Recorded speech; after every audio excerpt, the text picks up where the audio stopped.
Welcome to Novel Love Hearing. Get ready for heart-pounding action, thrilling adventures with fresh and unique elements, a touch of romance, and a dash of harem. Everything you're craving is right here.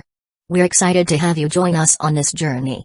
So come along to Novel Love Hearing, we're waiting for you. As a small favor, please consider sharing Novel Love Hearing with your friends, family, in YouTube comments, on Discord, Reddit, or anywhere else you hang out online. Happy listening, and enjoy the ride, taking her around the city. Before leaving, the princess's face was lit up with the excitement of a little girl going to an amusement park, genuinely looking forward to seeing what London City was like outside. Wu Hang himself went upstairs and looked at the child being lulled to sleep by the skeleton ghost hag. Then, he passed through his study and headed towards Zombie World. He stepped beyond the boundary door. The opposite side was still the surveillance room of the prison. He released the three ghosts and looked around. Zhao said, "Back, huh? How long has it been?" Glenda also asked. Wu Hang replied, "I came directly after returning to London City to check how much the zombies have leveled up." "Alrighty," Zhao exclaimed and flew out with Bainey. Wu Hang walked straight to the surveillance spot and patted the skeleton watching the monitors, pull up the footage of cells 202 to 209. The skeleton immediately opened the monitors on two screens. Wu Hang and Glenda watched the footage carefully. Cells 202, 203, 204 zombies had completely grown beetle-like carapaces and wings. And the zombie in cell 203 occasionally turned towards the camera in a manner that revealed a second pair of eyes grown in the brow ridge area. "Indeed, these are newly grown eyes," Glenda said. Previously, in records kept by the skeleton alchemy warlock, it had been written that they had become fully formed eyes over time. The direction of evolution might be related to their original profession, Wu Hang said. 203 was originally the intelligence minister for the second prince. Bainey, while observing him, suspected he was a thief because his weapon was a dagger. But his actual profession was a sentinel, characterized by observing and defending. Some rustling movements would catch the profession's attention, and their crossbow arrows were extremely accurate. "What use is having multiple eyes?" Glenda asked. "Better vision, maybe. What about turning into a skeleton?" "That might not be very useful," Wu Hang thought, feeling it wasn't of much use. Then, they continued watching the remaining cells. The zombies in every room were restless, pacing back and forth, occasionally trying to break free from their chains, and roaring into the air. The wings on their backs were more pronounced, nearly covering half of their backs. Soon after, Zhao and Bainey returned. Zhao said, "Uncle, all the zombies have reached level 19, but none reached level 20. Previously, some zombies hadn't reached level 19. Over time, they had all managed to reach level 19. Don't worry, they'll get there eventually," Wu Hang spoke. "They're too stupid, even being zombies is too much for them," Zhao muttered. Bainey added, "These zombies have grown wings now. Next batch, should we see what type of zombies another kind of zombie king can produce?" Currently, two types of zombie kings had been discovered. One was a mutation type, like a rhinoceros beetle, with horns on the head and wings on the back. The second type was a suit-wearing zombie king, with no significant bodily changes other than a head that bloomed like layered mushroom caps. "I think wings are more useful, but next time we catch another type of zombie king, we could keep some of the virus for experiments," Wu Hang said. "Let's try it. After all, there are so many professionals," Bainey said. Zhao chimed in, "Hey. Sister Bainey is becoming more like a big demon. Foolish child, surrender to me. Down with the female demon," Zhao exclaimed, giggling, and flew off into the distance. Bainey followed, chasing after her. Glenda glanced at the chasing ghosts, stretched out a hand, and summoned a book, which flew out and began reading. Wu Hang sat in the chair of the surveillance room, picked up the satellite phone, and dialed Li Yong's number. After 2 rings, the call connected. After a brief inquiry about the situation, Wu Hang continued to ask, "Have you found a place where we can eliminate zombies?" "I found one, a village nearby. Shall I pick you up tomorrow?" Li Yong asked. Wu Hang quickly thought about his plans. He replied, "In a couple of days, I am busy for the next few days." Tomorrow, he needed to return to Gold and Silver Island and the task of clearing zombies had to be postponed. "That's fine, the zombies won't escape anyway. Then I'll call you when it's time." "Okay." After a few more words, Wu Hang hung up the phone. He stood up, glanced at the 3 ghosts, and said, "Stop messing around, we need to go back." The 3 ghosts flew directly towards him and merged into his body. Wu Hang then reopened the boundary door and returned to London City. Inside the city lord's mansion. Upon his return, Wu Hang released the ghosts. The 3 ghosts discussed briefly and then went downstairs to check on the children. Knock, knock, knock. There was a knock on the door followed by Winmansh's voice, "Master, Are you in the room? Come in. The door opened and when Mancha, wearing a blue home-long dress, walked in. Master, I've found an item that can change your voice. In Wu Heng's plan, he wanted the princess to stay and continue impersonating the second prince for a while. Looks could be managed with the faceless one's skin, but the difference in a woman's voice was too significant, making it hard to mimic a man's voice even with high attributes.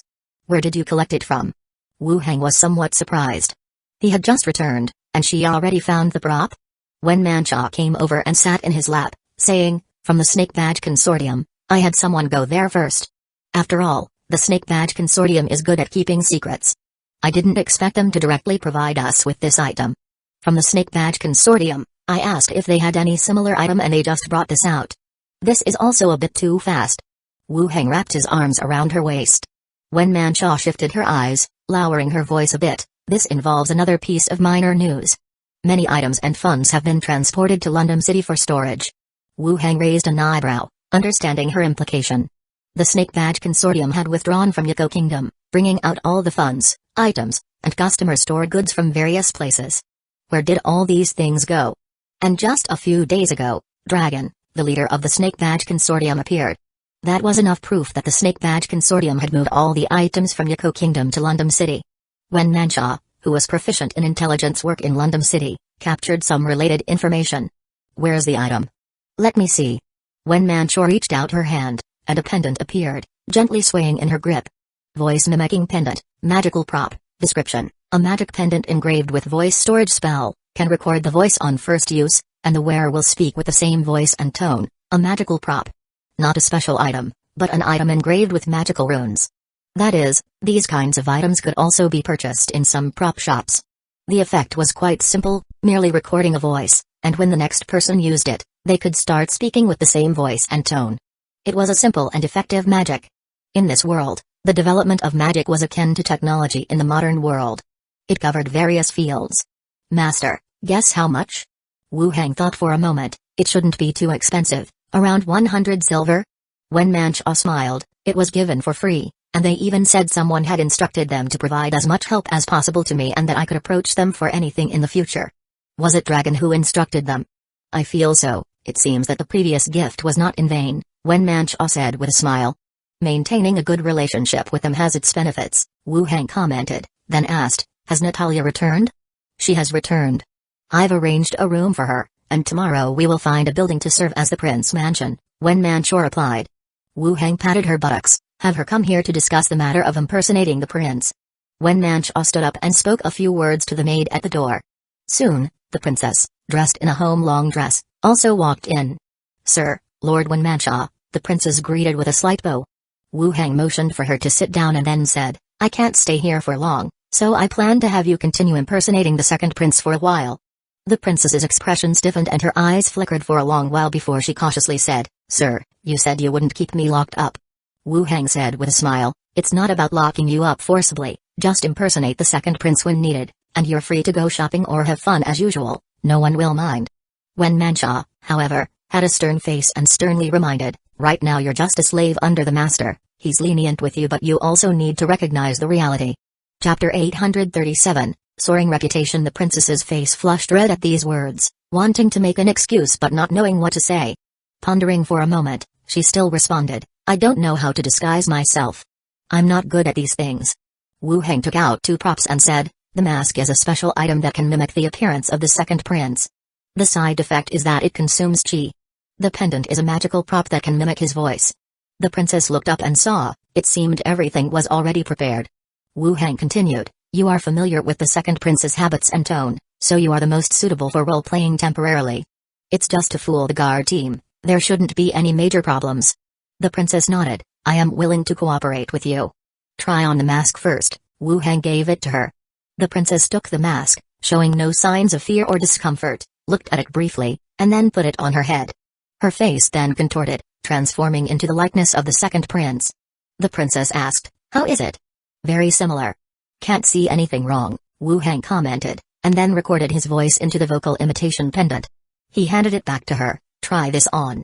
The princess put on the pendant, paced back and forth in the room, then looked at the two while standing with one hand behind her back and said aloud, Necromancy's shadow looms over the lands to the north of the kingdom. We must unite and repel the enemy to achieve the ultimate victory. Wu Heng and Wen Mancha were both taken aback. She really did look the part, especially the manner. Like I said, you're suited for it, Wu Heng noted. Wen Mancha smiled and said, the appearance and presence are quite fitting. It's just her chest and buttocks might they be a bit too conspicuous. Wu Heng also glanced at her figure. The princess's body visibly tensed, then she said, there's nothing I can do about that. After pondering, Wen Mancha suggested, I have a bodysuit, try that. She asked someone to bring a bodysuit, similar to a corset, meant to be worn underneath the clothes to tightly wrap around the body. The princess went into the room and put it on, then came back out. She looked a bit bulky, but it was a significant improvement. Pretty good for just dealing with the accompanying guard team should be enough, said Wu Heng. Yes, sir. I will do my best, the princess repeated, removing the mask and necklace. Wu Heng continued to instruct her, don't lose the mask, it's valuable. The princess nodded her head solemnly, I'll take good care of this special item. Go and rest. Don't put too much pressure on yourself, Wu Heng comforted. Then I won't disturb you and the city lord any longer. With that, the princess turned and left. Only the two of them were left in the room. Wen Mancha said, I've prepared some bathwater, let's rest earlier tonight. Let's go. Together, they left the room. Deep into the night, in the bedroom, Wen Mancha leaned against Wu Heng's chest, her cheeks still flushed, and whispered, I forgot to ask you, about that little girl who was sent here last time. Should we send her back? Which one?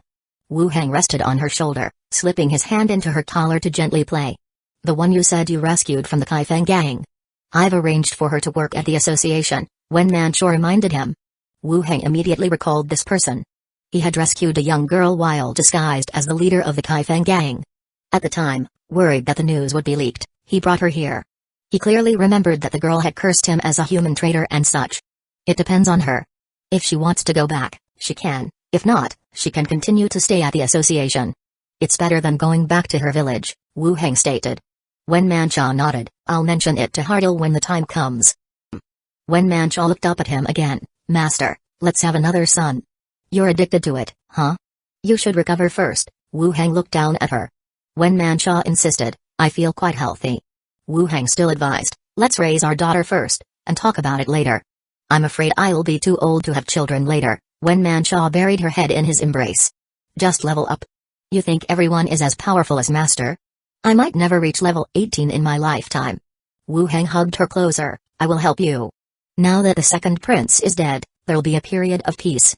Your main task is to increase your level. Yes, as the Master commands, Wen Mancha nestled her head into his chest again.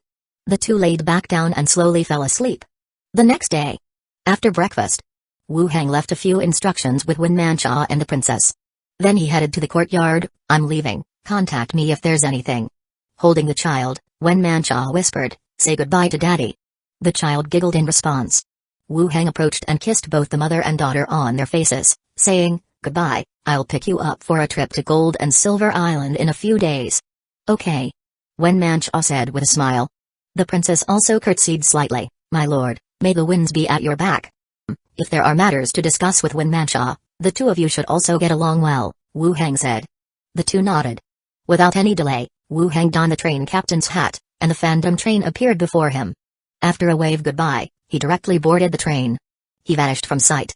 Wen Mancha and the others had a conversation and then returned to the building. Human cities. Outside the elixir sales point, a long queue had formed. The fourth batch of elixirs will go on sale imminently, those with numbers please queue orderly, and those without will wait for the fifth batch. A hubbub broke out. The sales point opened, and the queue impatiently pushed forward. After someone managed to make a purchase, mercenaries and others immediately surrounded them. Brother, share some with me, you have so much in one box. We have already divided it up, go see if the others have any. The lucky purchasers said before quickly leaving. The rest immediately asked the next person. In this city, elixirs had been on sale for 2 weeks. Apart from the first day when people were still watching and waiting, the numbers of buyers increased more and more over time, leading to a certain level of chaos. The city lord's mansion and the patrol guard took action, demanding sales in batches and also imposing restrictions on the amounts. In the queue, the related topics were equally discussed. Where exactly is Gold and Silver Island as mentioned in the instructions? It's said to be around the Emerald Sea. That island Lord Wu Heng is quite impressive. More than impressive, I heard that some of the pens the nobles use were also invented by him. I thought he was an alchemist, Turns out he might be a scholar adept in improvements and research. Dwarf cities. A dwarf clad in scale armor and wearing a horned helmet stood before the leader of the dwarf commerce. These elixirs are very effective. The leader has instructed you to hoard a portion. The head of the chamber, with a grave expression, replied, Gold and Silver Island has appointed a person in charge, and they do not permit stockpiling in large batches. But we're not refusing to pay. What kind of rule is that? My lord, I will discuss it with them. At worst we can increase the amount we purchase. They won't possibly refuse good money. That's acceptable, the armored dwarf nodded. Then I will go negotiate right now. The chamber head bowed and turned to leave. Wood Elves, Elders Council Chamber. The sunlight filtered through the large stained glass dome, casting mottled light and shadow below.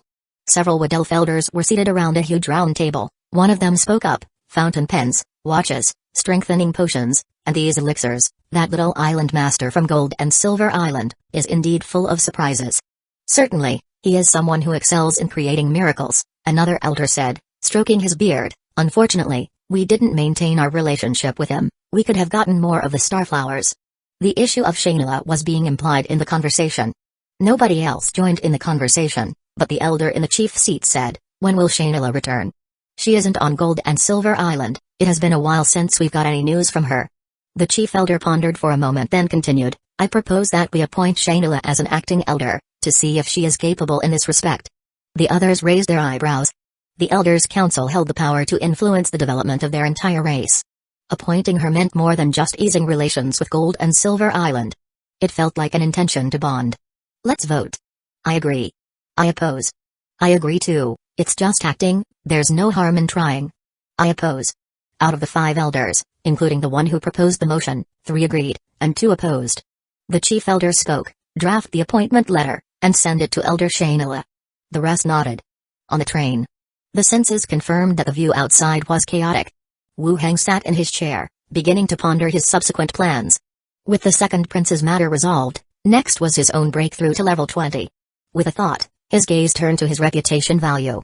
Level 19. 1,987,438 out of 3,550,000, reputation, 19, 54,135 out of 66,000, seeing his reputation, Wu Heng's eyes sharpened. It had increased so much. Chapter 838, You Heretic leaving Gold and Silver Island and heading to London City. The number for reputation points was over 15,000, and now it had reached 54,000, just a little shy of satisfying the conditions for a level upgrade on the panel. The reason for such a significant increase was actually not hard to guess. The sale of medicinal pills across various locations played a critical role. After all, he included an instruction manual in each medicine bottle, and a part of the manual was used to promote his information. It seemed that the influence of the pills was immense. In Zombie World, he had several bases and had even taken over the South Korean refuge, but none of those had as obvious an effect as this. At this rate, as long as the second batch of pills was sold, it would be enough for him to reach level 20. When he returned to Gold and Silver Island, he would expand the number of Chamber of Commerce partners and start selling the second batch of pills, striving to reach level 20 as quickly as possible. Having settled on the matter of advancing to level 20, he opened his eyes and glanced at the train carriage. Chaos still enveloped the outside view, so he closed his eyes again and continued to ponder the development of the 2 worlds. On the Gold and Silver Island side, the focus remained on construction. Currently, Gold and Silver Island had been developed by him into an offshore trading center with steel pens, watches, pills, all achieving satisfactory results. Should he consider enriching Gold and Silver Island's products with some new items? He would think about it when he got back. Then there's the movie industry and a large entertainment center. For the movie industry, he had arranged for bards to rehearse, and it had been some time since then. He wondered how that was progressing. Actually, movies didn't matter anymore. Originally, arranging for movies was to increase his reputation. Now that he could reach level 20 regardless, it was no longer that important. The large entertainment center was a plan he had set before leaving. The idea was to build a large entertainment venue to earn the money from the elite who came to the island. As for the candidate for this plan, he felt that Slither was quite suitable as she had previously run Money Cat and had fairly extensive experience. On the Zombie World side, the next step was to experiment with the usage of the Phantom Train ticket machine. Apart from capturing even larger territory and dealing with the Second Prince's incident, another gain was this special item that could also summon the Phantom Train. Now that he had this special item in hand, it meant he exclusively controlled the Phantom Train. He could also give tickets to some of his subordinates to reduce the time it took to travel to certain locations. Of course, the method of use involved consuming ghosts to produce tickets. As for the specifics of its operation, further experimentation was required. His mind brimmed with random thoughts. He started to think about the Holy Court, the Hueco Kingdom, and Minnie mentioning over the phone the books Lilith had sent him. If he could learn her skill of making people's mouths and eyes disappear, that would be pretty cool too. He didn't know how many days had passed. Light began to appear outside the train window. They had arrived. The train door slowly opened, and Wu Heng stepped down, his senses instantly returning. The sound of waves hitting the shore reached his ears, and the air carried the salty and moist scent. He was finally back. Wu Heng took a deep breath, feeling that Gold and Silver Island was indeed more comfortable. With a thought, 3 ghosts flew out of his body. Hovering in midair, they looked around. Yay! We're home. Zhao cheered. Bella and Glenda both showed smiles. Gold and Silver Island's environment is really better. The city where the second prince lived has roads full of horse dung, too dirty. It's okay though, we can't smell it. But Wu Heng can. Just fine, Uncle doesn't even fear the corpse core, so these things are nothing. The 3 ghosts were discussing in midair.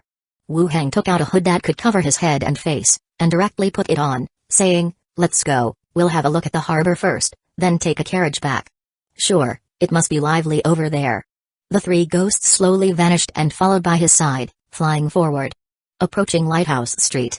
The surroundings started to become noisy.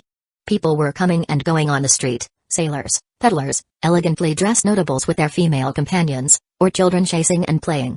Different races gathered together, and there seemed to be no discord among them. Wu Heng stood at the intersection for a while and then walked towards a carriage waiting by the roadside, planning to take the carriage back to the island lord's mansion. Just as he was about to speak to the coachman, Zhao's small voice rang in his ear, "Uncle, it seems there's a fight over there, surrounded by a lot of people. Aren't you going to check it out?" Following the direction, Wu Heng saw a crowd gathering towards one spot. "Shall we go take a look?" Wu Heng said. It must be a Koralora fight. Only such incidents would attract onlookers. If it was an arrest of a fugitive or a serious brawl, the crowd would scatter, not surge forward. Soon, the information-gathering 3 ghosts flew back. Zhao reported, "It's the people from the church catching someone." Bella added, "There are 5 in total, dressed in the church's garb, the highest level being level 12, and the others are around level 8. The people from the church." Wu Heng's eyebrows twitched. He had instructed Minnie not to clash with the church until he returned to handle matters.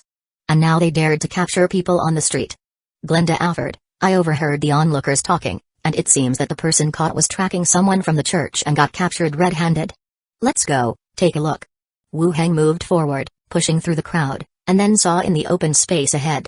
3 men dressed in church guard team uniforms were pinning a ragged middle-aged man to the ground. Though they weren't attacking with fists or feet, they were making small, coercive actions underhand, causing the man to let out cries of pain. Nearby stood 2 priests, one of medium build commanding a search of the ragged man's body. The other was tall and thin and, judging by his clothing, was a high-level priest, who was flipping through a notebook in his hand. A ruthless look appeared in the ragged man's eyes as he suddenly struggled free from the guard team and lunged at the tall priest. But the priest's level was not low. He sidestepped slightly, evading the man's move, but the notebook in his hand fell to the side. The guard team subdued the man once more, with 2 punches, and the man curled up like a shrimp, no longer having the strength to resist. The priest was about to pick up his fallen book when Wu Heng got to it first. He flipped through it. It was filled with a jumble of words. "Hand it over," the church priest said coldly. Wu Heng asked, "Why are you from the church beating people?" The priest narrowed his eyes and sized up the other with care. An ordinary gray hood, dressed seemingly modestly. Sneering, he said, "Not only do we encounter this death-seeking fellow on the road, but now here comes you. Seems like you're in it together, huh?" Wu Heng responded, "You're arresting people in the middle of the street, and I can't even ask? Do you think you have the right to question us?" Seeing that his identity did not intimidate, the priest became annoyed. "Quite the pirate island you have here. No doubt, you're an accomplice to this man. Your actions are blasphemy against the gods, and you must return with us to face trial." As his words fell, 3 members of the church guard team directly approached Wu Heng. The nearby crowd, with a whoosh, moved swiftly to both sides, keeping their distance from the scene. Thump, thump. As the church guard team drew near, Wu Heng was quicker. With 2 kicks, he sent 2 of them flying backwards. The stout guards, clutching their abdomens, retched violently. Clinking and clattering. Then they stood back up and collectively drew their weapons from their waists. "You heretic," the priest shouted angrily, drawing out his magic wand. Several streaks of light landed on the guards, enveloping them in radiance. Chapter 839, Capture them all. "Uncle. The association's people have arrived," the shrill voice of Zhao echoed in my ears. The tall and thin priest across from us narrowed his eyes slightly. He looked at Wu Hang with a hint of surprise. Just as it seemed that a fight was about to break out, a cacophony of footsteps suddenly sounded from outside the crowd, and someone shouted, "Who is causing trouble here, blocking traffic? Surround them all." Following that, the crowd was pushed aside, revealing the association's team and two groups of skeleton patrol guards within view. The leader of the team was the dwarf deputy deacon of the island. The dwarf deputy deacon led his team through the crowd, sweeping his gaze over the people from the holy court and then on to the disheveled man being detained, his eyebrows furrowing slightly. Some matters became very troublesome when the holy court was involved. "What's the matter?" the dwarf asked sternly. The members of the holy court sheathed their weapons, and a medium-built priest approached, saying, "Deputy Deacon Godane, these two were following us, and later they injured our people." "I didn't," the disheveled man shouted. "Shut up." The guard team from the holy court punched him to cut off his words. "You have two choices," the dwarf said, "disperse or come back with me for questioning." The priest who was negotiating turned his head to look at the tall, slender level 12 priest behind him. The latter inspected the disheveled man's face carefully and then nodded. "Release him." The guard team let go of the disheveled man and resumed their positions behind the priest. The dwarf gestured with his hand, "All right, if there's nothing else, then disperse. Don't all bunch up here." "Wait." Wu Hang spoke up at this moment. "What now?" The dwarf raised his eyebrows. Security on the island was generally very good, aside from some dock workers fighting over jobs. It was rare to see fights in the market area. Moreover, the association had instructed recently to avoid conflicts with the holy court if something did happen. They were to report back to the steward before taking any action. The people from the holy court sneered. "Deputy Deacon Godane, this man is with him. I think he is a fugitive who has infiltrated the island. He doesn't seem to listen to you much." The dwarf's eyes grew fierce in an instant, and just as he was about to speak, an object was thrown his way. He caught it reflexively and upon seeing the object clearly, his brows furrowed instantly. It was an inspector emblem of the association. "You." The dwarf's expression changed. The man before him was actually an inspector of the association. He needed to report this quickly to the steward. Wu Hang said, "Take the people from the holy court, and that man, back to the association for investigation. Find out what's going on." Before the dwarf could respond, the tall and thin priest from the holy court said with a smile, "I thought you were nobody important, an inspector of the association, indeed a position of no small importance. But since when did an inspector start managing outside affairs?" "Sir, shall we go to the association first?" the dwarf interrupted promptly. He was also considering taking this matter back and reporting it to Steward Zai Ligui. Following that, Wu Hang took out a flag-bearer badge and flashed it in front of the association members. Then he said, "Arrest them." The association members were still not reacting when the following skeleton guard promptly sprang into action. They surrounded the people from the holy court, steadily tightening the circle. Having seen the flag-bearer badge, the dwarf quickly understood and came closer, whispering, "Sir, the people from the holy court. Take them back, I'll go to the association later," Wu Hang stated directly. The dwarf nodded, gestured for the skeletons to halt their advance, and then said to the priest, "Gentlemen, come with me to the association. It doesn't look good to be fighting in public." The priest's expression soured. He glanced at Wu Hang's side and seeing the increasingly numerous skeletons around, he said, "I will go with you to the association." "Let's go." The dwarf nodded to this side as the sign, then left with everyone. The holy court's people were taken away. In similar incidents a few days ago, the association didn't care much. What was that thing the man pulled out that made the deputy deacon take them away? It seemed like a badge. The person must have a significant position. It's been quite some time since we've heard from the Lord Island Master. He wouldn't have let this happen if he knew. This time it might reach his ears. Let's see how it is handled in the end. Necromancy versus the Holy Court? The people discussing this were stunned. Oh, right. Necromancy and the Holy Court indeed seem to be at odds. Now let's see who can emerge victorious in the end. Wu Hang moved away from the crowd and climbed into a carriage at the crossroads. He hurried towards the island lord's mansion. After moving forward for a while, Zhao flew back, saying, "Uncle, someone was let go on the way, to go and notify the Holy Court of this matter." Wu Hang nodded. "The ones released, are they those two priests?" "No, those two are still heading toward the association," Zhao replied. "It's fine, it's important that those two are there." The other 3 guards are clearly just muscle and not much use, Wu Heng explained. Oh, I thought they were all together. Zhao muttered. Glenda, floating nearby, said, people always leave themselves a way out to avoid bringing things to an unsalvageable end, and that deputy deacon wouldn't want to offend the Holy Court to death over this. There are few like your uncle. What do you mean by that? What way out is there? Zhao crossed her arms, looking puzzled. You'll understand when you get older. I can't get older. As one soul and 2 spirits conversed, Bella also squeezed in from outside. Wu Heng, we've arrived at the Holy Court. The other 2 ghosts poked their heads out from the top of the canopy, and Wu Heng also drew aside the hanging curtain to look in the direction of the Holy Court. The Holy Court had already opened its doors, and one could see the priest standing at the entrance and the scattered residents entering the church. Bella said, when I flew near the Holy Court, I felt a layer of hindrance and a sense of crisis. There must be something inside. Wu Heng frowned. Bella had reached level 20, ascending to heroic spirit. Basically very few tools and special items could restrict the actions of a ghost at this level. Yet she still felt a sense of crisis. There must be something set up inside. Do you need me to go in and take a look? Bella asked. Wu Heng let the curtain fall. No need to take this risk. There are plenty of ways to find out what's inside. Okay. Bella smiled, floating inside the carriage, and did not fly out again. The carriage passed through the central district and stopped at the intersection outside of the island lord's mansion. Wu Heng paid the carriage fare. The carriage left, heading towards the island lord's mansion. Squeak. The gates of the island lord's mansion opened. Wu Heng removed his hood and walked through the flower beds towards the building.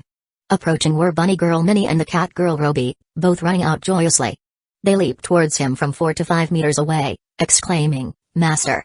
Wu Heng caught them, then saw Roby, who had jumped from an even greater distance.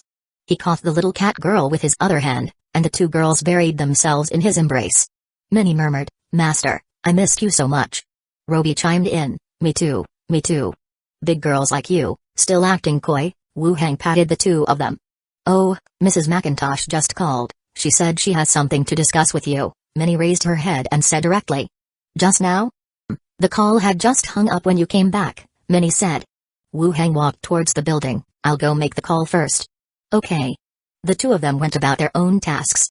Wu Heng then walked to the telephone and dialed Mrs. McIntosh's number. The call connected quickly.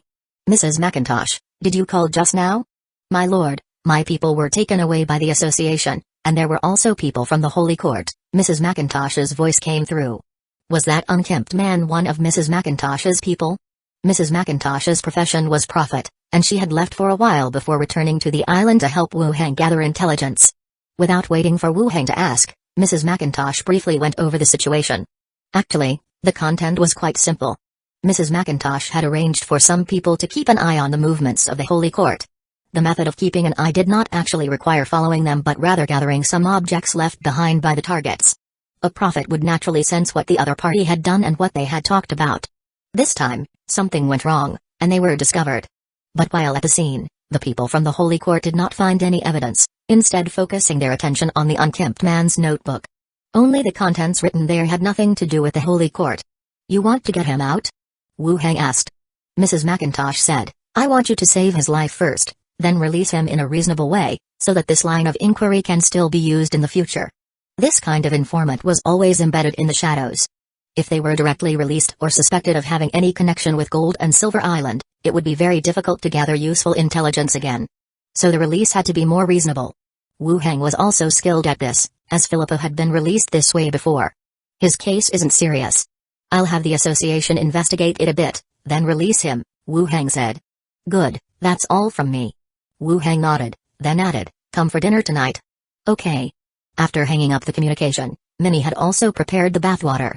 Master, the bathwater is ready. You should freshen up first. Prepare some clothes for me, I'll be going to the association later. Okay. The church. Sunlight filtered through the stained glass rich with religious stories, casting a colorful pattern on the ground. The bishop, dressed in a magnificent robe, knelt before the statue of a deity, praying devoutly with his head bowed. At that moment, the sound of urgent footsteps arose. A priest walked in briskly and saluted, Archbishop, I have gathered the information. Let's hear it. The bishop slowly raised his head, calmly looking at him. The one who ordered Godane to apprehend the person was a young male, first showing the inspector's emblem of the association and then producing the flag-bearer badge the second time. It should be confirmed to be Island Master Wu Heng. The Archbishop's brows furrowed slightly, a look of surprise in his eyes. Then he asked, was that person arranged by him to go out? The priest shook his head. From the information, it seems more like a chance encounter. Prepare yourself, we'll go to the association and take a look. Yes. The priest replied, quickly going to prepare. Chapter 840, Confronting the Holy Court Island Lord's Mansion.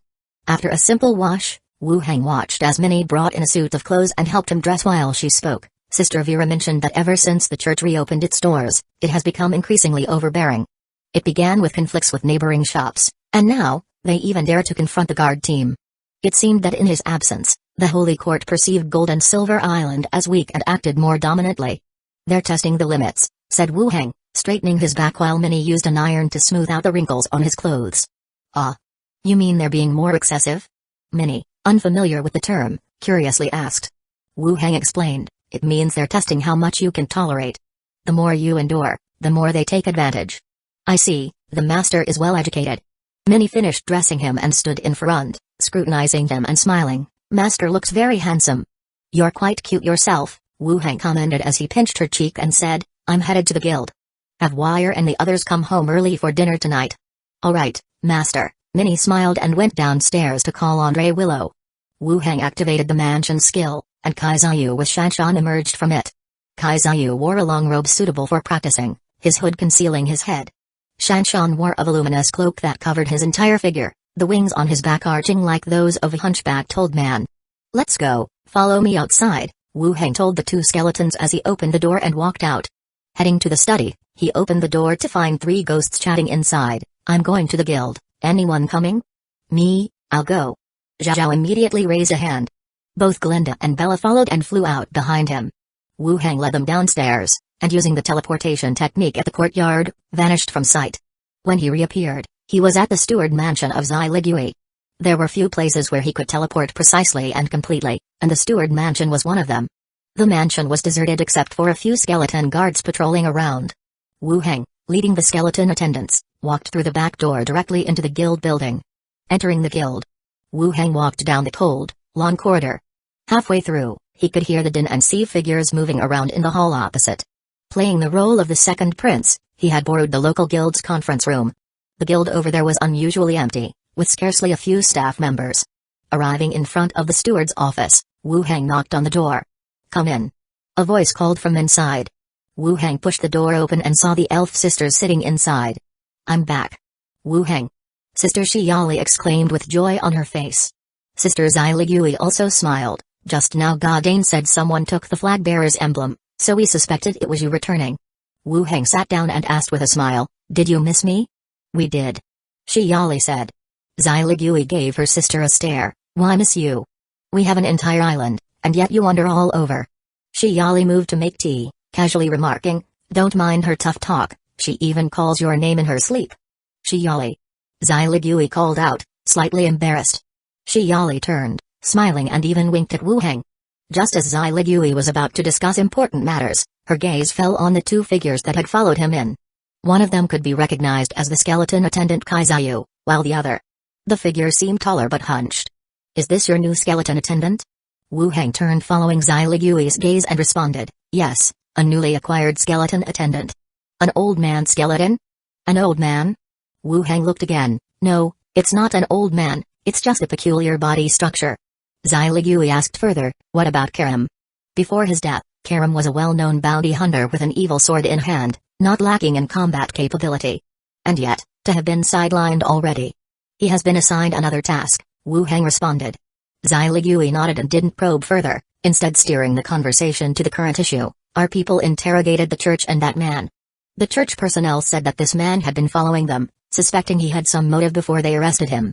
She paused briefly then continued, that man lives on Lighthouse Street, with a wife at home and typically works at the docks. He denies having ever followed anyone from the church. On Gold and Silver Island, such incidents were hardly significant.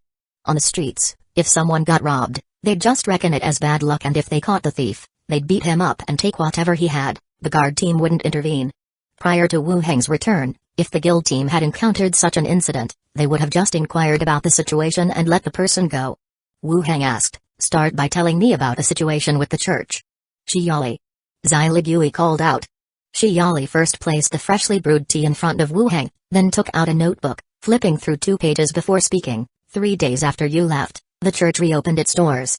The archbishop stationed there is called Yuan, quite a renowned figure within the Holy Court. There are also 3 to 4 level 18 personnel, though the exact number is unclear. A level 19 archbishop. During the time Wu Heng dealt with the second prince, encountering 4th-tier professionals all at level 18 seemed to suggest a significant threshold at that level. He hadn't expected that upon returning to Gold and Silver Island, the Holy Court had assigned a level 19 archbishop.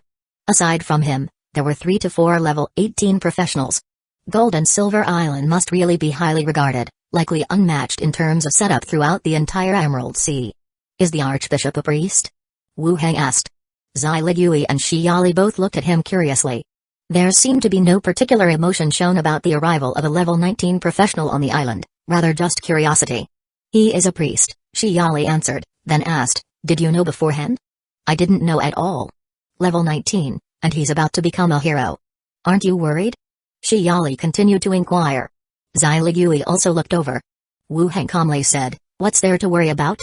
If it doesn't work, I'll just go to the association and file a complaint. We can annoy each other. The 2 women were stunned, looking back at him as if to say, that's so you.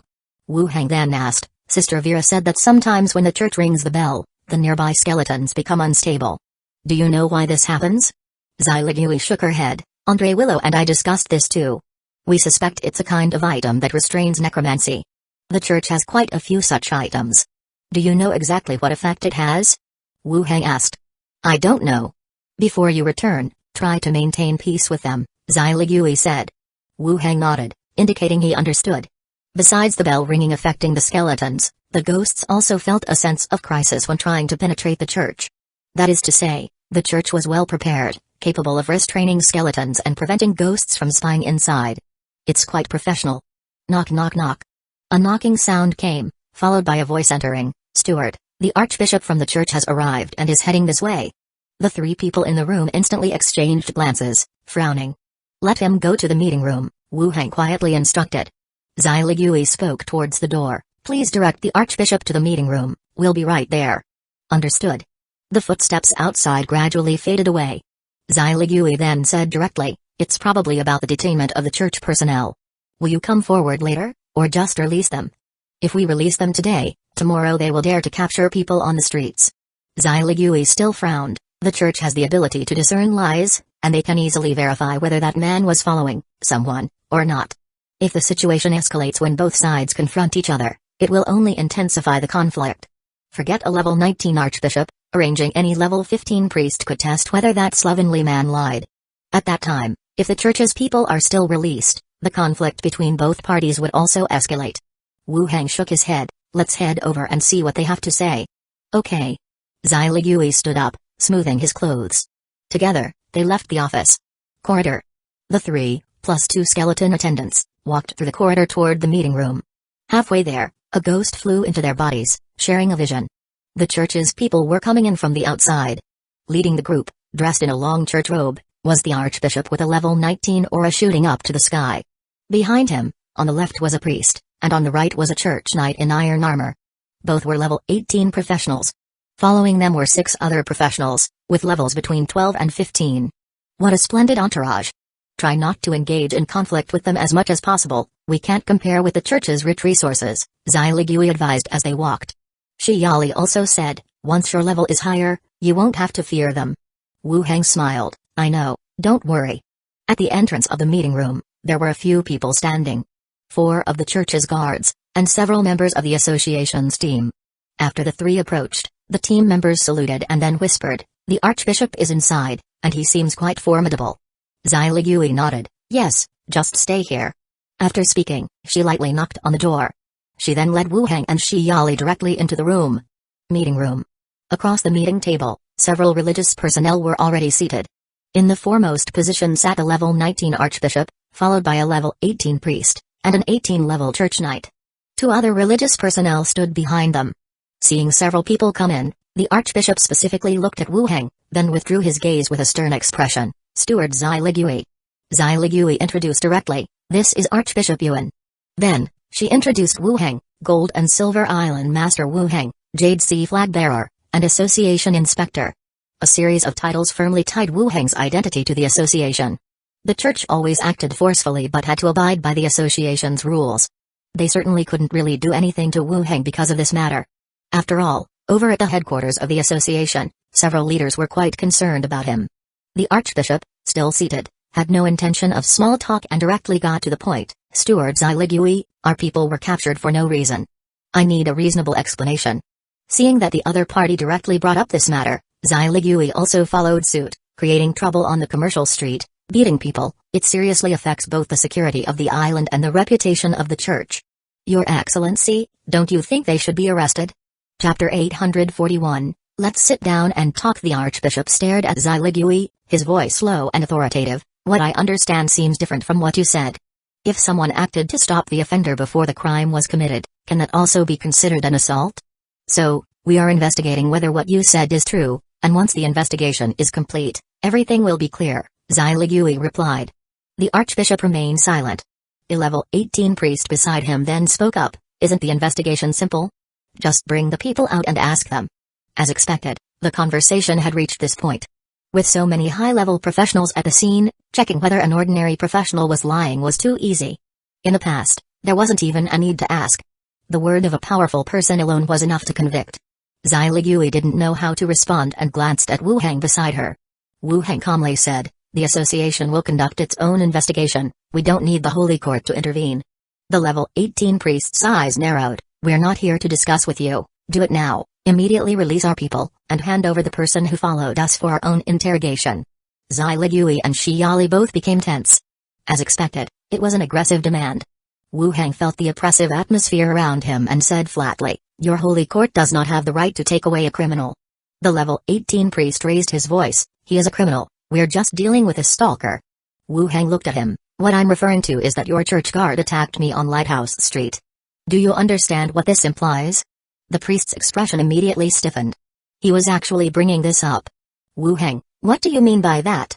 Who knew you were present at the time? The priest spoke again. Wu Heng shrugged, with such high levels, and I was not in any disguise, how could you not know it was me? The archbishop said coldly, Wu Heng, stop those childish tricks. Let's focus on the issue of a stranger following our people, and release him. Wu Heng said, I can't release him. Are you openly defying the Holy Court? Wu Heng replied calmly, judge by the facts, do not drag the Holy Court into everything. With those words, the atmosphere in the room seemed to freeze. Seeking death. The church knight sitting on the third chair sneered suddenly, his figure leaped forward rapidly, his iron-gloved hand reached out directly towards Wu Heng's head. The attacker was a mage, and at such a close distance. If they could just capture him, everything would be easily resolved. As words failed to resolve the matter, force was the simplest and most effective method. Suddenly, the person opposite erupted. Zailigui and Shiali's expressions changed. Panic showed on their faces, but they were also hard to stop. Buzz. Suddenly, a buzzing sound resounded. Bam. A figure flashed quickly, colliding directly into the chest of the church knight. The knight, clad in iron armor, was instantly thrown backward, hitting the wall behind him, then slowly sliding down. The sudden turn of events stunned everyone in the room. No one expected the church knight to suddenly make a move, nor did they anticipate that the skeleton from the other side would react faster and knock the level 18 knight flying. You dare. The level 18 priest roared, pulling out a wooden staff. Bam. The next second, his body was also hurled away. Thereafter, the figures from the Holy Court one by one were thrown out, falling around the room. The archbishop, his body glowing brightly, was about to make a move when he saw Kaizayu and a skeleton resembling a rhinoceros beetle staring directly at him. Creak. The door opened, and personnel from the Holy Court and the association team crowded in. Seeing the scene in the room, their expressions changed. Everyone out, the archbishop said coldly. The Holy Court personnel at the door withdrew. Zailigui also said, get out, stay outside. Yes, the people from the association also immediately withdrew. The light around the archbishop dissipated, and he turned his gaze back to Wu Heng, saying, let's sit down and talk. All right, Shanshan, come back, said Wu Heng. Whoosh. A streak of light flashed, and the skeleton flew back. Shanshan. The skeleton that had been crashing around was named Shanshan. Are they children, giving it such a name? The others struggled to stand up, their faces full of anger looking this way. After a brief standoff, the archbishop then said, Island Lord Wu Heng, what a skillful tactic, Truly a rare talent. You see, you always look at me with a hostile perspective, and that's also the reason for the ongoing conflict between us, Wu Heng said. Tell me, how can we release the person? The Archbishop asked. This time, except for the Archbishop, no one else spoke recklessly. Everyone remained silent, drinking elixirs or casting healing spells on themselves. As per the association's requirements, I'm not targeting you specifically. The association has its rules.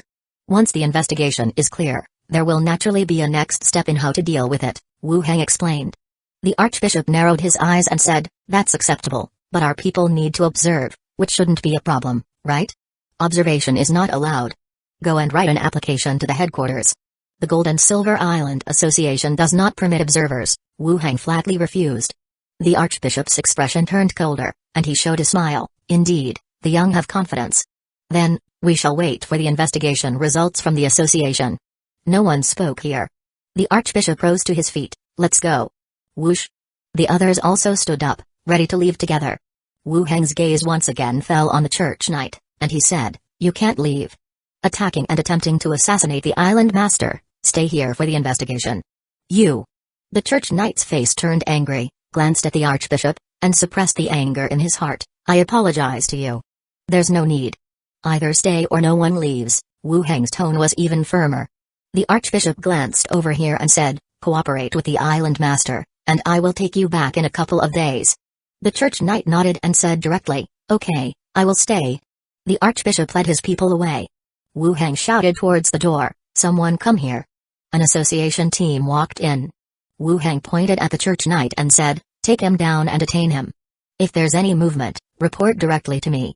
The association team was somewhat stunned, then they said, Sir Knight, let's go. Humphrey. The church knight snorted coldly and followed them out. The tidy, clean meeting room had now become a complete mess. Chairs and tables were overturned and paintings had fallen to the ground. The walls also showed multiple damages from impacts. Zai Ligui and Shi Yali both widened their eyes, filled with surprise and disbelief. It wasn't like this in the corridor earlier. How did it end up that the people from the Holy Court agreed to their terms and even detained an 18-level church knight? Oh my. No, was he that powerful? Defeating two 18 levels and intimidating a 19 level. Wu Heng, feeling a bit shaken by their stares, said, what? Are you going to eat me? Shi Yali slowly spoke, what level is your skeleton? It's so powerful? It's also 19 level, Wu Heng said. Zai Ligui also chimed in, obviously 19 level, could it still have transformed a hero's corpse into a skeleton? You're the smart one, Shi Yali said and then asked somewhat worriedly, we went against the Holy Court today, will it get more troublesome later? Things had escalated beyond the two sisters' expectations. Considering their levels, they never imagined Gold and Silver Island would confront the Holy Court directly, reaching a point that seemed difficult to negotiate. But the situation couldn't be blamed on Wu Heng, since it was the church knight who made the first move. If it weren't for this skeleton, maybe their people would have been the ones getting beaten. This is the result of their step-by-step probing. If we don't make them back off today, the entire island will end up under the Holy Court's control in the future, Wu Heng said. Why? Shi Yali exclaimed. The last time a bishop from the Holy Court clashed with Lilith, he just went back to be punished, let alone attacking a minor figure like me, Wu Heng said. These guys, Shi Yali grit her teeth. The Holy Court possessed a profound background, and was especially the world's sole Orthodox church. Although they can't cover the sky with one hand, many of their actions were still very assertive. And once they caused a disturbance, you really couldn't do much about them. Zai Ligui took a deep breath, her hand reaching into Wu Heng's palm, and asked softly, what do we do next? Interrogate these men normally. As a steward, you write a report to the headquarters mentioning these events. Just put it normally, and I'll write to the Hongwan Alliance and Lilith the leader, Wu Heng said. Alright, let's agree on that, Zai Ligui nodded. After discussing, the three of them stood up and left the room. Returning to the church. The Archbishop and his group all had gloomy expressions, some with clenched fists, their knuckles slightly white. The Holy Court had never been humiliated like this anywhere, anytime. Especially not by such a young man and two young girls. Archbishop, this issue. A priest who accompanied him said. This young man is problematic. His skeleton is not low level and does not show racial traits. It might be the product of some experiment, the Archbishop spoke, then continued after a pause, write 2 letters. Send one to the Holy Hall, and one to Leader Say I Do, and narrate these events exactly. Yes, what about the association? For now, avoid a conflict with the association. Ensure our people are well fed and well treated, and wait inside for a few days. Chapter 842, Insulting Each Other. He walked out of the conference room. At the door, several members of the association squad remained, including Kavina, Wu Heng's teammate during his time in Blackstone Town. The steward, are you alright? The captain of a squad came over and asked. Xiligui replied, I'm fine, the personnel from the Holy Court being held can be interrogated normally. Then, what about the church knight from just now? The captain hesitated, but still inquired.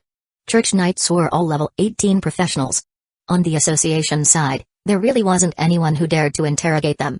Keep him locked up for now, I'll conduct the interrogation, Xiligui said, then instructed, everyone go about your business, today's events are not to be spread outside. Yes. Everyone nodded and dispersed to attend to their own matters. Shiyali asked Wu Heng, where are you going?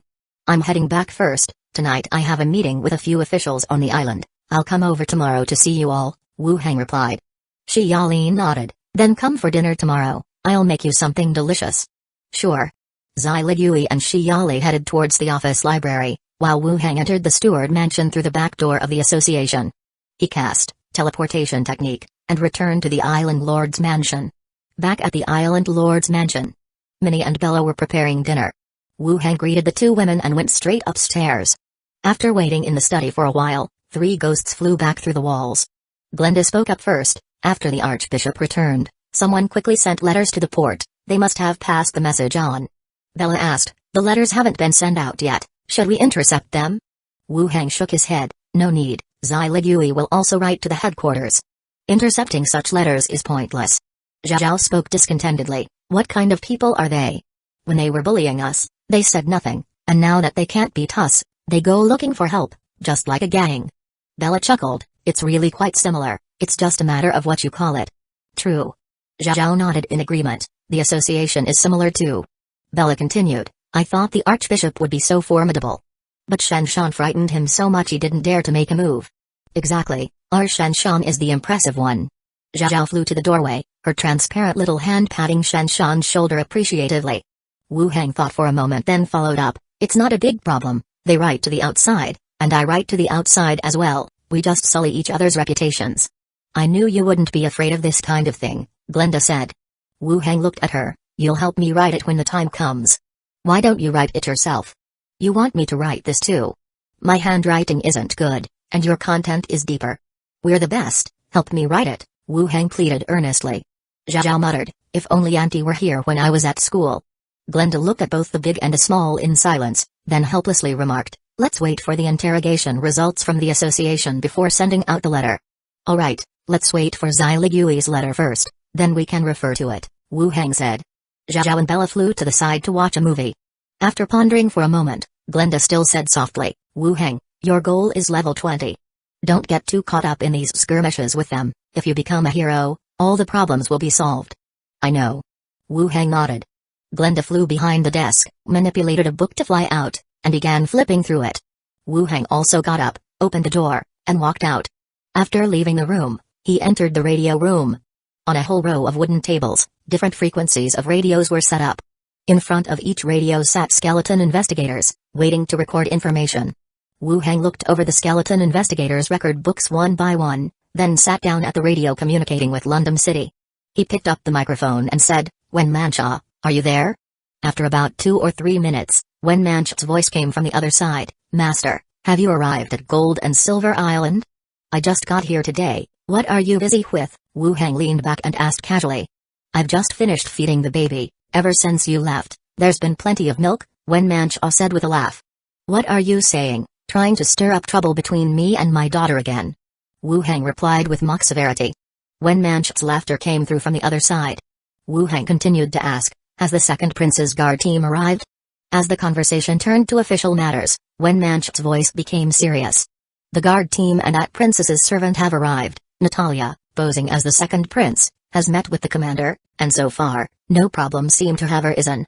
Wu Heng left the Princess Natalia to continue working overtime with the second prince. Although the arrangements were quite good, he was still worried that some problems might arise. According to the news from Wen Mancha, it should be about the wedding.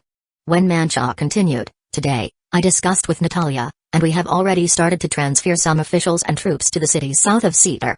Just make sure you arrange everything well. Have Natalia continue to write letters to the managing minister to keep in touch, to prevent any problems, Wu Heng continued to instruct. Okay. Is there anything else you need me to arrange, Master? When Mangekyō agreed and continued to ask. Wu Heng thought for a moment and said, I need you to step up my publicity, arrange for the newspapers and bards to get on it, and try to boost my reputation as much as possible. Understood, I'll arrange that soon, when Mangekyō agreed. There were no other significant matters remaining. After a brief chat, the two promptly ended the phone call. Then, Wu Heng contacted Shanila from Netali City and the little pirate Philippa. Of course, she was no longer a pirate, but the captain of Gold and Silver Island. Shanila had been staying by the fifth princess's side, helping her manage some affairs of Netali City. According to Shanila, Netali City was gradually returning to normal and once again becoming a key port. According to Shanila, staff reassignments were still ongoing and quite frequent at the headquarters. Although no specific intelligence had come through. But it felt like they were still in a state of readiness for battle, or perhaps had already engaged in conflict. Heroes were there, and it was so troublesome to handle, making one wonder what kind of people Hueco Kingdom had found internally. Wu Heng's current goal was to fix the gap in his reputation, and he had no intention of getting involved. After warning Shanila to stay safe, he ended the call. There wasn't much going on with Philippa. She mentioned that she had recently eradicated several groups of pirates and self-proclaimed herself the Queen of the Emerald Sea. Hearing that Wu Heng had returned to Gold and Silver Island, she said she wanted to visit him in the next few days. Wu Heng also agreed. After chatting with everyone, he ended the communication. Sitting on the chair and pondering for a moment, he then stood up and left the room. As he descended the stairs, he could hear lively conversations from downstairs. Walking into the hall, along with Minnie and Andre Willow, Macintosh wore a blue formal dress with a dark shawl. Seeing Wu Heng coming down, they all stood up. Master, the maids greeted him with smiles. Macintosh also paid his respects. My lord. Is dinner ready? Wu Heng asked. We were just waiting for you, Master, Minnie said with a smile. Let's eat first, and then talk afterwards. The group walked into the dining room and sat down respectively, and dinner was served. Since it was a celebration of Wu Heng's return, dinner was quite lavish.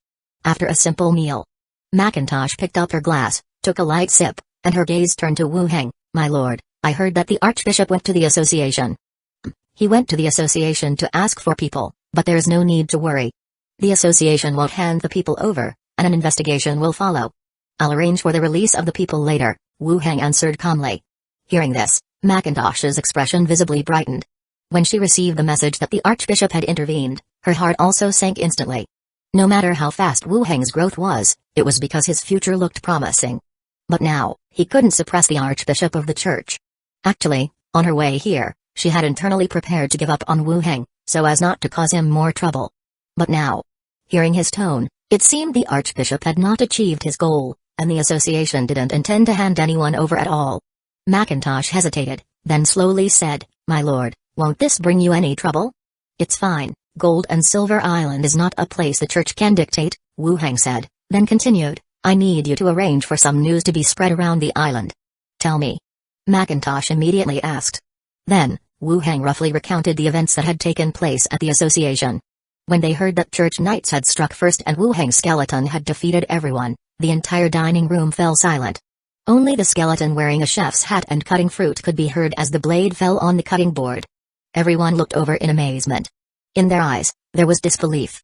Just say that the church was randomly grabbing people on the streets, then tried to use their church status to pressure the association to release them directly. The association and Gold and Silver Island stood firm under pressure and insisted on investigating the matter thoroughly, Wu Heng directed.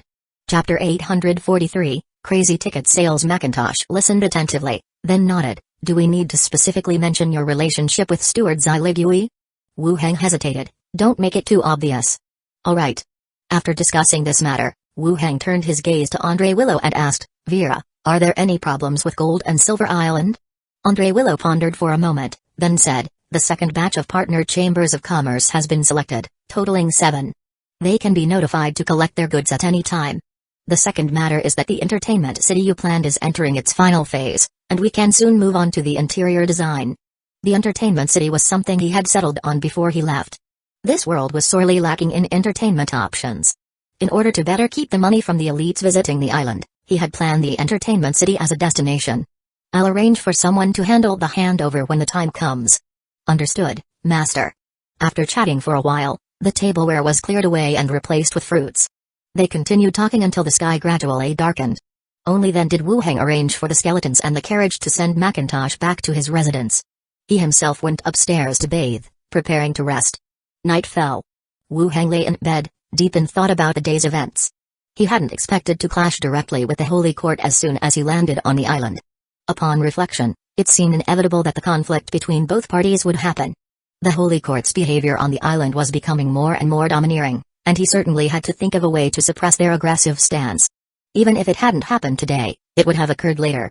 Moreover, this time his side had some justification, since during the negotiations, the Church Knight was the first to strike. He could consider himself to have acted in self-defense. The combat strength displayed also let the Holy Court realize the power disparity between them. Shanshan's performance had been quite satisfying.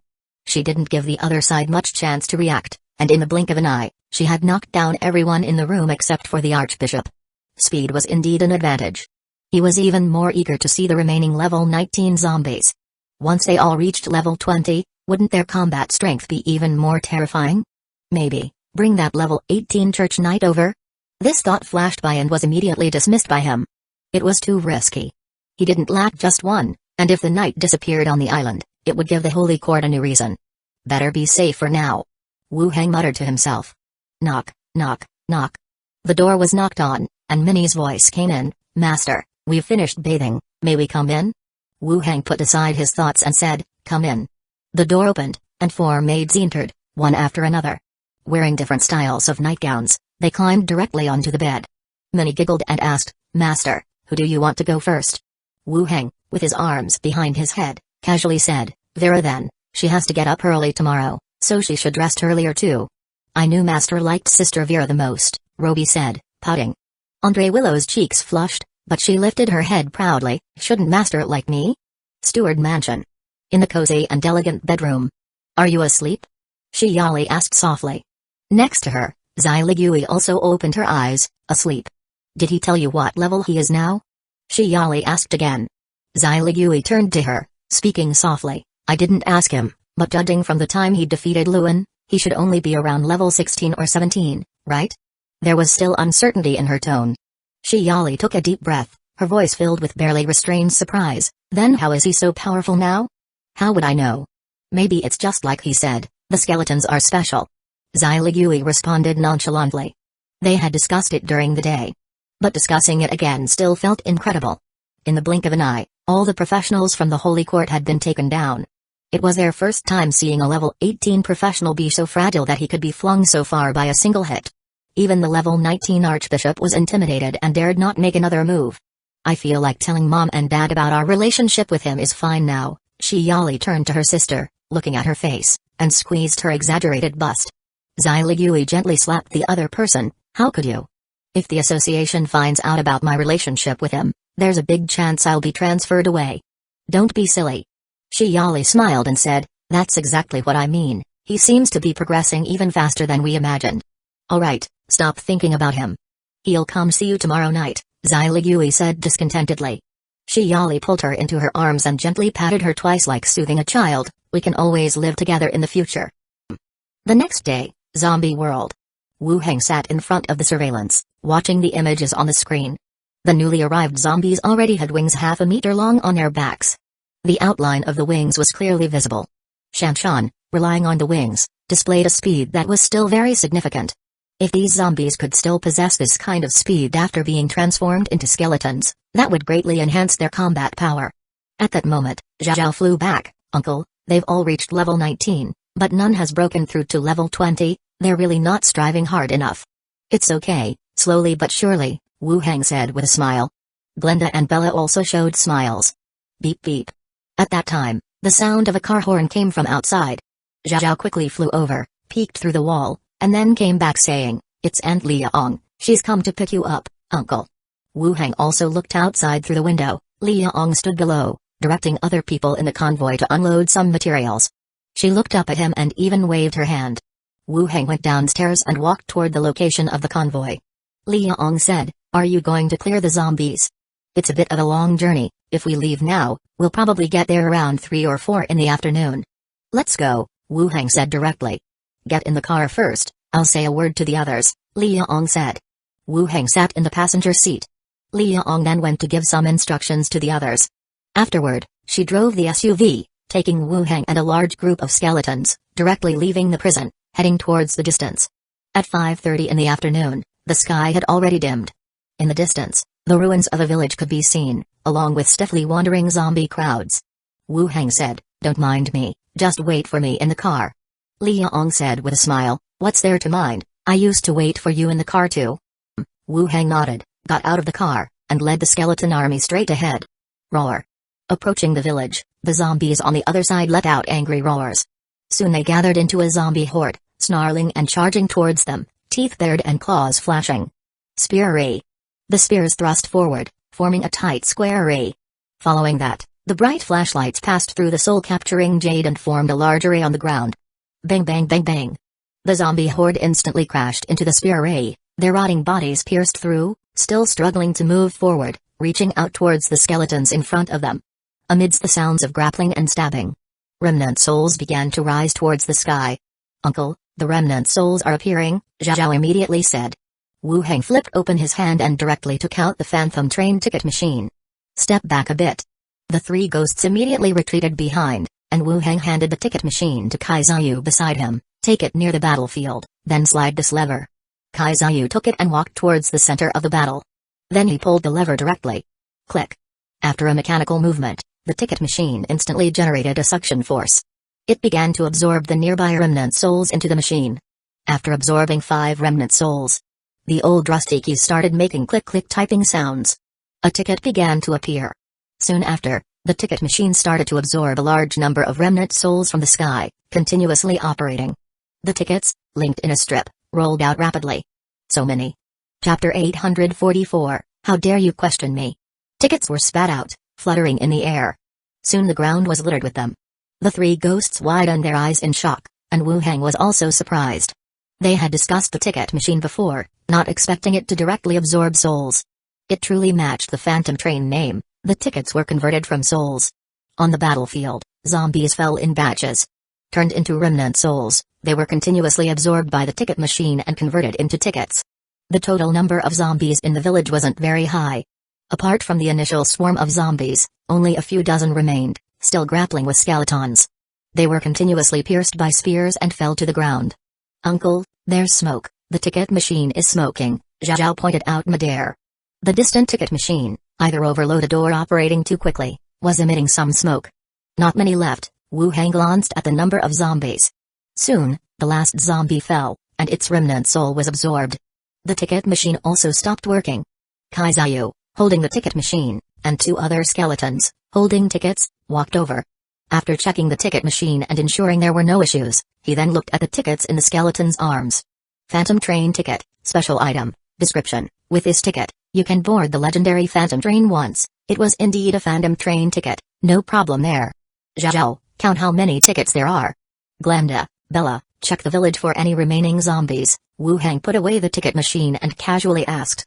Upon hearing this, Zhao immediately raised her hand. "Uncle, let Aunt count it, I want to go look for zombies." "Fine, hurry up, and don't play outside," Wu Heng said. "Okay." Zhao replied cheerily and zoomed off.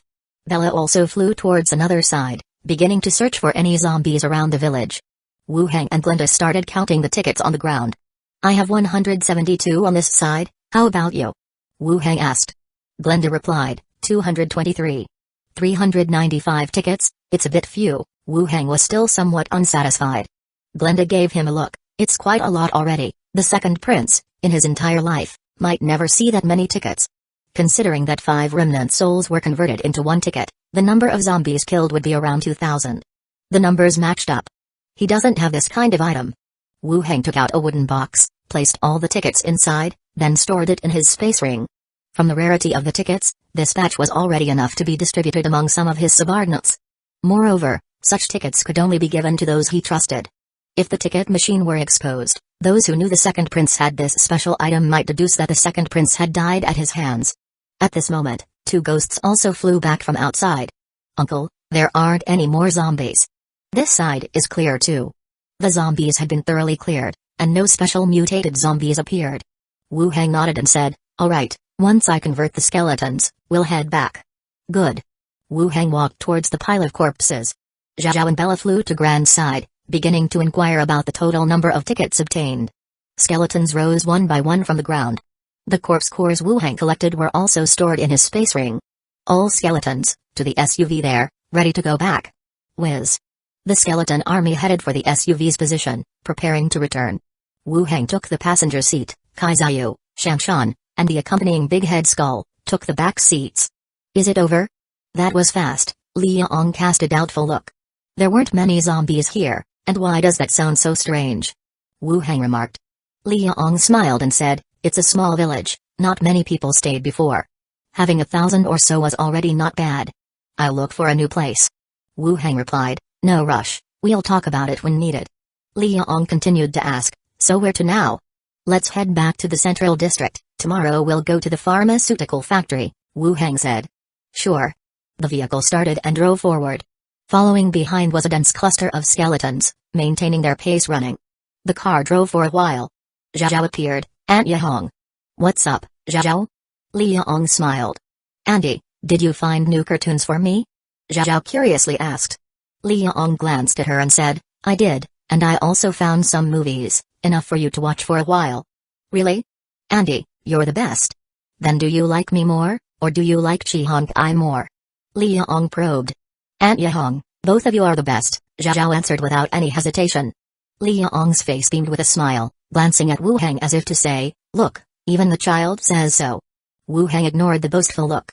Zhao's best was not exclusive to one person, she said the same about Gran, Bella, and even Lilith. Seeing no response from Wu Heng, Liang continued, Zhao, go see your mom when we get back, she's there too. Oh, I've missed her too, Zhao then said, Uncle, can I stay with my mom tonight? Today was supposed to be dinner with Zai Ligui and Shiyali. But given the lateness of the hour, clearly, they weren't going to make it on time. Sure. Wu Heng agreed. Chapter 844, Dare You Question Me? Zhao Yanqiu's workplace constantly changed depending on Zhao's location. Fortunately, the job she was assigned required only a radio. The mother and daughter duo indeed had a tough time. Yet in the current circumstances, Zhao Yanqiu could be considered to have benefited greatly from Zhao's assistance. The two casually chatted. The SUV directly entered the central shopping mall. The skeleton army headed to the stationed area, while the SUV stopped at the building's entrance. Is my mom still in the previous room? Zhao asked. She is. Liang replied. Then I'll go find my mom first, Zhao said and was about to leave. Wu Heng reminded her, it's dark already, don't scare her. Don't worry. Zhao said and left directly. Wu Heng and Liang returned to the bedroom to rest together. The next day, in the morning, the tidy storeroom was stacked neatly with medicine boxes. According to Liang, about 220,000 boxes had been produced by the pharmaceutical factory during this period. It was enough to meet their sales quantity for the second external release. Rows of skeletons carried the medicine boxes towards a boundary door that was opened. The piercing sound of bone friction echoed in the enclosed room. Once all of the medicine boxes had been transferred, Wu Heng closed the boundary door and then walked out. He walked outside and got back into Liang's SUV. Are you done? Liang asked. Done, let's head back, Wu Heng replied. Back where? Wu Heng thought for a moment, first to the central mall to pick up Zhao, then I'll have the skeletons drive back to the prison, so you don't have to run around. Liang nodded, alright, I'll come find you in a couple of days. Okay. Liang drove him to the central mall. Wu Heng had Bella call for Zhao, then had the skeletons drive straight back to the prison. After checking the monitors, he returned to Gold and Silver Island. Wu Heng came downstairs. Minnie immediately said, Master, this morning Vice Executive Zai Ligui called, asking if you were in. He had promised to have a meal at Zai Ligui's place yesterday. Hope the sisters aren't upset. Did she mention what it was about? Wu Heng asked while coming down. It seems to be about some interrogation, she didn't tell me the details, Minnie recalled. Interrogation, it must be about the Holy Court's affairs. Wu Heng said, I'll go have a look. Aren't you going to have some lunch first? Minnie asked. I'll eat when I come back tonight. Minnie nodded, picked up a coat nearby, and helped him put it on. Wu Heng activated the teleportation technique and disappeared on the spot. The Catgirl Roby watched the technique. Master's skill is really useful. If thieves could also do it, it'd be impossible to catch them stealing. Minnie tapped her on the forehead. Master's skills are advanced, they aren't meant for stealing. Don't you think it's practical for stealing? Practical. Just focus on leveling up, let Master teach you. Who are you kidding? That's a mage's skill. The Association, Interrogation Room. The incandescent light brightly illuminated the room. Sitting on the chair up front, an 18-level church knight had changed into a clean and tidy purple robe, showing no signs of being imprisoned. Even as an interrogatee, he still maintained a straight posture with sharp eyes. Across from him, at a wooden table, sat Steward Zyligui, Vice Executive Godane, Assistant Shiali, and 2 Association investigator taking notes. The room quieted down. Zyligui coldly began, "Tell me, why did you attack the Gold and Silver Island Master at that time? What were the reasons, and what was your purpose?" Hearing the question, the church knight slightly raised his head, his piercing gaze sweeping over everyone present, scoffed, and spoke, "No particular purpose. I just heard the Island Master was a rare talent, wanted to test his strength, and didn't expect it to cause a misunderstanding." Despite this incident, he did not regard himself as a criminal. An 18-level professional was already at the pinnacle of his profession, coupled with the identity of a church knight. Even if he made a mistake, it wasn't these people's place to interrogate him. If it wasn't for the Archbishop asking him to stay here and not delaying his eating and drinking, he would have already swaggered out. Who among these people present dared to stop him? Zyligui continued, "To attack during a negotiation, simply saying it was a test of strength, isn't that a bit far-fetched?" The church knight shrugged, displaying an attitude that it was up to her to think what she wanted. Zyligui narrowed her eyes, continuing, "What?" The distinguished church knight, bold enough to act but not to own up to it, resorting to such a flimsy excuse to deceive? The church knight's expression instantly turned cold, his gaze sharply focusing, "You dare question me? The association procedures, Your Excellency, do you think you no longer need to abide by the association rules?" Zyligui sternly countered. The church knight stared coldly at her, and the room began to fill with a suffocating oppressive feeling. The vice executive and 2 investigators started to sweat on their foreheads. Wanting to say a few words to ease the atmosphere, they feared drawing the hatred entirely upon themselves. Zyligui had Emilo's protection and was also the leader of Sword of Justice. They lacked such statuses. Thinking it over, they bowed their heads. "Believe it or not, I can kill right now." The church knight's words were on the brink of exit but abruptly stopped. Glancing at the investigators, he coldly laughed, "What you're doing is undoubtedly colluding with evil professions. Once his affairs are exposed, you'll be cleaned up along with him." Zyligui's expression remained unchanged. She turned her head and said, "Write it down, uncooperative during questioning," and made verbal threats. Chapter 844, Dare You Question Me? The investigator wiped his sweat while making entries in his logbook. The church knight suddenly stood up and said, "Let's see who has the last laugh." Creak. At that moment, the door was pushed open. Wu Heng, accompanied by 2 skeletons, walked in directly. The mocking church knight changed his expression and silently sat back down on his chair. Upon seeing Wu Heng entering, Zyligui and Shiali both showed delight but coughed lightly to maintain the steward's demeanor and calmly asked, "Is there something?" Wu Heng scanned the room. "I just came to see, how is everything?" Zyligui glanced at the investigator and said, "Let's stop here for today. There's no need to record the rest."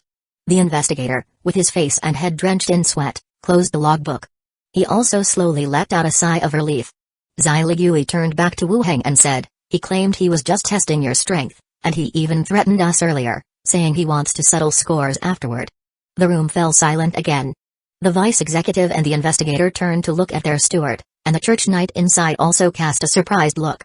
This sounded like tattling. Wu Heng looked at the church knight who was sitting in silence, wearing a brand new and neat suit, looking less like a prisoner and more like someone on vacation. He said directly, "You guys go out first, I'll have a talk with him."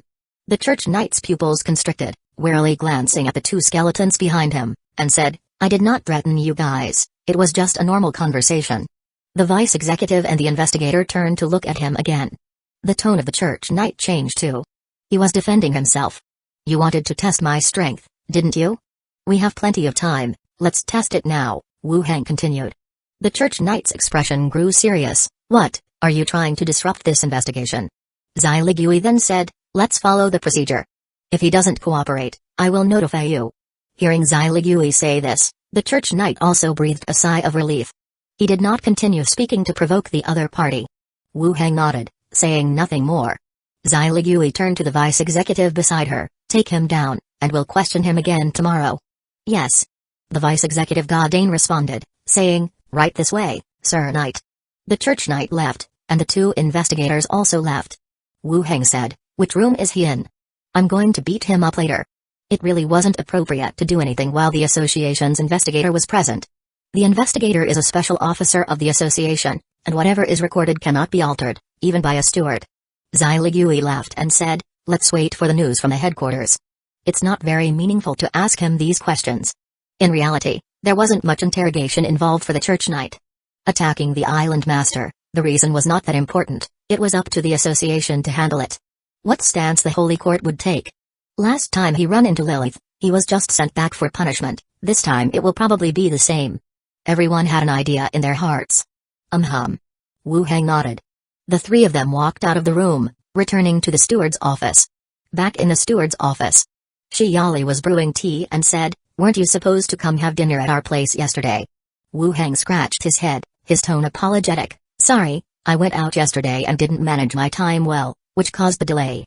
"It wasn't to meet another woman, was it?" Shiyali handed over the tea, her gaze fixed on him, asking.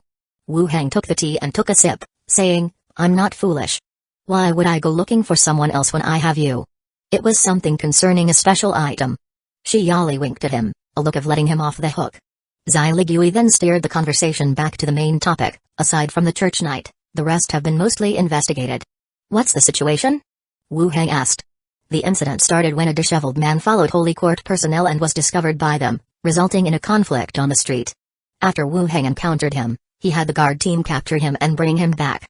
Zai Ligui said, that man was indeed following people from the Holy Court and was gathering intelligence. The Holy Court personnel can completely disassociate themselves from him. The only reason they can be detained is because they attacked you. The association is somewhat capable and has basically deduced the entire situation. Wu Heng simply said, that man is Macintosh's man. Zai Ligui and Shiyali both showed expressions that seemed to say they expected this. "What do you plan to do?" Zai Ligui asked. "Keep investigating for now, and then find a reason to release him." "That works, releasing him might just lead to Holy Court's retaliation," Shiyali reminded. "We'll arrange for them to go into hiding for a while." Wu Heng shared his plan. Zai Ligui nodded. "That works. Have you written to the headquarters yet?" "Not yet. I came to see how you would write it, to avoid any inconsistencies in our accounts," Wu Heng said directly.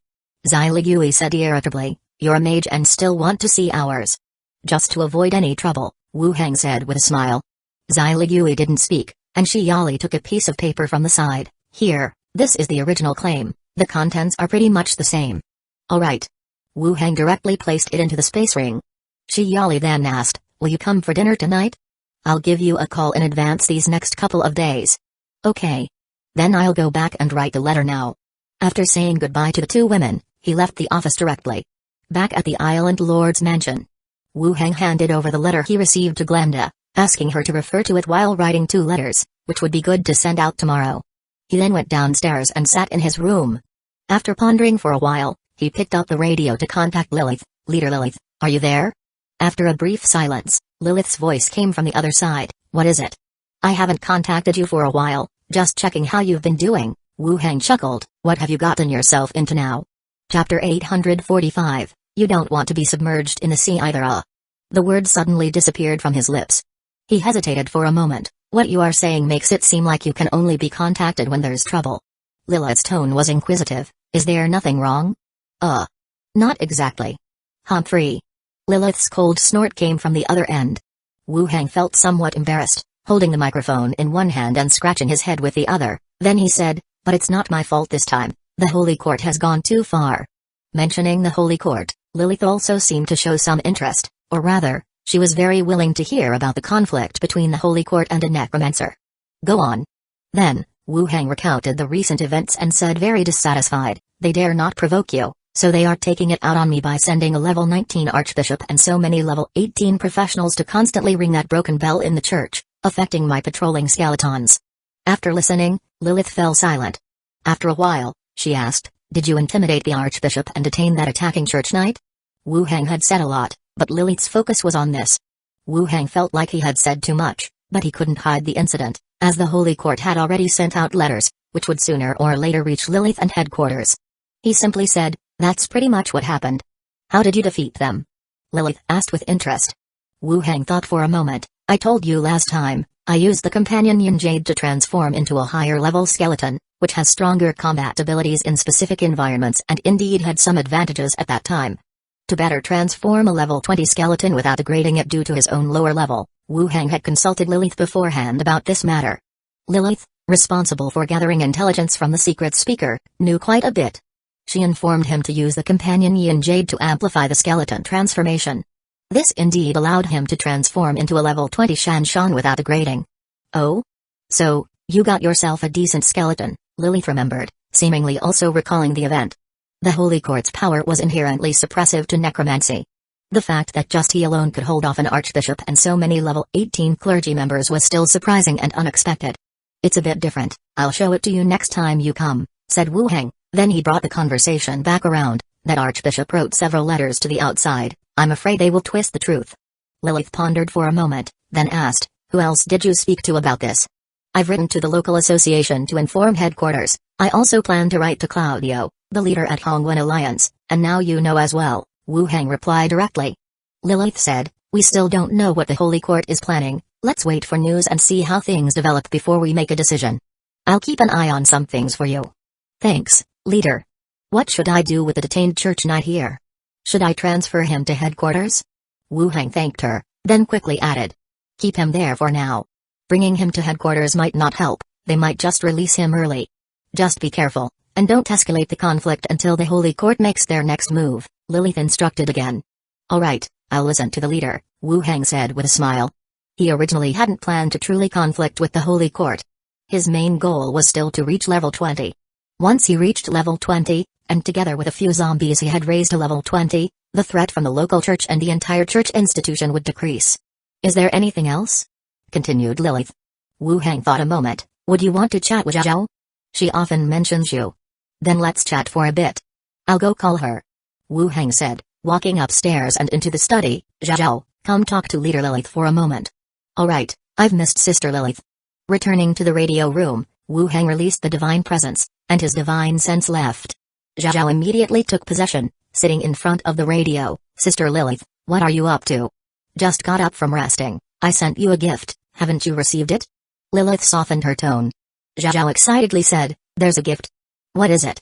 You'll know when you get it. How did your uncle get into a conflict with the Holy Court? Lilith asked again. They bullied us, sister, you must take revenge for us. On the street. Wu Heng had divine presence a skeleton and followed the patrol guard patrolling the streets. People were coming and going on the road. Those who saw the patrolling skeleton merely brushed past without any peculiar reactions. Occasionally, some travelers from off-island might stand at a distance, pointing and showing both curiosity and caution. Dong. Loud church bells rang out from the direction of the church. Clatter. The patrolling skeleton suddenly stopped in its tracks, its bones trembling incessantly and the soul fire flickering wildly under the influence of the bells. Wu Heng, possessing the skeleton, also felt the intense shaking. It felt as though it could collapse at any moment. It seemed this was the bell sound Wire had mentioned. Every time the bells tolled, they affected the skeletons on the island. The impact varied with level, the higher the level, the lesser the effect. It seemed that one day he should find a chance to enter the church. Or perhaps, be more forceful and simply tear down that broken bell or whatever it was. After 2 rings, the church bell sound vanished. The patrolling skeleton returned to normal and resumed patrolling along the road. Wu Heng walked for a while, looked around, and felt it was about time. He released the divine presence state and returned to his own body. He got up from the table and walked straight out. Back in the study. Wu Heng poured himself a cup of tea and sat down on a chair beside him. Zhao, what did you chat about with Lilith? Wu Heng asked casually. Lilith's sister said she has sent me a gift, it should be on its way here, Zhao said somewhat boastfully. What gift is it? Wu Heng asked curiously. I don't know. She didn't say, just that I would definitely like it and it must be expensive, Zhao said, then added, next time I'll ask sister to bring a gift for uncle too. Wu Heng was taken aback. You shouldn't ask others for gifts, I'm happy if Zhao has a gift. Uncle is so nice. Zhao flew over and affectionately leaned on his shoulder. The other 2 ghosts also slightly tilted their heads and glanced at the 2. Lilith's gift was partly due to her fondness for Zhao, and partly as a reciprocal gesture. When leaving earlier, Wu Heng had given elixirs, motorcycles, and some other items. According to market pricing, it was quite a costly gesture. The counterpart had spent most of the reciprocation on Zhao. Of course, it didn't seem to be a problem. Seeing Zhao so happy made him happy too.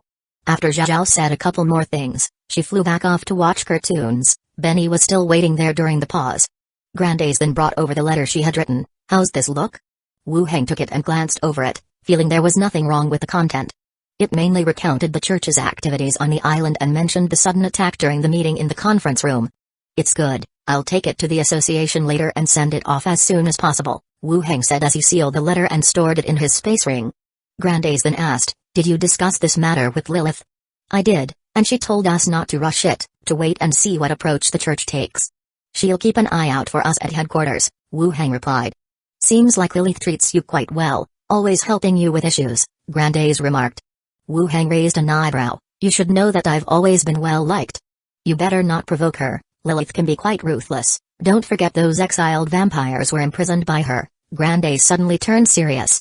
How could I provoke her? Wu Heng stated outright. He was always working hard to maintain a good relationship with her. Now with Zhao's relationship with her still fine, there was no reason to provoke her.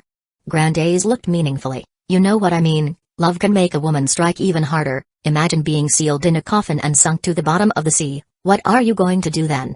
Stop it, I'm already starting to get scared. Chapter 846, Giving Away Train Tickets Too Timid. Glenda flew back and picked up another book to start reading. Wu Heng glanced at the time. It was 4:30 in the afternoon. He stood up and said, I'm off to the association. You all have fun. The ghosts nodded, and Wu Heng left the study. He walked downstairs. Minnie greeted him with a smile. Master. Ah, I'll eat out tonight, don't wait up for me, Wu Heng casually said. Okay, Minnie nodded.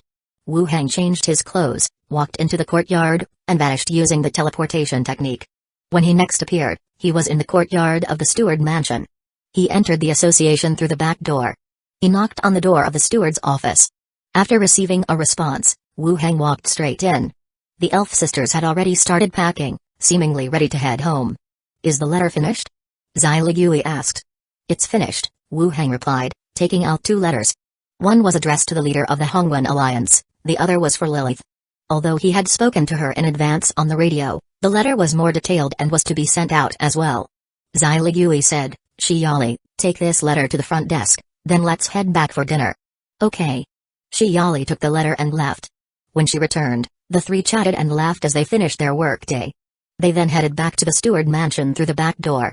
After sitting in the room for a while, Shiyali served dinner 1 dish at a time on the dining table. Instantaneously, the aroma of the evening meal permeated the entire room. The 3 of them sat down at the dining table, and Wu Heng commented with a smile, finally, I get to taste Shiyali's cooking again. Shiyali smiled, well, if it weren't for a certain glutton of a sister who's clumsy in the kitchen. Zailigui gave her a glare, who's clumsy? I simply don't like doing this. Shiyali then grabbed a bottle of wine from the side and poured for both. This is from the Elf Race Chamber of Commerce, let's see how it tastes. Zailigui didn't object this time. After pouring some wine, they chatted casually over the meal. As the sky grew darker, the lighting inside became brighter. Having drunk some wine, the cheeks of the elf sisters grew rosier. Wu Heng looked at them, took both their hands, and led them to the window to sit and watch the starry sky. The night sky is so beautiful tonight, Shiyali observed, gazing upward. Wu Heng said softly, just like you two. Both women's cheeks flushed even deeper. Shiyali looked over with deep affection. Wu Heng took a sip of his wine. The sweet fruit wine lingered in his mouth. He pulled Shiyali close, pressed his lips to hers, and shared the wine in her mouth. Zailigui's eyes widened in surprise. Before she could speak, Wu Heng turned to her and continued, transferring the remaining wine into her mouth. Shiyali asked, are you going back tonight? Not going back, Wu Heng plainly said. Zailigui spoke up with a bashful tone, let's not, I'm a bit scared. Shiyali glanced at Wu Heng, then pulling Zailigui, said, come on, I have a way. Zailigui followed her into the room. Soon after, Zailigui's timid and cautious voice came from inside, Wu Heng, are you still there? I'm coming in. Wu Heng entered the bedroom, and his pupils slightly constricted. Inside the room, the elf sisters had changed into their nightgowns and were standing on the floor beside the bed, both with black cloths tied over their heads, covering their eyes. Zailigui whispered, Wu Heng, are you there? If you're not, I'm taking this off. It's a bit scary. I'm here. Wu Heng approached. He took the sisters' hands, one on each side, and sat down on the bed together. They lay back on the bed. The next day, after breakfast, Wu Heng promptly headed to the city hall. He first met with several newly elected Chamber of Commerce representatives and thoroughly discussed the details of cooperating in selling medicinal tablets. Armed with previous experience, this time the process was even smoother. Having explained the rules and important points to the representatives, he immediately signed the agreements. By afternoon, they could start arranging to transport the medicinal tablets from the designated warehouses. The representatives left with their ticket numbers. Their faces beamed with joy. Knock, knock, knock. A soft knock on the door was heard. A dwarf dressed in splendid attire, wearing gold-rimmed monocle glasses, and carrying a briefcase, entered. Lord Island Master. Wu Heng also showed a smile. Yusef, take a seat. Yusef was the head of the Design Institute on the island, and the expansion of the island, as well as the construction of some key buildings, were all under the responsibility of the Design Institute. At this moment, he appeared much more refined in his attire, exuding an aura of an elite professional. Yusef sat down on the wooden chair, opened his briefcase, and took out a few design blueprints. My lord, here are the plans for the entertainment city you instructed us to build. The basic construction is completed, and what follows is the interior decoration. The matter of the entertainment city had been mentioned to him by Andre Willow on his return. At that time, it was said that it would be completed in a few days. The efficiency was indeed commendable. Wu Heng said, I will arrange for Shainila to come have a look, and when she does, let her discuss the overall decoration with you. Yes, my lord, Yusef nodded in acknowledgement. Wu Heng continued to ask, how is the construction of the leader mansion going? It's pretty much finished as well, Yusef replied. Wu Heng nodded, good, I got it. Then, I won't disturb you any longer, my lord. Yusef hopped off the chair, bowed again and left the room. After leaving City Hall, Wu Heng, accompanied by skeletons, went to the island's factory, as well as to the entertainment city and leader mansion he had just mentioned. The factory interior was all operated by skeletons, and seeing that there was nothing amiss, he didn't pay too much attention. This was the good thing about skeletons. They never slacked off nor did they need the hassle of eating and excretion. The entertainment city was a large 3-story building. Each level consisted of a spacious open floor. Given the current world's building capability, spacious open floors were much easier to construct than taller buildings. As long as there was enough land, it wasn't a problem. The style of the leader mansion was very similar to Wu Heng's own island lord's mansion. After all, it was a place promised to Lilith. If she settled on the island, it would also be a way to restrain the Holy Court. After inspecting the various locations, Wu Heng returned to the island lord's mansion. After dinner, he went straight upstairs and returned to the study.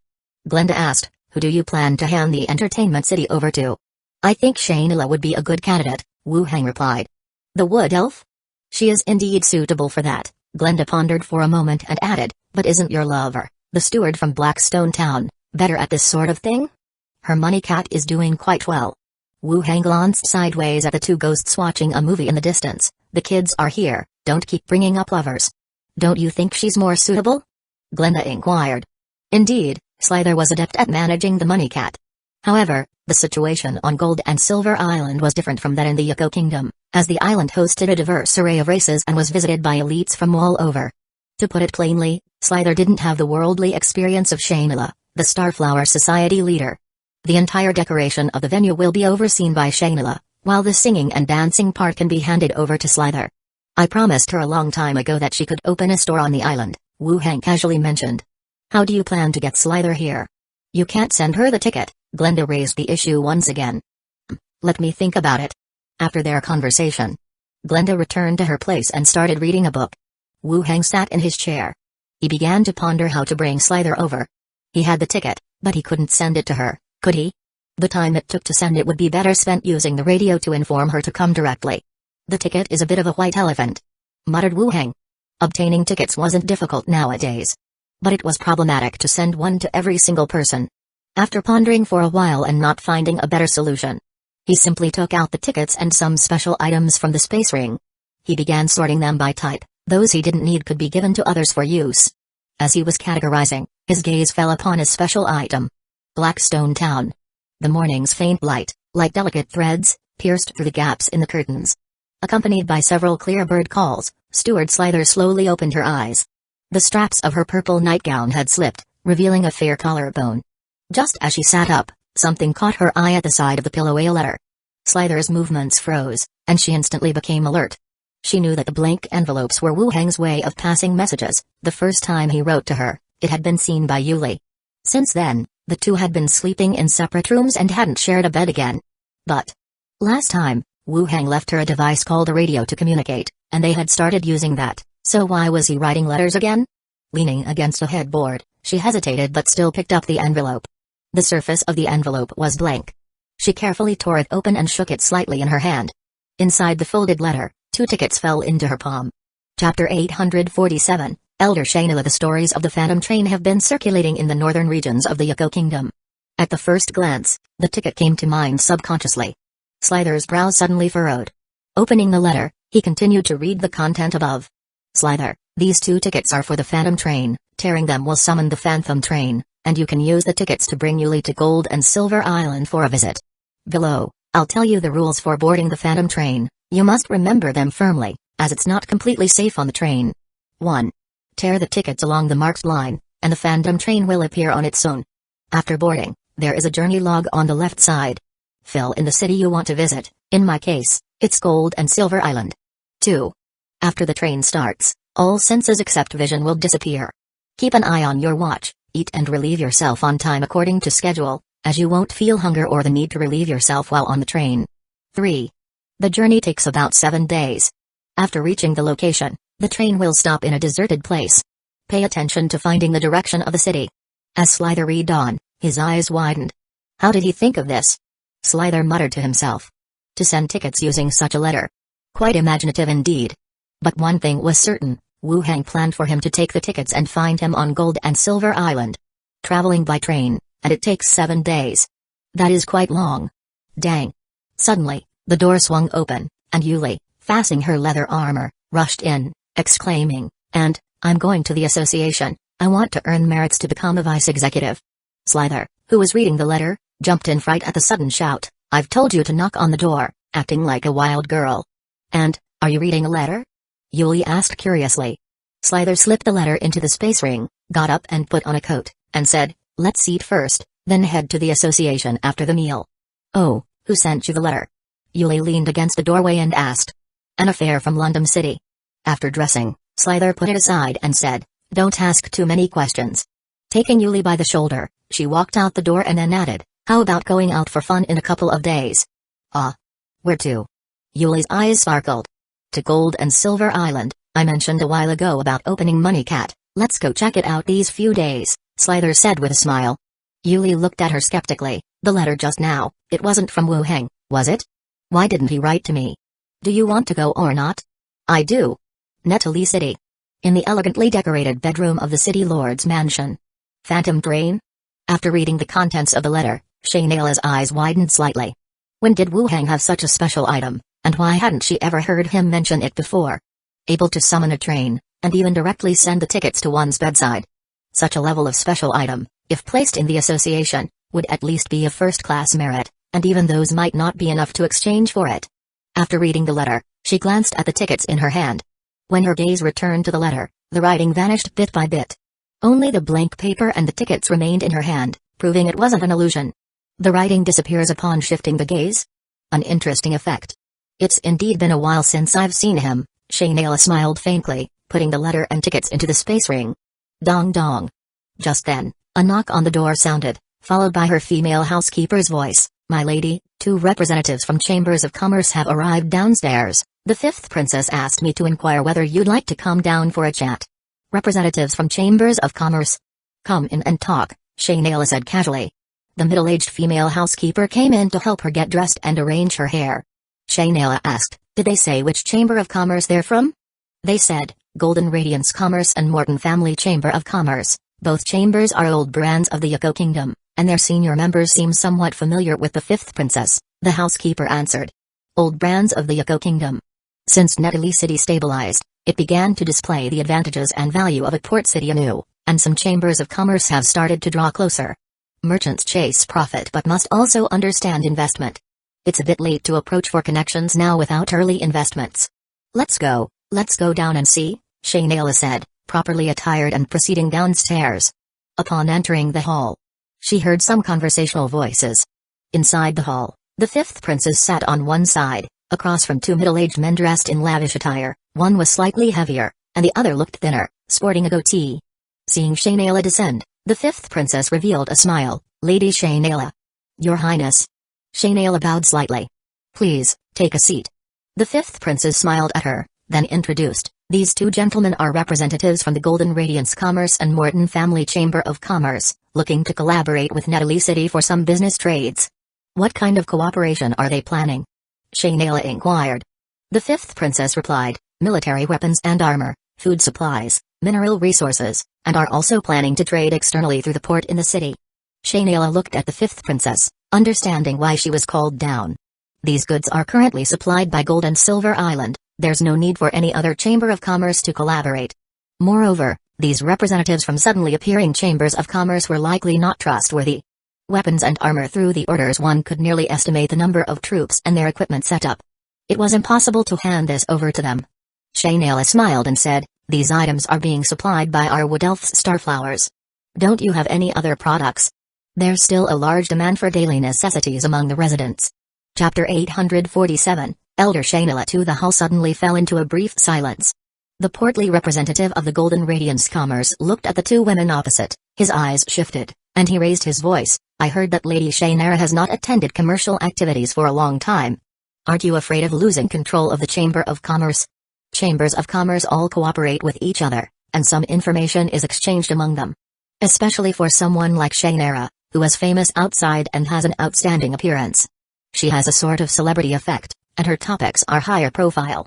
Shainara's expression remained unchanged. That is not something you need to worry about, I am still the chairperson of the chamber. Oh? But I heard that you no longer have control over the chamber. Could it be just rumors?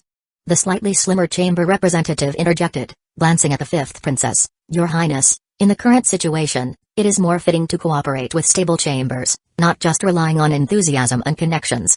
It has been over half a year since Shainara became the honorary chairperson and the Elders' Council withdrew her control. It seemed that the outside world had noticed something.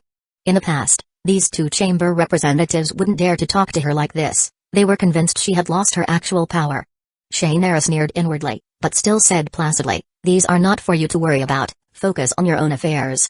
The fifth princess glanced at the two men, her tone firm, if there are other cooperation proposals, feel free to present them. As for the current cooperations, I have no plans to switch. The portly representative immediately said, Your Highness, I feel you should choose a more trustworthy chamber.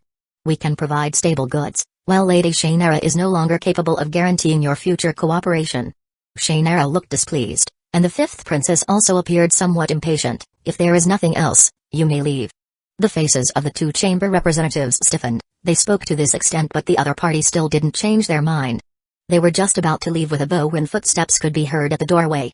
A servant spoke, Your Highness, representatives from Starflower and officials from the Wood Elf clan are here. They want to see Lady Shainara.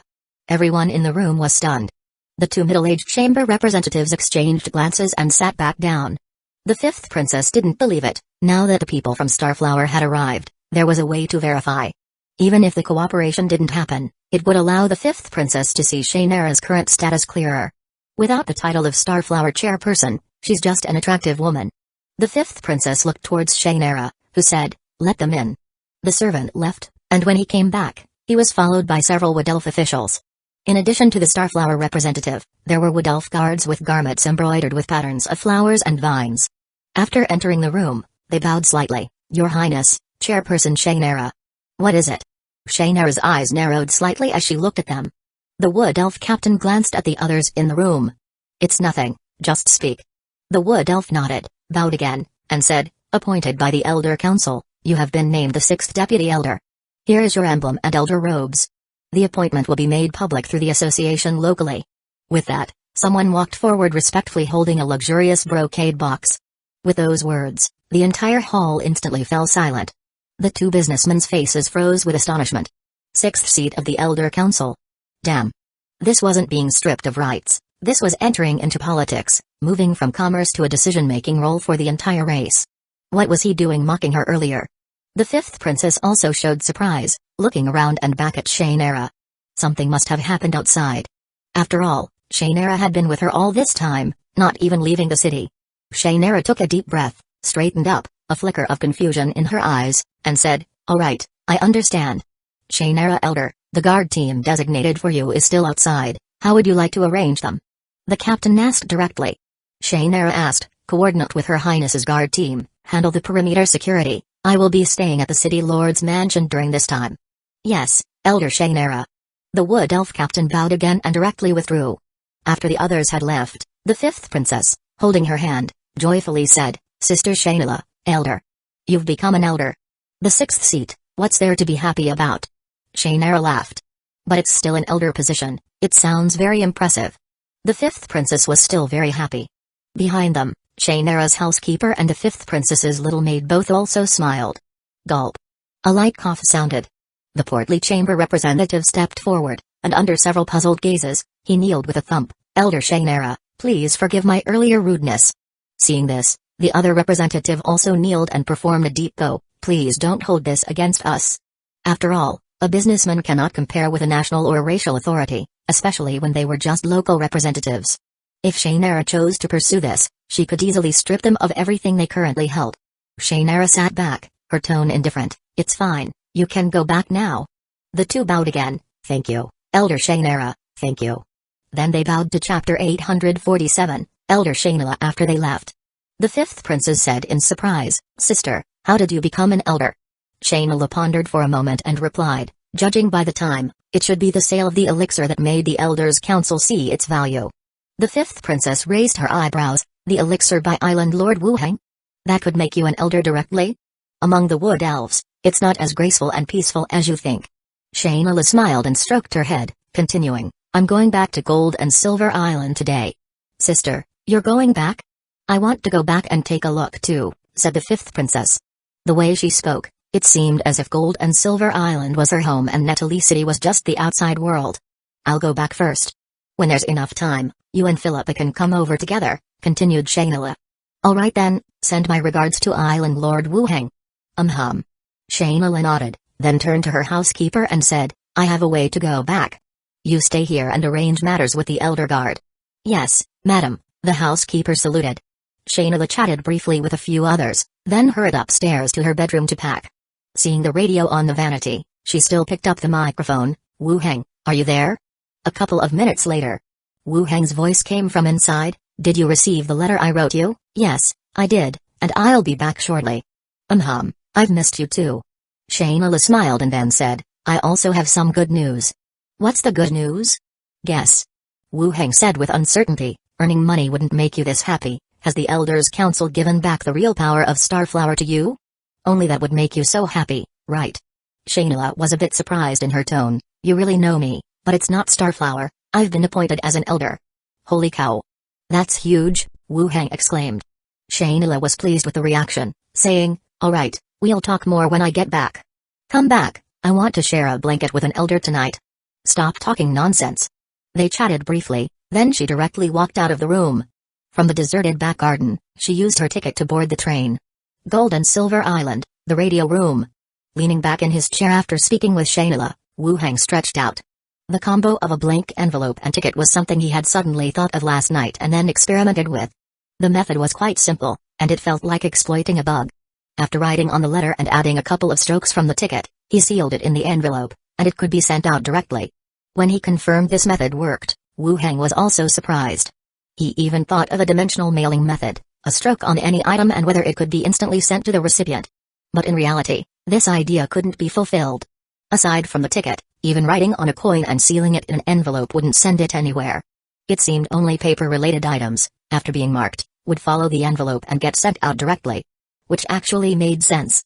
If one could really teleport items through space, the Pirate King would have used it from the start. He wouldn't have had to wait for someone else to experiment with it. The fact that a passionate goose feather pen could achieve this effect with the Phantom Train's ticket was quite impressive. In the future, he could directly write and send tickets to speed up travel. Sitting in his chair, he stretched lazily and then got up and walked outside. Let's go, let's have some fun with zombies. Wuheng called out. The three ghosts flew back to him. Then they dove into his body. Wuheng opened a boundary door next to him and walked through. Holy Hall. In the magnificent church hall, the grand dome was lit up by dazzling crystals. The walls were adorned with solemn frescoes depicting holy scenes, proclaiming the glory and majesty of God. An urgent letter was hastily presented to the Pope's hands. His eyes moved across the paper, and his eyebrows furrowed. Inside the hall, a group of high-level clergy exchanged glances as they observed the Pope's changing expressions. Gentlemen, the Pope spoke softly, yet his voice echoed clearly in the hall, reaching everyone's ears. Yuan has sent news. That island master from Gold and Silver Island, there's new information about him. Gold and Silver Island? Some people had heard of it, and some had never heard of this place before. The Pope gestured gently with his hand, and the letter in his hand flew to someone below. Then, it was passed around for everyone to see. But seeing that a human necromancer in his 20s had the power to counter a high-level archbishop and several high-ranking clergy, everyone's faces changed.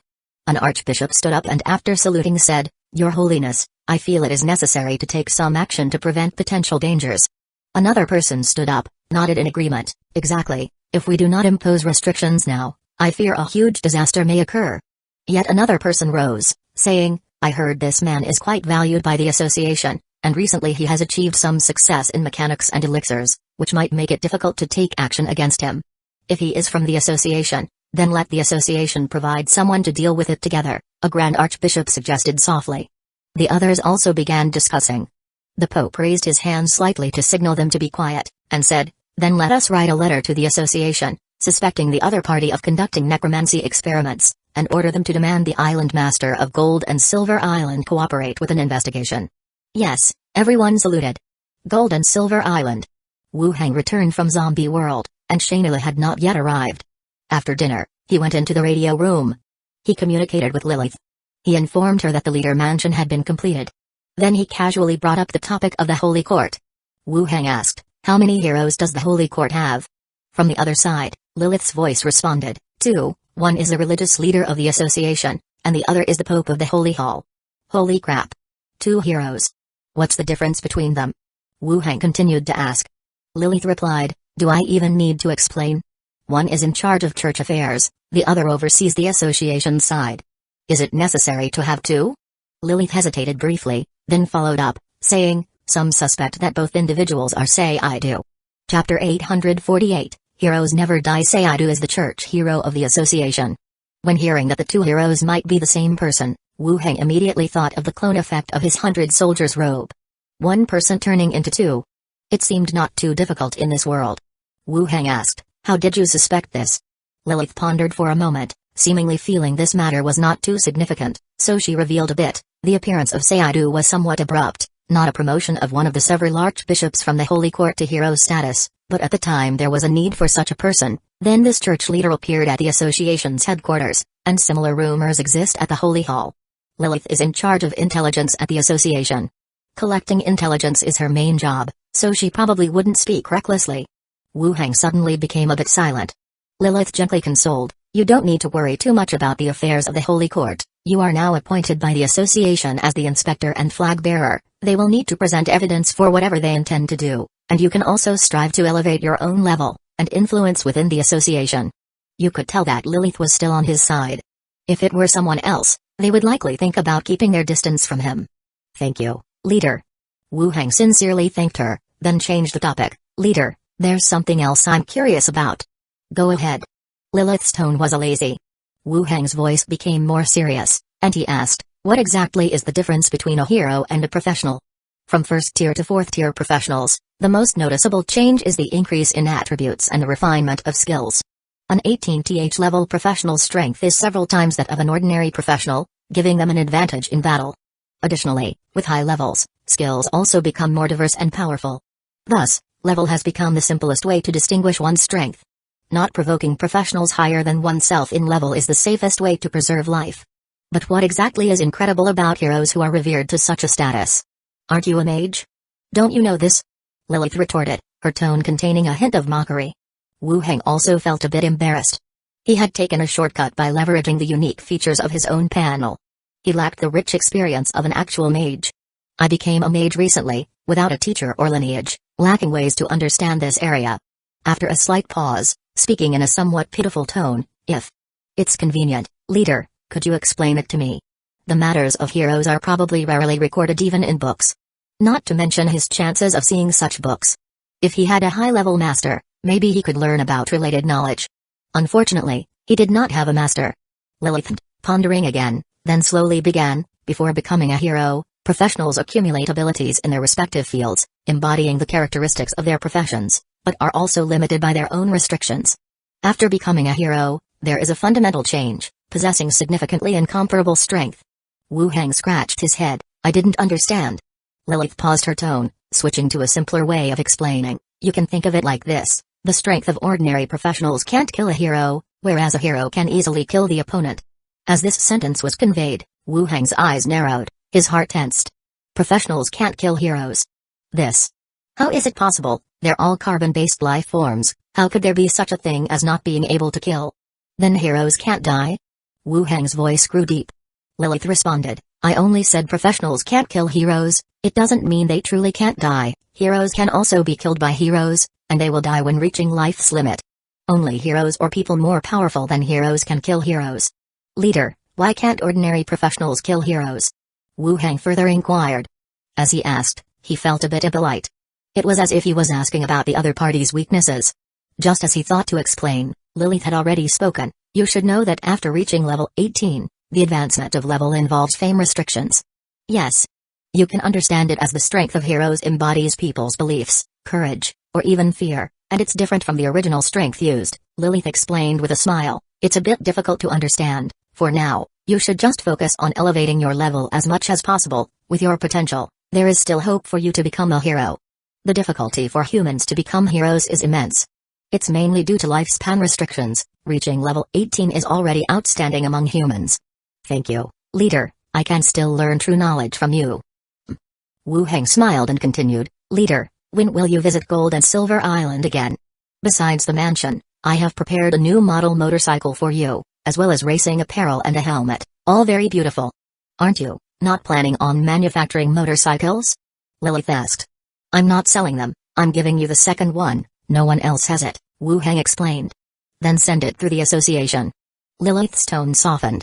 Wu Hang smiled. In a few days, the island will hold the next elixir auction. Why not stay for a few days then, and we'll take everything back together. The other side fell silent again. After several seconds, Lilith finally spoke lightly. We'll talk about it during the auction. I'll check my schedule. Okay. Lilith continued. If there's nothing else, I'm going to rest. Leader, goodbye. After ending the communication, Wu Hang also slowly exhaled a breath. Chapter 848, Heroes Never Die. Still sitting in the chair, his mind was immersed in deep thought. This conversation with Lilith had provided him with many pieces of information that were previously unclear and difficult to obtain from the outside world. The first was about the heroes of the Holy Court. According to Lilith, there were two heroes in the Holy Court. One was the Pope responsible for the affairs of the Holy Hall, and the other was the church leader of the association, Say I Do. Moreover, Lilith suspected that these two heroes might be the same person. Although the statement she gave was rather vague. But since Lilith was in charge of the association's intelligence work, she wouldn't make such a statement based only on conjecture. There must be intel indicating that the two heroes could be the same person. Two heroes, one enemy. This seems to be a good thing for me. No, it's still two heroes, my threat hasn't decreased, it's not right to say whether it's good or not. He pondered the matter again in his heart. Lilith mentioned two heroes, but that might not represent the full strength of the Holy Court. Other heroes might emerge. Just like what Lilith had mentioned before. When the association needed a leader such as Say I Do, he suddenly appeared. It's hard to say if they might introduce one or two more. I still need to be cautious. The second point was about the information regarding the heroes. This piece of information was the most shocking to him. Ordinary professionals can't kill a hero, only a hero can kill another hero. This statement was a huge shock to him. And it overturned his previous thoughts. No wonder heroes hold such status, church heroes, with just a few people, dare to investigate the evil cult in Hueco Kingdom. Without reaching hero status, one cannot kill them, whereas they can kill regular professionals. This world really is different. I thought I had understood this world, but it turns out I'm far from it. According to Lilith, the power possessed by heroes is related to the prestige requirement of level 18. Thus, after becoming a hero, their strength encompasses complex forces like people's beliefs and courage. It's somewhat like the power of all beings and the power of faith in novels. It should not be considered faith, at most it's a precursor of faith, or the power of belief. Faith is what the church collects, the devotion and reverence for God, it is about firm belief and extremity. The prestige collected at level 18 is more like the spread of deeds. Can my level 20 skeleton kill them? If I cannot kill the opponent, then I can't deter the two heroes of the church. It seems, I need to reach level 20 as soon as possible. Dong dong dong. While he pondered, there was a knock at the door. Following that, came the voice of Catwoman Roby. "Master, Sister Shayna has come back and is chatting in the living room." "Shayna has returned?" It was already dark outside. Her return was slower than expected. "All right, I'm coming down now." Wu Hang got up, making way for the skeleton investigator. He left the room and walked down the stairs. Upon reaching, he saw Shayna dressed in light attire, sitting in front of the sofa, chatting with Minnie and a few maids. It had been some time since her trip to Netali City. "Welcome back," Wu Hang said with a smile. Hearing this, Shayna turned around and also smiled. "I'm back. Master, do you think Sister Shayna has become prettier?" Minnie asked with a smile. Wu Hang gave another look and said, "Prettier. I knew Master would say that." Minnie giggled, and the rest laughed along. Shayna lightly slapped Minnie and said, "Nonsense." Wu Hang sat down and asked, "Have you had dinner?" "I ate some in the carriage." "How about Netali City recently, any issues?" Wu Hang continued. Shayna spoke softly, "No issues, everything is developing normally, the city is recovering well, and just this morning, 2 seasoned chambers of commerce from the kingdom came to discuss cooperation with the 5th princess." "What kind of cooperation?" Wu Hang inquired. While speaking, the maid served tea and pastries. With her pale fingers, Shayna picked up a pastry and murmured, "Weapons, food, and medicine, but we've got those covered and didn't agree." "Oh right, the 5th princess asked me to send her regards." Wu Hang also smiled. "The 5th princess is doing well?" "Very well, sometimes she even rehearses stories of the great detective in the city lord's mansion. She admires you in her heart," Shayna said while taking another pastry. "Personal charm." Shayna worked her mouth. Wu Hang continued, "The entertainment city is fully constructed, and given your broad knowledge and good aesthetic, I need to entrust you with the decor." Shayna gave him a glance. "Who are you kidding?" "It's true, I feel most reassured giving it to you," Wu Hang said, smiling. "Do you have the blueprint?" Wu Hang pulled out a simple blueprint from the space ring. Shayna briefly glanced at it and asked, "What do you want to do, any requirements?" Wu Hang pondered and said, "I'm thinking of combining mechanical and magic array patterns to create indoor scenes such as waterfalls and hot springs, luxurious guest rooms, and more." Wu Hang then shared his thoughts while taking out a tablet and showing several photos of entertainment cities from the modern world. Shayna listened attentively and also voiced some of her opinions. After discussing for a while, they roughly finalized the plans. Shayna also pocketed the blueprint. Minnie came over with fruits, asking, "Sister, do you want to go watch a movie with us?" Shayna looked at Wu Hang and laughingly said, "Not today, I'm a bit tired, going to rest early." Chapter 848, Heroes Never Die. "Alright, the bathwater upstairs is ready, try to rest early," Minnie said. "Thank you, Minnie." "You're welcome." The maids went to the multimedia room with snacks to watch a movie. Wu Hang and Shayna also headed upstairs to the bedroom. Inside the bedroom, Wu Hang lay on the bed for a while. The door opened, Shayna came in wrapped in a bathrobe, holding a towel and wiping her hair. She sat on the edge of the bed, and Wu Hang took the towel from her and sat behind her to help wipe her hair while asking casually, "By the way, how did you suddenly become an elder?" Shayna sat up straight, said casually, "I think it's because of the sale of the medicine, plus the big orders you made with the wood elves before, so they gave me this position. It's just a temporary elder, without any real power. It's still great to become an elder. When I get more powerful, I'll make you the great elder." Wu Hang threw the towel aside. His arms passed through her fair neck and along the open collar, grasping the heavy object in front. Shayna had gotten used to his actions. She gently turned her head to look at him, her eyes filled with deep longing and love. Their eyes met. Wu Hang gently lowered his head and kissed her lips. Cool and smooth, they kept chasing and entwining in each other's mouth. Her loose bathrobe was completely opened. Wu Hang kissed down along her neck, while Shayna gently held his head, smiling. As the last piece of barrier was thrown aside, Shayna lay there on the bed. Glancing at the man beside her, full of appreciation, her cheeks turned red. "Stop looking, it's embarrassing." Wu Hang was not in a hurry, his hand gently caressed her body, and he smiled. "Elder Shayna, do you want me to be gentle, rough, or wild?" Shayna rolled her eyes at him. "What tricks are you playing now? Choose one. Try being a bit rough," Shayna whispered. Wu Hang grinned, flipped her over, and smacked her on one side of the butt, lifted up a bit. "Why did you hit me?" Shayna said discontentedly. Her hair swayed, and the bed also gently moved. "Call me husband."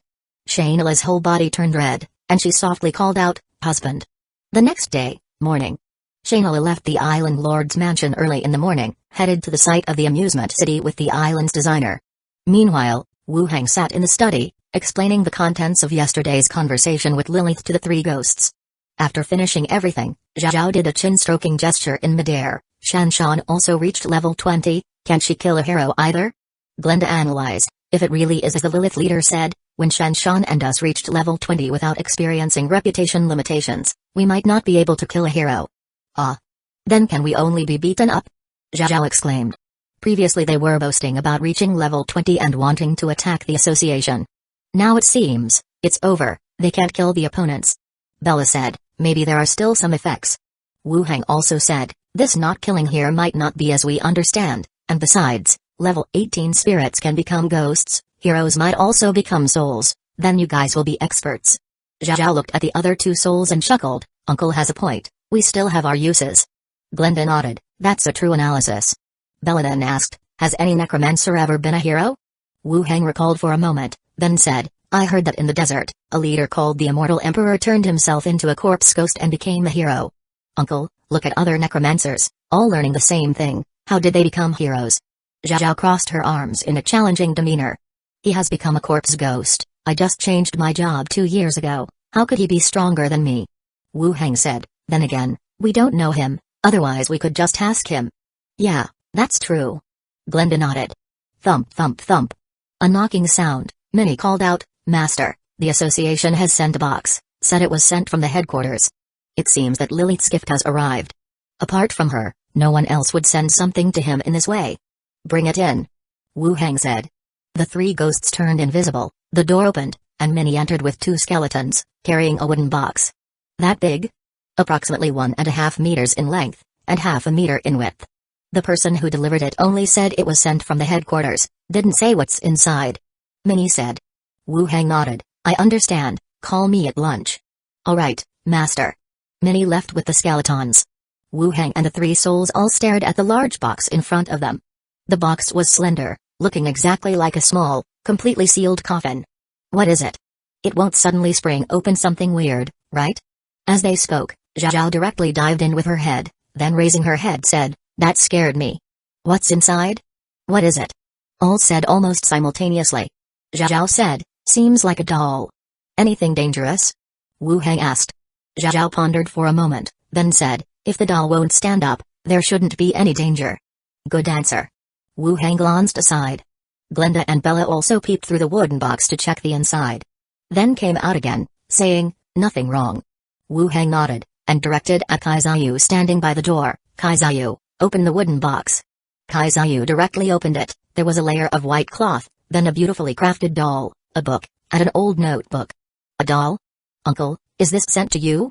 Zhao looked over curiously. Chapter 849, Alchemy Puppet. Wu Heng also cast his gaze onto the doll.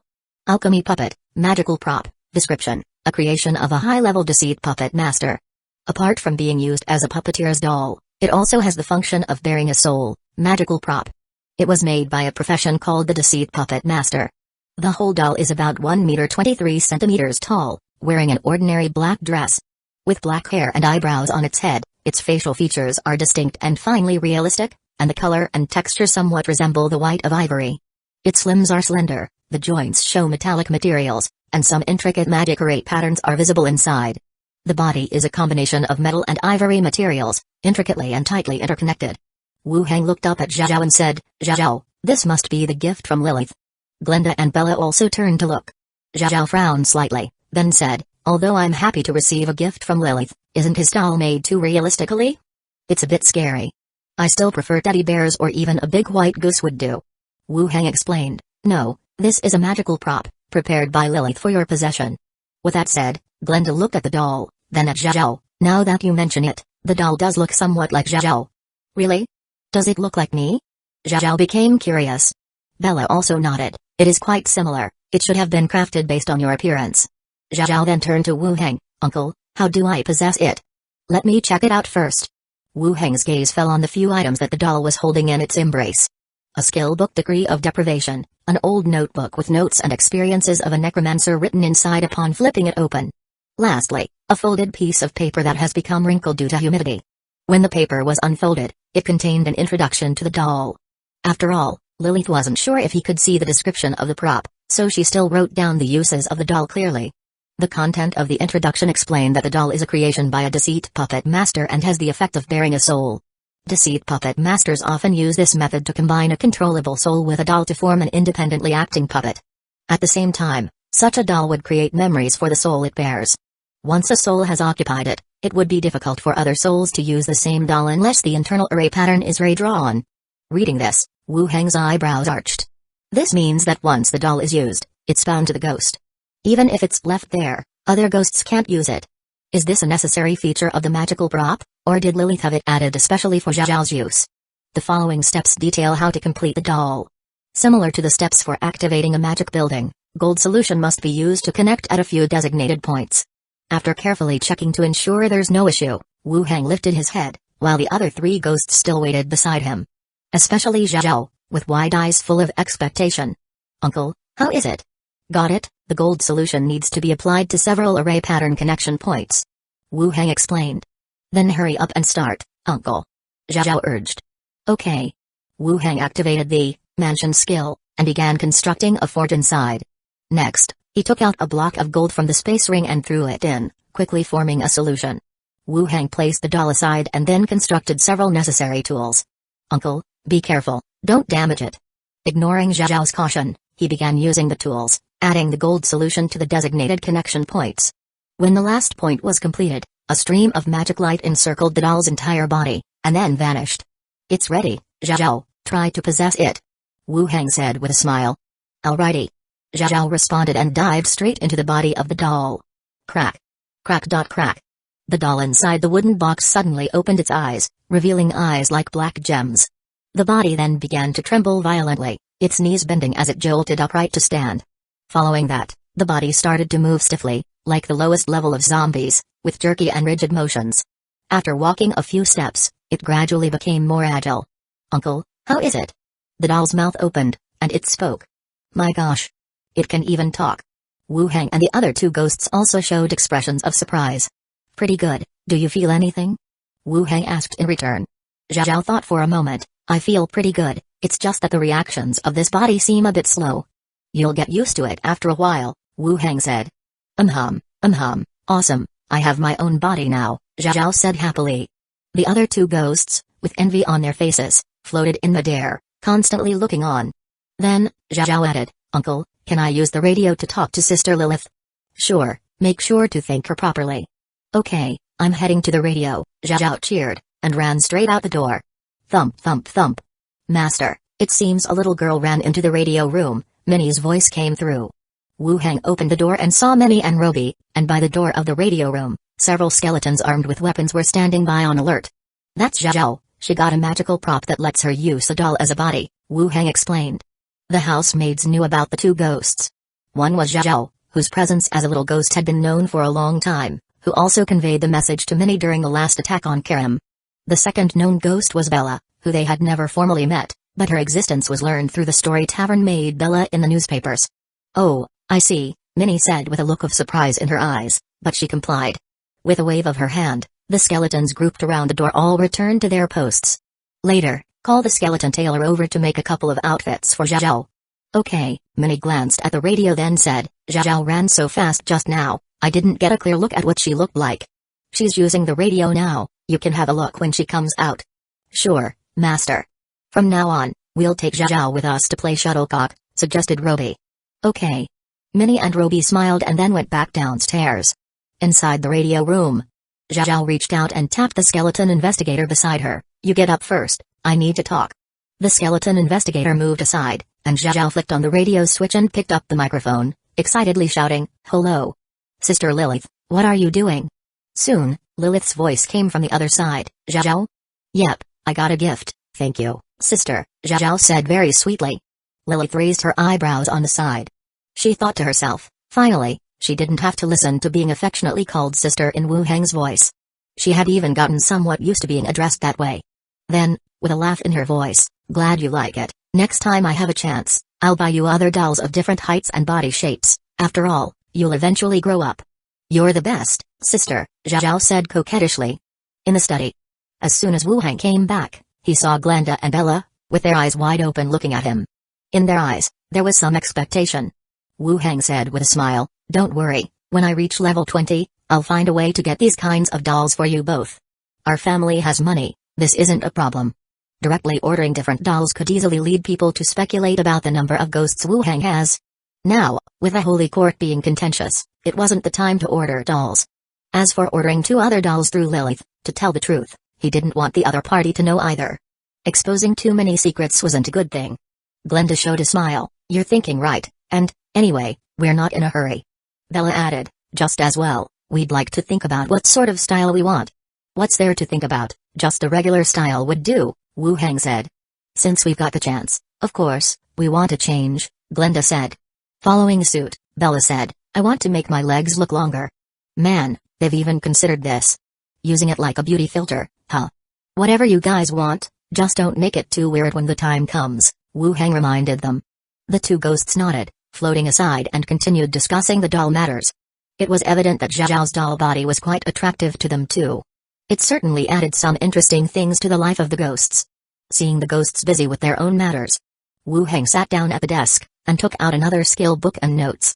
Degree of Deprivation. Description: you release power infused with a curse that can strip the senses organs from any living creature you can see within casting range. Targets affected by deprivation will suffer different impacts based on their constitution and resistances. Chapter 850. Let Wu Hang owe them a personal favor. Lilith's spell that makes people's mouths disappear.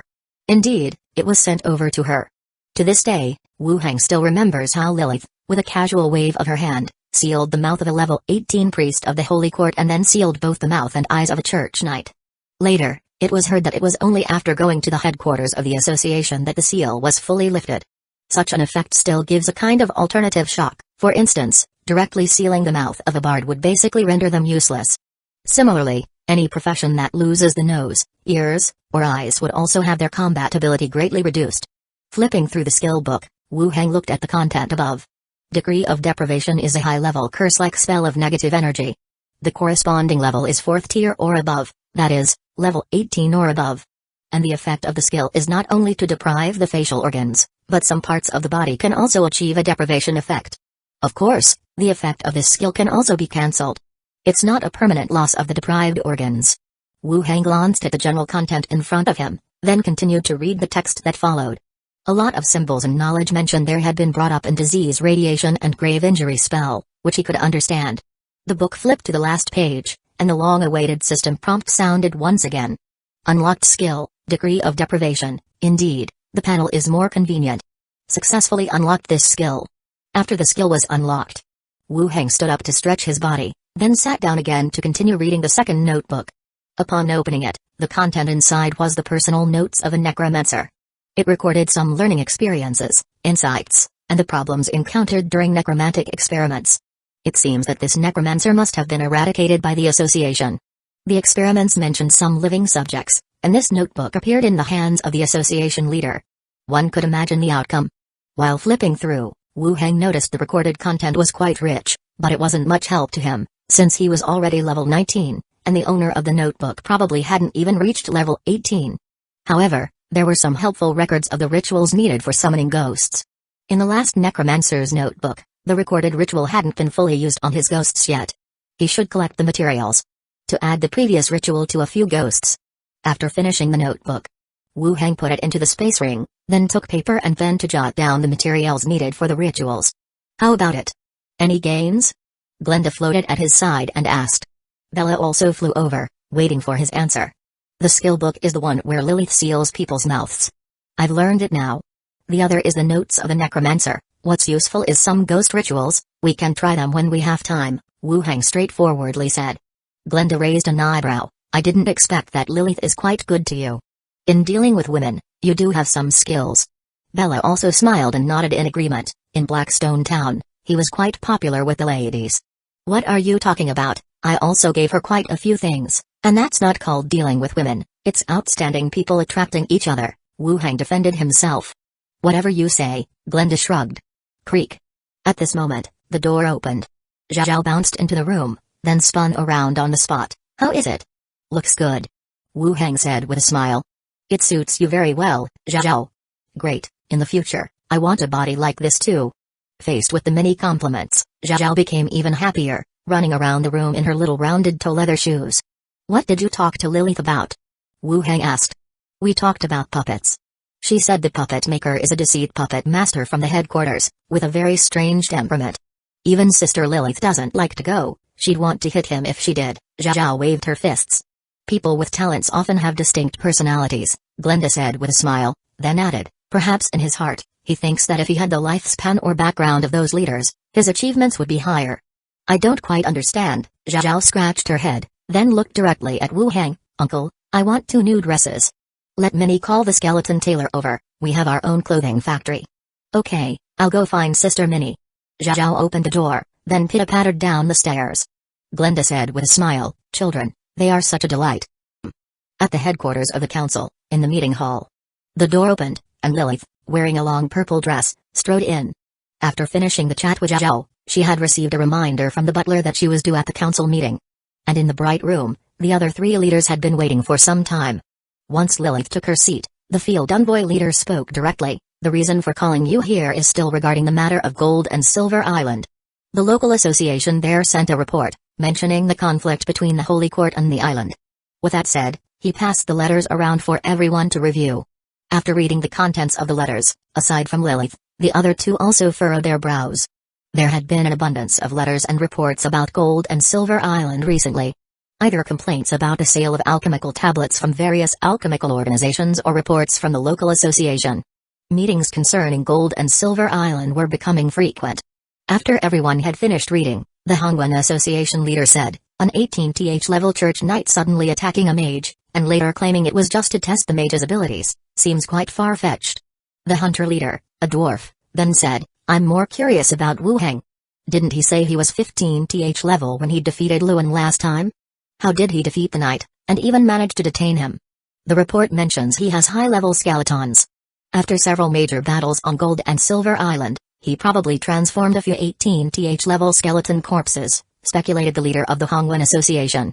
The field envoy leader casually retrieved the letter and then asked, with the Holy Court involved, what are your thoughts? The hunter leader suggested, give the Holy Court a warning. Just release the person, after all, Seidu is still handling affairs in Hueco Kingdom.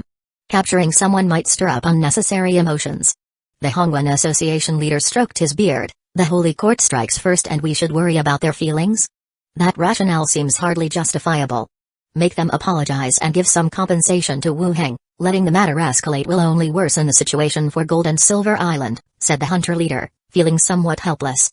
He wasn't siding with the Holy Court, but that was the situation.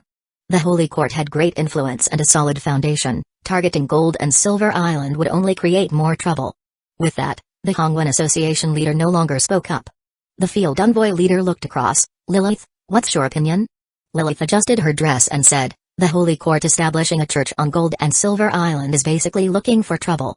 Either Gold and Silver Island ends up belonging to the Holy Court, or conflicts with Wu Heng are inevitable. I'm sure you all are aware of the value that the island is generating now. This statement opened up the discussion. Now, Gold and Silver Island, just like its name, showed an insane ability to accumulate wealth. The Holy Court had set its sights here, even if there weren't issues now, conflicts would inevitably surface again. What's your suggestion? The field envoy leader continued. Lilith replied, let's follow the association's procedures, but allow Wu Heng to do them a favor, to prevent things from getting too ugly. The others were taken aback. The field envoy leader nodded, I think that's reasonable. The hunter leader added, I have no objections. The Hongwen Association leader gripped his staff and added, I agree with this idea, but we also need to remind the church in the name of the association that such incidents are unacceptable. Alright, I'll relay the decision to Gold and Silver Island. Claudio, as the leader of the Hongwen Association, write a letter to Wu Heng, advising him to resolve the matter appropriately, said the field envoy leader. The Hongwen Association leader nodded, can do. Then let's go prepare. With the matter resolved, the group stood and left the room. On Gold and Silver Island. After dinner. Outside, Zhao and Minnie were kicking a shuttlecock, and laughter filled the air. Inside the room, Wu Heng listened to the general plan proposed by Shangela. Then Shangela asked, the whole plan requires many array pattern buildings, where do you plan to find the array pattern masters? Order from the Snake Badge Consortium. Spending some money isn't a problem, Wu Heng said. Previously, all the array pattern buildings were ordered from the Snake Badge Consortium, other than spending money, he didn't have to worry about anything else. For indoor constructions, you'll still need to visit the site for measurements. If you don't have suitable candidates, perhaps you can get some array pattern masters from the Wood Elves, suggested Shangela, leaning back. Can you arrange for that? Shayla smiled. I am now an elder, after all. Chapter 851. Wow, everyone knows Wu Heng. It's time to use the elder privilege. Wu Heng glanced at the blueprint, feeling that using a wood elf for 8 pattern master posed no problem at all. However, employing it in places like the entertainment city's artificial waterfalls, hot springs, and the like, didn't demand the level of secrecy required for facilities like a power plant. This time we'll just use it, and when there's a chance to visit Snake Badge Consortium, have them help collect some corpses of our 8 pattern masters. At that time, I can just transform them into skeletons. Then we'll use the wood elf for 8 pattern master. The wages are negotiable, just make sure it's well done and fast. Wu Heng readily agreed. I'll write a letter now, asking them to come over as soon as possible, Shayla said. With the matter of the array pattern master settled, Wu Heng went on to say, by the way, for the song and dance area in the entertainment city, I am planning to hand it over to an old friend of mine. She has run similar businesses in London City and has quite some experience. The song and dance area?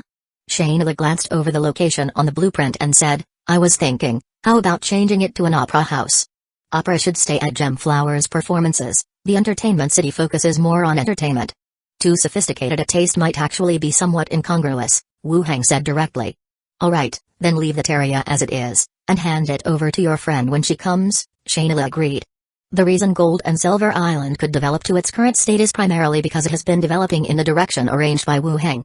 Not only has it completely transformed a backward pirate island, it's even surpassing some of the main cities of various kingdoms. Hence, as long as the development continues according to his plan, it's bound to not be too bad. Okay, it should probably arrive in a couple of days, Wu Heng nodded. With matters concerning the Holy Court, they won't impact you, will they? Shayla said, taking a sip from her teacup. I am also waiting for news from the association. We have a rightful stance, there probably won't be big problems, Wu Heng replied. Shayla hesitated, then spoke. I'm not against you, but I feel it might be better to ease the relations with the Holy Court. The Holy Court has countless ways to delay your promotion, and wasting your best years is a loss that cannot be compensated. Human life is short. Even if the Holy Court is unreasonable, they can still find excuses to hold him back. Various matters, if they interfere with him for a few years, by the time he gets older and ages, naturally, he would no longer be a threat. I understand. I'll find a way, Wu Heng nodded. Tap tap tap. In the midst of their conversation, the young maid doll ran straight in. She swung her fists a couple of times, performed a backflip, and looked over. Uncle, am I cool? Wu Heng smiled and said, cool. Have you adapted to the body? I have, Zhao replied with a smile. Behind her, the other maids also came in, with Minnie smiling. Zhao plays shuttlecock really well. Not bad, I guess.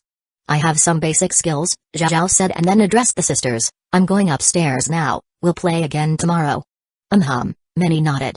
Zhao ran up the stairs 3 steps at a time.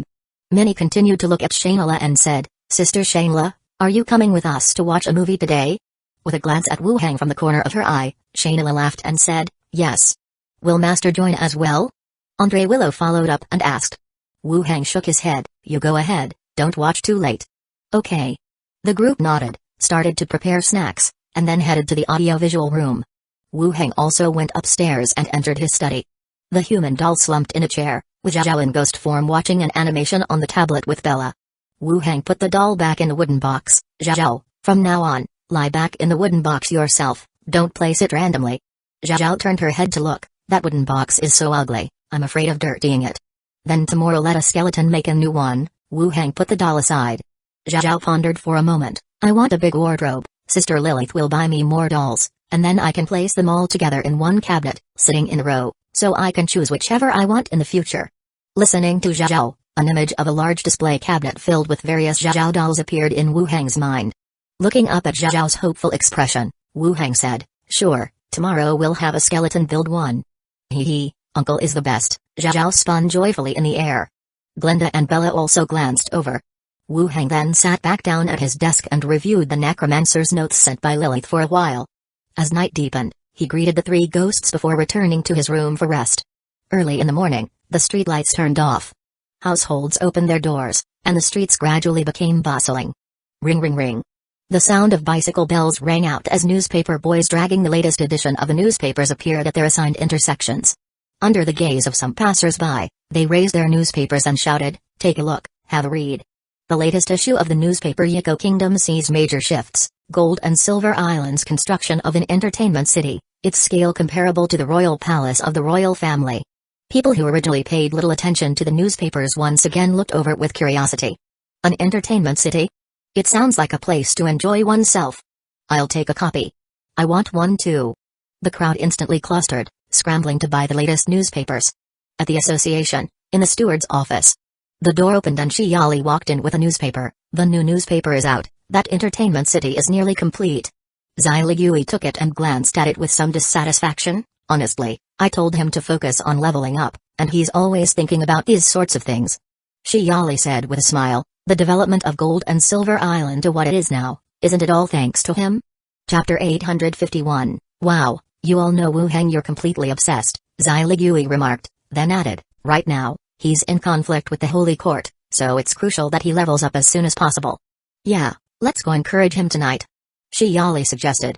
Seeing Shiyali's demeanor, Xiligui said angrily, look at you now. Golden Sail Tavern.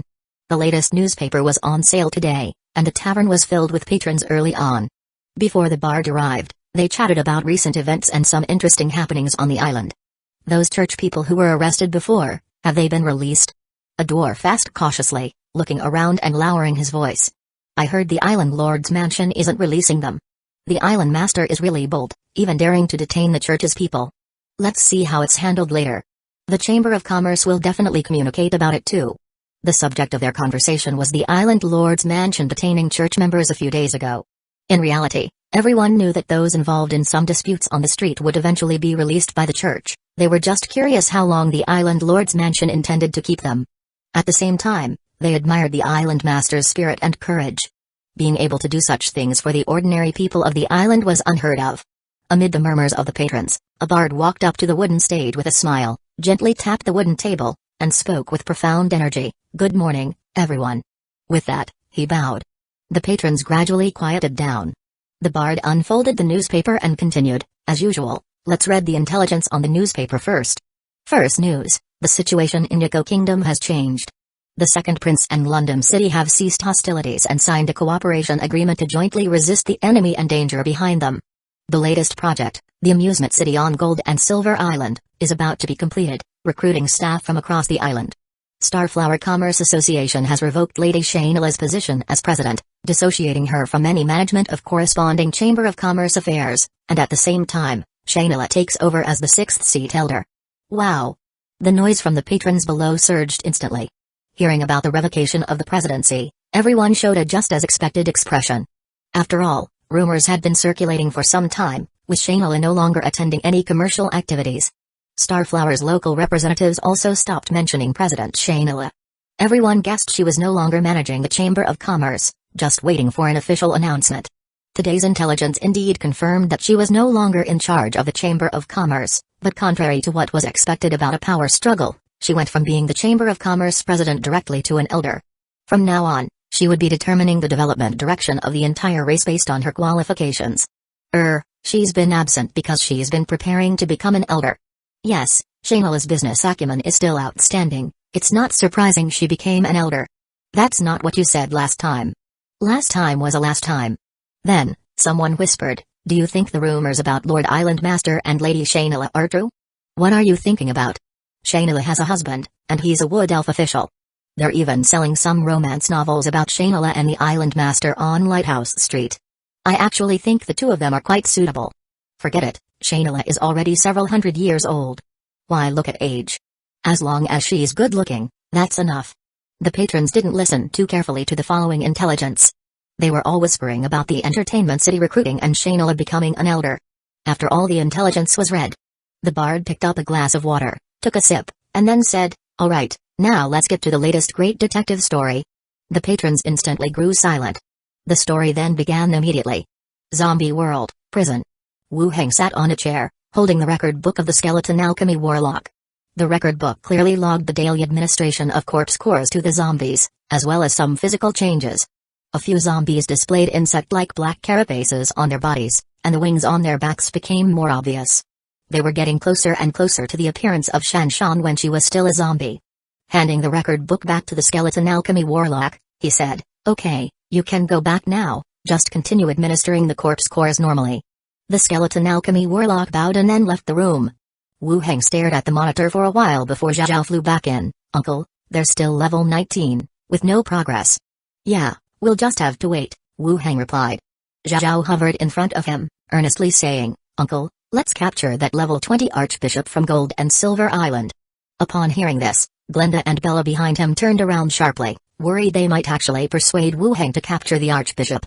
Glenda flew over quickly, saying, Your uncle needs to reach level 20 first.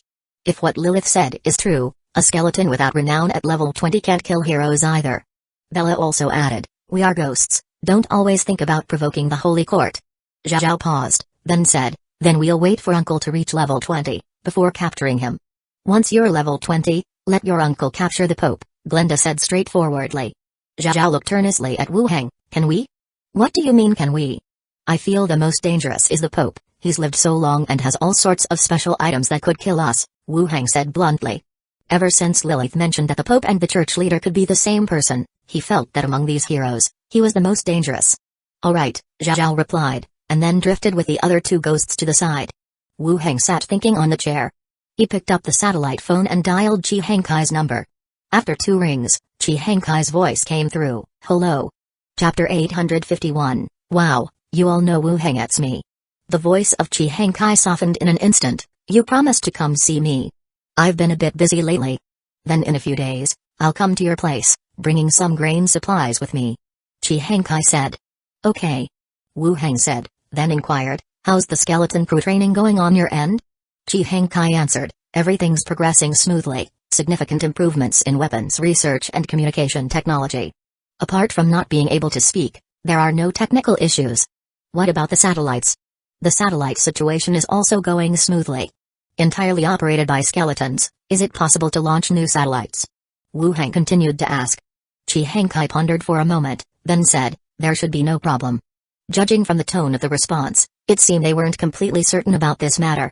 During this period, focus on training for satellite launching. They don't need to understand the technology, just as long as they can control the equipment, Wu Heng instructed. Okay, I'll arrange that immediately. Wu Heng continued, If it's a new location, say a desolate island, would it be possible to launch the satellite there?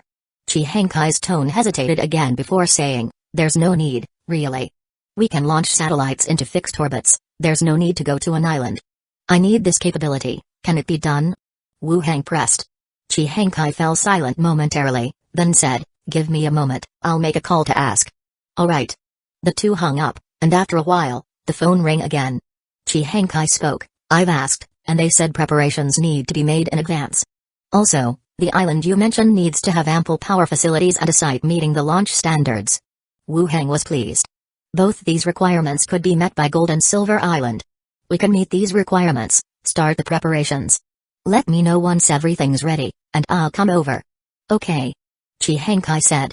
We'll leave it at that for now, if you need anything, talk to Liang, Jiaorong and the rest. Got it. After the chat, they hung up the phone. Gold and Silver Island, Lighthouse Street. 2 figures walked out of the tavern, casually pulling on hoods to cover their faces.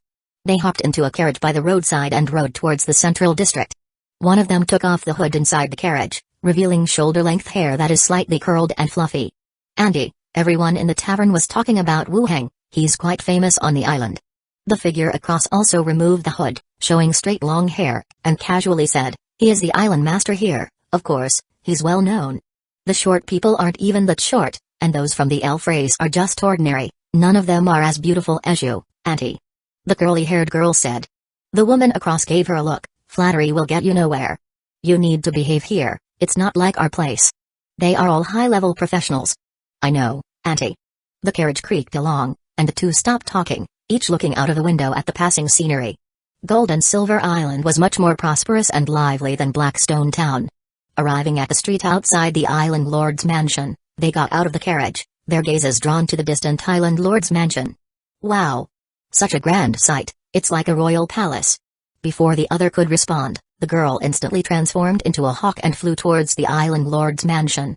Yuli, don't go there, the other urgently called out, but the hawk was already nearing the airspace over the mansion. Whoosh! Just as it got close, the skeleton guards nearby turned their skulls upward. Their weapons also aimed skyward. Yuli's expression changed, realizing the problem. Bang, bang, bang. Just as she thought to ascend higher and leave, gunshots suddenly rang out. Chapter 852, Transforming Little Ying is here. Gunshots exploded. The falcon in the sky shuddered violently and plummeted straight down, landing outside the perimeter wall. Yuli frantically patted herself down. After ensuring she wasn't riddled with several holes, she twisted around and fled into the distance. She threw herself into Slither's arms, who was also anxiously running over. "Are you hit?" Slither immediately started checking her whole body. "No, I was just startled," Yuli whispered. They had seen such weapons used by Wu Heng before. When they were of low level at first, they used these weapons to kill their way up to high level. Not just them, even the high level ones could wind up with several holes if hit. Fortunately, there was no serious harm done. Once Slither confirmed Yuli wasn't hit, his expression immediately turned stern, and with a flick of his hand, a wooden stick appeared in his grip. "Stand properly for me." "Stop it, Andy, I was wrong, we're outside." Yuli turned and ran, pleading loudly. Creak. Rattle rattle. The grand doors of the Island Lord's mansion in the distance swung open. A rabbit-eared girl, accompanied by several skeletons dressed in blue anti-stabbing suits and carrying rifles, walked out. At the same time, large groups of skeletons appeared behind and all around the two individuals, encircling them in the middle. Slither and Yuli also ceased their quarreling and looked over. "Minnie." Slither called out the other party's name directly. Minnie's eyebrows raised slightly, and she instantly recalled the other party, bowing slightly. "Is this Steward Slither?" Although they had not met many times, they each had a rather profound impression of one another.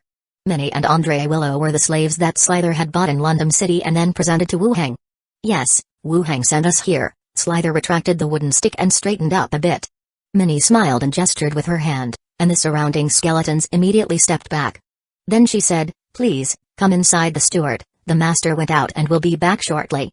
Slither nodded and strode directly into the Island Lord's mansion. Yuli, rubbing her buttocks that took a few hits, looked around and followed into the Island Lord's mansion. When she saw the fountain, the flower beds, and the bone dragon wagging its tail, her eyes became as wide as saucers. In Zombie World, the prison.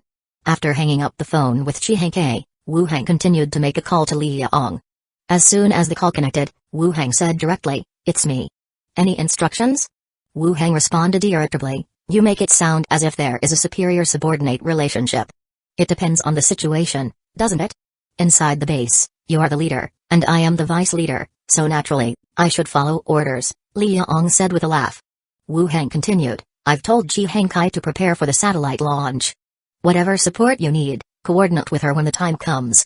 "Okay, whatever she needs, I'll fully cooperate," Li Yaong answered promptly. Although she always bickers and gets jealous of Chi Heng, when it comes down to serious matters, there were never any mistakes between them. In terms of work capabilities, they were even more outstanding than Jiao Rong and the others. Wu Heng suspected it might have something to do with their profession or elixirs they've taken. Their physical condition, energy, and concentration were all enhanced, making them stronger than average people. "Besides that, I need you to help me collect some entertainment facilities," Wu Heng said, moving on to the next matter. "What kind of entertainment equipment?" Li Yaong was somewhat puzzled. Wu Heng thought for a moment, then said, "Stuff from an arcade, like video game machines, billiard tables, and the like." Li Yaong mulled it over and then said, "Now that you mention it, I know what you want. There are a few in the city, but they aren't very good. Yangtong City has a few famous ones. If it's not urgent, I can drive over in the next couple of days and scavenge some." "Good, then I'll leave this task to you." Li Yaong acknowledged and then followed up with, "Chi Feng is getting married the day after tomorrow. Do you want to come and say a few words?" Chi Feng was one of the early survivors rescued and is considered an old-timer at the base. "What's the point of me going up there?" "To act as a witness for the wedding or something like that," Li Yaong said with a smile. "Forget it, just tell them I was there in spirit." "That's fine too." Then, the two discussed some matters concerning the base. Wu Heng also had some understanding of the overall situation at the base. With autumn approaching, the whole base began preparations for winter. Unlike the hurried approach to winter last year, this year there was ample time and materials, naturally warranting proper preparation. Especially food. The wood spirit elixir provided by Wu Heng had shown astonishing effects. A batch of grain could be harvested every 2 months. With skeletons in charge of cultivation and various agricultural machinery for assistance, the base's food needs could essentially be met. As for meat, it still couldn't be freely supplied, but everyone at the base could get a taste of it. It can be said that there is no problem at all for the people at the base to get through this winter. After chatting for a while, Wu Heng hung up the phone. He looked at the time. It was a little past 3 in the afternoon. Standing up from his seat and stretching languidly, he said, "Let's go, time to head back." "Uncle, keep the basketball. I'm going to play basketball with Minnie and the others later," Zhao said. "Okay." He put away the basketball, and the 3 ghosts re-entered his body. Wu Heng opened the boundary door and stepped in. Island Lord's mansion, the hall. Slither and Yuli sat on the sofa, with pastries and tea laid out in front of them. "Here's some flower tea from the elf race, Steward Slither and Miss Yuli, please have a taste," Minnie said with a smile, sitting opposite them. After taking a sip, Yuli continued to nibble on pastries. Minnie continued, "Miss Yuli, when you enter the Island Lord's mansion, please don't come in from the air anymore. Sometimes the skeletons can't tell if it's a tamed beast or not, and there might be danger." A druid's transformation was usually hard to distinguish from a regular tamed beast. It was just a fringe skeleton that had fired earlier, but if you actually entered the heart of the Island Lord's mansion, and all the skeletons fired, you'd likely be turned into a sieve. Yuli glanced at her aunt, then said, "I see, no wonder there aren't many tamed beasts flying over the mansion." Minnie chuckled. It wasn't like this at first. When the boss first became the island master, the daily down tamed beasts could have kept a tavern fed. "Really? That exaggerated?" "Yes, it's a lot better now, barely any tamed beasts come here looking to die." Listening to their conversation about the situation here, Slither put down his teacup and said, "It seems you and Wu Heng are living quite well." Minnie's gaze returned to Slither. "The boss takes good care of us, and I thank you for your care in the past, Steward." Contrary to the cautious speech in London City, Minnie now spoke with due respect but was much more relaxed. They were on equal footing, and she didn't feel inferior to them in any way. "It looks like Wu Heng has given you quite a bit of confidence." "That's good," Slither said with a smile. Minnie also nodded with a smile. "When will Wu Heng be back?" "As the island master, does he still need to be busy outside?" Yuli asked curiously. "Should be soon." Before she could finish, tap tap tap. A series of hurried footsteps came from the stairs. Everyone turned to look and saw a doll-like creature in a princess dress taking 2 or 3 steps at a time running down the stairs. "Minnie, Roby, let's play basketball." Just as she ran into the hall and saw Slither and Yuli seated on the sofa, she paused. "Oh, we have guests." Then her gaze flitted over Slither and Yuli. She took a special look at Yuli's natural curly hair, then turned and ran back upstairs. "Uncle, transforming little Ying is here." Chapter 853, You're selling the church a personal favor. "Who's that?" "Don't just make up nicknames," Wu Heng said, coming downstairs. Zhao followed behind, holding a basketball with one hand, hiding behind Wu Heng. Wu Heng walked into the living room and saw Slither and Yuli sitting there drinking tea, his eyes also lighting up. "Wu Heng!" Yuli shouted in surprise, leaping from a distance to give him a hug. Wu Heng patted her back and said, "Acting like a kid, aren't you?" "Who are you calling a kid?" "I've got your back in Blackstone Town," Yuli said discontentedly, punching him lightly in the stomach. "Stop fooling around," Slither interjected, and Yuli obediently walked back. Wu Heng sat down on the sofa, and Roby brought over some tea. "Were you sleeping upstairs?" Slither asked. "I just got back from outside. I've learned a new teleportation skill, no need to use the door," Wu Heng casually explained. Slither and Yuli arrived earlier than he'd expected. It looked like they boarded the train the day after he wrote to them. "Was the journey smooth?" Wu Heng continued to ask. Slither took a sip of tea and replied, "Pretty smooth. Having that kind of ticket really saves a lot of time. Keep the ticket thing a secret. If anyone asks, just say you took a boat," Wu Heng instructed them. "Don't worry, we understand the importance," Slither said with a nod, and Yuli did the same. "Good," Wu Heng nodded and took a sip from his cup. "When will you take me to see the site?" Slither continued. Wu Heng glanced outside at the skies and responded, "Let's wait until tomorrow. The overall renovation I've left to the former president of Starflower, and the money cat portion I've assigned to you." Hearing the mention of the Starflower president, Slither raised her eyebrow. "Shayna? You've heard of her?" Wu Heng was curious. "The entire pub is talking about her becoming an elder," Yuli hurriedly replied, then added with some astonishment, "No way, you let a racial elder take charge of your renovations?" "We have some history, and she has a lot of experience and is good at art, so she's pretty skilled at renovations," Wu Heng explained. Slither nodded. She wasn't very familiar with the situation on Gold and Silver Island, and glancing outside, she said, "Then I'll take Yuli to the guild for accommodation first, and we can come here tomorrow morning. Just stay at the Island Lord's mansion. There are so many rooms. It wouldn't look good. The guild isn't far from here, and it won't delay us coming over, Slither said. Wu Hang thought for a moment and then said, I've arranged dinner tonight here with Shayla. It would be a good opportunity to discuss the site. Why not stay tonight and go to the guild tomorrow? Slither hesitated, glanced at Yuli, and then nodded in agreement. Okay, then prepare a room for us. Minnie, prepare a room for them, Wu Hang instructed. Sure thing. Minnie and Roby went upstairs to get things ready. Wu Hang and Slither continued talking about Blackstone Town and the Hueco Kingdom. Soon after, Minnie and Roby came down having prepared the room. Zhao stood at the door and said, Let's go play basketball. The two looked at the people chatting in the living room and then followed her out to the courtyard. How do you play this? You need a hoop, Zhao said, as Skeleton went upstairs to bring down the basketball hoop. Then she demonstrated to the two how to play. The three of them took turns throwing the basketball into the hoop. Inside the hall, Yuli listened to their conversation for a while and felt it was uninteresting, so she quietly slipped out. And then she joined the basketball shooting group. At dusk, all those who were out returned. After dinner, they sat in the living room and discussed in detail the location and scale of the entire building. When Shayla finished introducing the scale of the entertainment city, Slither's eyes also widened. It seemed like they were going to fit an entire commercial street in there. After the amazement, Slither also talked about Moneycat's business direction and renovation requirements. After discussing for a while, the two agreed to visit the site the next day. Minnie said, Master, the movie is ready. Let's go watch a movie. You probably haven't seen a movie before, right? Wu Hang stood up and said directly. Slither and Yuli also showed some excitement and followed him upstairs into the home theater.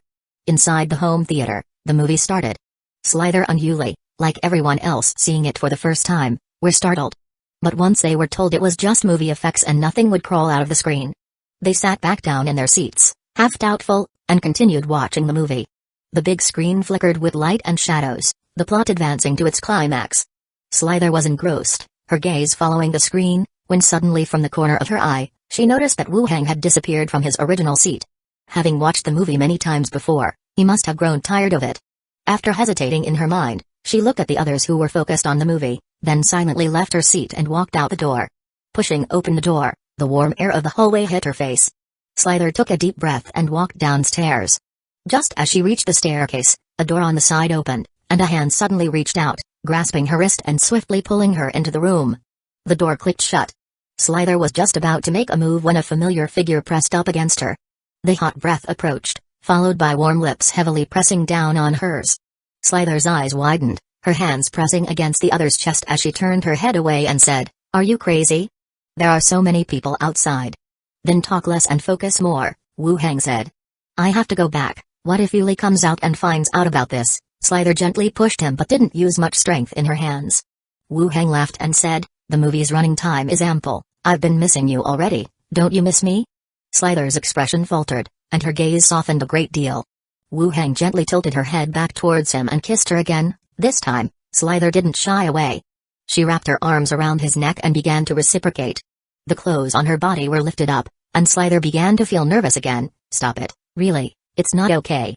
I'm keeping track of the time. You're going to stay at the association tomorrow, and we'll have fewer chances to see each other, Wu Hang whispered. Slither let go of her hands, and her clothes were directly taken off. Wu Hang looked at her voluptuous body, smiled, and said, It's still so shy, curled up inside. Slither gasped for breath somewhat hurriedly, then give it a couple of slaps. I can't bear to. Wu Hang lifted her up and placed her on the table beside them, removing the last piece of clothing, and then the two of them pressed together. Intense panting filled the room, occasionally accompanied by a few pain moans. Time passed bit by bit. After a long and drawn-out moan, Slither felt something was wrong and said with embarrassment and annoyance, You're insane, what if I get pregnant? Then we'll have the baby. Wu Hang patted the roundness in front of him. Slither got somewhat angry, yet also felt a bit helpless. She reached out to touch his face. I'm not Wen Mancha, we can't expose our relationship. I'll be more careful next time. The two of them quickly tidied up the scene, playfully dressing up in their clothes. Then they sneaked out of the room. Slither returned to the movie room and continued to watch the rest of the movie with the others. Wu Hang went back to rest in the bedroom. The next day, Shayla, Slither, and Yuli went together to the entertainment city site. Wu Hang lay on a recliner, looking at the report sent from the city hall. The development of the small island was still quite fast, especially the houses on Gold and Silver Island, which were not worried about selling at all. Looking at the sales volume, Wu Heng began to consider building residential buildings to increase the lodging capacity. It should not be difficult to implement, as a group of skeletons had previously been sent out to learn modern construction knowledge. After such a long time, they should be sufficiently trained by now. The only thing lacking was construction materials. Cement is made by burning limestone, right? Building a large flame furnace should do the trick. It should be less complex than a power plant. When he gets back, he'll ask someone who's knowledgeable. Uncle, Lilith leader is looking for you, Zhao ran down and called out from a distance. Got it. Wu Heng got up and walked towards the room. As he reached the staircase and walked up with Zhao, he asked, you were chatting with Lilith the whole morning? No, we talked last night, Zhao reached out, pulling his hand as they walked up. All night? Wu Heng was surprised. Yeah, what's wrong? Zhao retorted. Nothing. What could he say? One was from the Blood Clan, the other a ghost. Talking all night seemed to be no problem. Entering the radio room, Wu Heng sat down in front of the radio, and asked, Lilith leader, looking for me? The directive from the headquarters for Gold and Silver Island has been sent out. I wanted to give you a heads up. What does it say? Wu Heng curiously asked. Lilith said, the headquarters has decided to accuse the local flag bearer. The person will be taken back to headquarters for judgment, with the highest punishment being execution. If they flee, they'll issue a first-class arrest warrant. Wu Heng's eyebrows raised. The association sure is powerful. Let me finish. You should know if Sayaido learns about this, it would be easy to protect them. The Holy Court will not allow the loss of an 18th level professional. Sure enough, the association also knew they couldn't kill the person. A leader wanting to protect someone was still not a problem. So what does the headquarters mean? Wu Heng directly asked. Lilith continued, the headquarters wants a standard conviction, suggesting you owe the church a favor, to temper the conflict between you two. Wu Heng's eyes narrowed, understanding the intention of the headquarters. They wanted Wu Heng to alter the charge for the church. As long as they didn't bite hard on the assassination of the local flag bearer, the crime wouldn't be as serious. Giving the church some face, and attempting to ease the tension between the two sides. In fact, without stating it explicitly, Lilith's words also meant to protect Wu Heng. If they kept pressing without letting go, the Holy Court would also keep a close watch on him. What about those who fought in the street? Wu Heng asked next. That's a local matter for you, just find them and be done with it, Lilith directly said. Chapter 854, My heart is beating so fast. Lilith finished speaking, and Wu Heng fell silent. There are two matters concerning the Holy Court. One is the conflict between the clergy and the local residents on Lighthouse Street, which resulted in the guard team arresting them at Wu Heng's command. This incident was also the cause of the entire event. The association implies that these local security events are not something headquarters will intervene in. Lilith thought that after detaining them for so many days, imposing a fine would suffice. The second matter is the level 18 Church Knight's assault on him. From the church's attitude, they are still inclined to stand by him. They recognize the attempt to assassinate an important association member, but the top leaders made this decision to encourage him to resolve the matter proactively. To reduce the conflict between both parties. However, from the perspective of Gold and Silver Island, Wu Heng does not think letting them go is a good approach. During his time away from Gold and Silver Island, the church had constantly been testing limits more aggressively. If he conceded again, he feared it would make them think he was weak. Leader, I feel that even if we release him directly, the Holy Court may not think about easing the relationship, Wu Heng said. What you need now is time. Once your level is higher, these level 18 professionals won't even qualify to stand before you, Lilith said with expectations evident in her tone. She was also signifying to him that the level 18 professional is insignificant. Their path is basically at its end, and Wu Heng needs to focus on leveling up rather than wasting time on these people. The Holy Court has enough manpower to wear him down. To drag it on until he is older, missing the best time to advance. Wu Heng said, I understand, I'll consult with Deacon Zai Ligui once the official order from the association comes through. Let me know if there's anything urgent, Lilith said again. Alright, thank you, leader. Lilith acknowledged and then disconnected the communication. Wu Heng also put the phone back. Sitting by the side, Zhao asked curiously, Uncle, are we going to release that villain? It's hard to say for now, I'll discuss it with Zai Ligui's side when the time comes, Wu Heng said. Zhao sighed, if only I could reach level 20, I could help Uncle. Wu Heng smiled and caressed Zhao's head. Zhao is already doing great. I've gotten through much with Zhao's help. Just let the level thing happen naturally, don't stress yourself too much. Really? Did I really help much? Zhao widened her eyes in surprise. More than anyone else. I'm the great contributor. Wu Heng nodded with a smile, go play, I'll call you if we're going to Zombie World. Give me the badminton racket, I'll teach them how to play badminton. Wu Hang took out the badminton racket and cautioned, we can't fix this body, so be careful with it, don't break it. Don't worry. Zhao exclaimed, grabbing the racket and running out quickly. From the room, Zhao's voice could still be heard, Roby, let's play badminton. After Wu Hang left the house, he directly went upstairs, back to the study. Glenda was reading a book, while Bella was at the window, watching Zhao and the maid playing badminton outside. Why the displeasure? Glenda glanced over. Wu Hang hummed a response, then sat down on a chair nearby. The decision from the association is made, convicting that level 18 church knight for the attempted assassination of an important association member. That's a good thing. Glenda was already focusing on the book in her hand, casually responding. Wu Hang stood up, took the book from in front of her, snapped it shut with a sound, and placed it aside. Glenda glared, so you're coming home to take it out on your woman, is that it? Let's finish the serious discussion first. Now I don't even remember which page I was on, Glenda said somewhat resentfully, then continued, what's the matter? The association making that decision stands on your side, what's there to be anxious about? Wu Hang directly repeated Lilith's words in detail. The idea is that the association deals with it normally, but Wu Hang needs to make appropriate compromises to resolve the conflict between the two parties.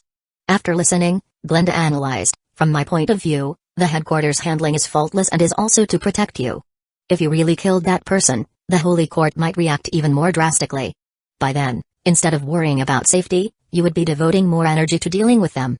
If the conflict escalated to murder, it is uncertain whether the Holy Court would adopt a more direct approach against Gold and Silver Island. The Holy Court is a colossal entity, and to them, Wu Hang is but a rising star without any solid backing. Bella flew over and said, how about revealing some of your strength? If Wu Hang publicly announces his level 19, that would definitely mark him as a genius, and headquarters would surely protect you. Glenda shook his head, it's likely the Pope or church heroes would be the first ones to come. With such talent, how could they let you reach the status of a hero? Only a hero can kill a hero, this is a key piece of information. And those who have reached the hero status would never allow an enemy to do the same. Bella frowned, then better not mention it for now. Wu Hang spoke, so, this matter is a bit tricky. Following the headquarters arrangement, they'll think we're weak, but it's indeed not the right time to kill.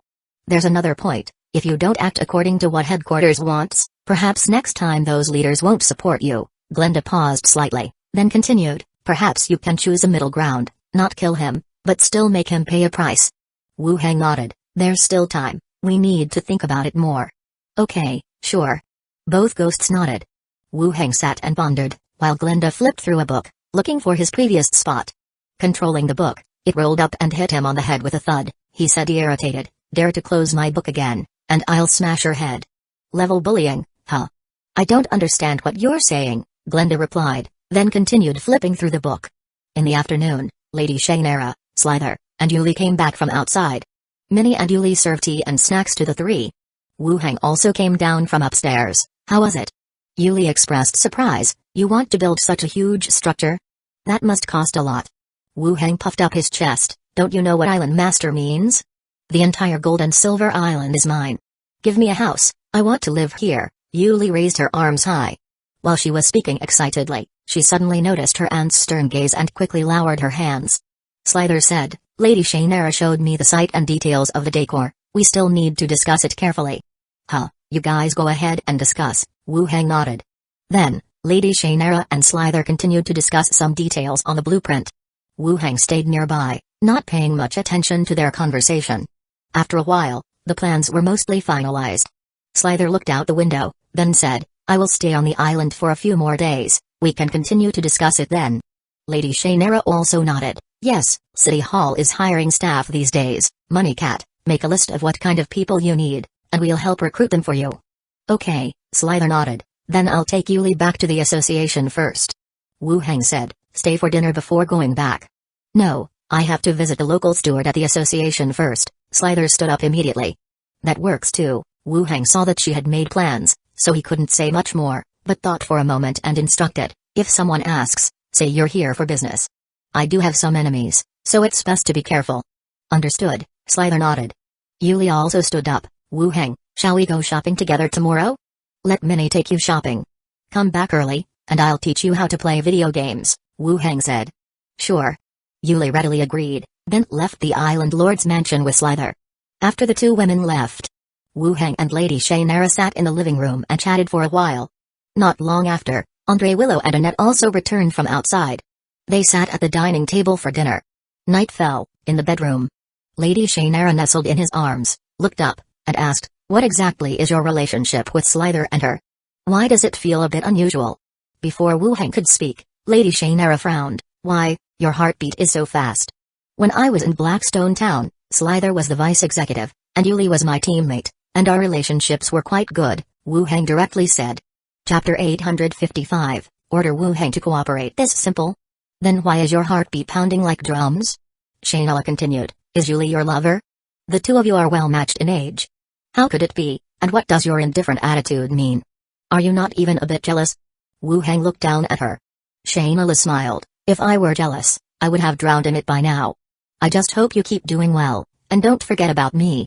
Wu Heng felt moved and pulled her into his embrace. "Don't worry, I'll be good to you for my whole life. After all, the human race's lifetime is short. I'm going back to sleep." Shainala stood up and left. No. Just kidding. Association, dormitory. On the bed, Yuli hugged her aunt, saying, "And, it's really nice here. I heard the weather is like this even in winter, let's settle down here." Slither looked at the newspapers collected over time and casually said, "I'm the steward of Blackstone Town, unless I quit. Then strive to become a steward here. You're making me work hard too." Slither pinched her face and continued, "You've seen the stewards here, full of elves with long lifespans and high talents. No matter how hard I work, I can't compete with them." Yuli fell silent, then slowly said, "Andy, I really like Wu Heng." "No." Slither's tone suddenly became stern. "Why?" Yuli exclaimed. Slither fell silent again. "He's not worthy of you." "I'm just level 9, and he's still not worthy of me?" Yuli was somewhat incredulous. But hearing her aunt being so biased towards her, she felt comforted. It was always her aunt who cared about her, wanting to pick the right person for her. That's still not acceptable. Then at what level would you agree? There must be some criteria. Yuli tugged at her arm and said. Slither hesitated and then said, "Become a hero." "Andy, did you get heatstroke?" Next day, Zombie World. The Ghost inspected the zombies in the prison, still at level 19, none had reached level 20. Although knowing that these zombies would eventually reach level 20, she felt somewhat anxious this time. A bit more strength means a bit more confidence in facing future threats.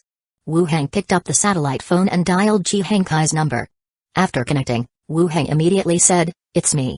Do you have construction blueprints for a cement factory and a brick factory?" Chi Henkai replied, "Please wait, I'll make a call and ask." "Okay."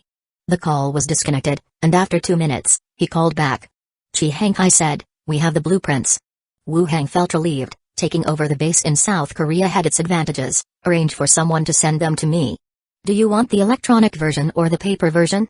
Chi Henkai asked. "The electronic version. I'll print it when it arrives." "Okay. I will go prepare it now," Chi Henkai agreed.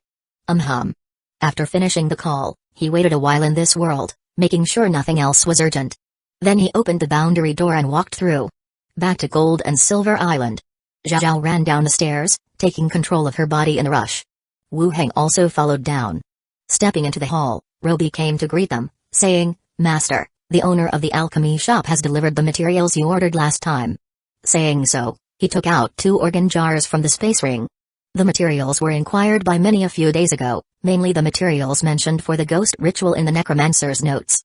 The shop's efficiency on the island was quite high. They had collected 2 items today. Wu Heng took them and asked, "Where's Minnie?" "Minnie took Yuli shopping. I'm watching the house today," Roby said with a smile. Wu Heng rubbed her head. "Go and have fun, there's nothing to worry about." "All right, Master." Roby nodded obediently and stepped aside. Wu Heng sat down in a chair and carefully looked at the 2 organ jars, each labeled with the name of the materials inside. The first was the materials for the ghost skill psychokinetic swordplay ritual, which had previously been performed on Glenda. Because of this skill, Glenda was able to hunt down enemies with a sword in subsequent battles. And since she is a ghost, the enemies had no ability to fight back. The second ingredient is labeled abyssal demon fish organs. Wu Heng furrowed his brows. "Is this something I need?" He took out a Necromancer's notebook for comparison, and it turned out to be from the latest notebook on rituals.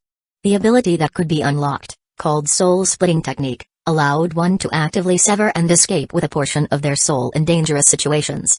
Sounds promising. At any time, preserving one's life is of great importance. He put away both materials, then shouted towards the door, "Zhao, come back first." Tap tap tap. Zhao jogged over and then slid across the floor. "What is it, uncle?" "Call Glenda and Bella. Go to the previous ritual room, we need to discuss the rituals," Wu Heng said. "Okay." Zhao agreed and ran upstairs. Wu Heng walked directly to the room on the second floor where the ritual had been performed. After a short wait, Zhao and the other two ghosts hurried over. Wu Heng took out the two materials. After introducing their functions, the three began to discuss which of the two rituals should be attached to whom. After a discussion, it was decided to give psychokinetic swordplay to Bella and soul-splitting technique to Zhao. Glenda and Bella both had reached level 20, and as long as they didn't reveal themselves, heroes wouldn't notice their presence. So the possibility of them facing danger was very low. On the other hand, Zhao, still at level 18, had some recent conflicts with the Holy Court. Giving the soul-splitting technique to Zhao seemed more appropriate. After the discussion, they began drawing the array for psychokinetic swordplay first. As Bella entered the array, the entire formation began to emit light. The materials crumbled like fine sand, turning into energy, swirling towards Bella, intertwining and forming a rotating vortex. As time slowly passed, Bella absorbed all the energy and reverted to her original form. Ghost unlocks skill, psychokinetic swordplay. The system notification appeared, indicating the ritual was successful. "How do you feel?" Wu Heng asked. Bella flew out from it. "I don't feel much difference." Wu Heng threw a sword at her. Bella caught it midair, and waved it around. "It really feels different from normal telekinetic manipulation. Just get used to it." Wu Heng instructed the skeletons to clean up the floor and continued drawing the second array. Materials were placed into the array. Wu Heng glanced behind. "Zhao, it's your turn, don't be afraid." "I'm not scared at all." Zhao placed it all on a chair. The ghost left its physical form and flew into the ritual array. The array began to emit light. The materials converted into energy, entangling around Zhao's soul. This time, the ritual lasted longer than Bella's. After about 20 minutes, Zhao reverted to her original form. Ghost unlocks skill, soul-splitting technique. "Did I succeed?" Zhao curiously asked. "You did."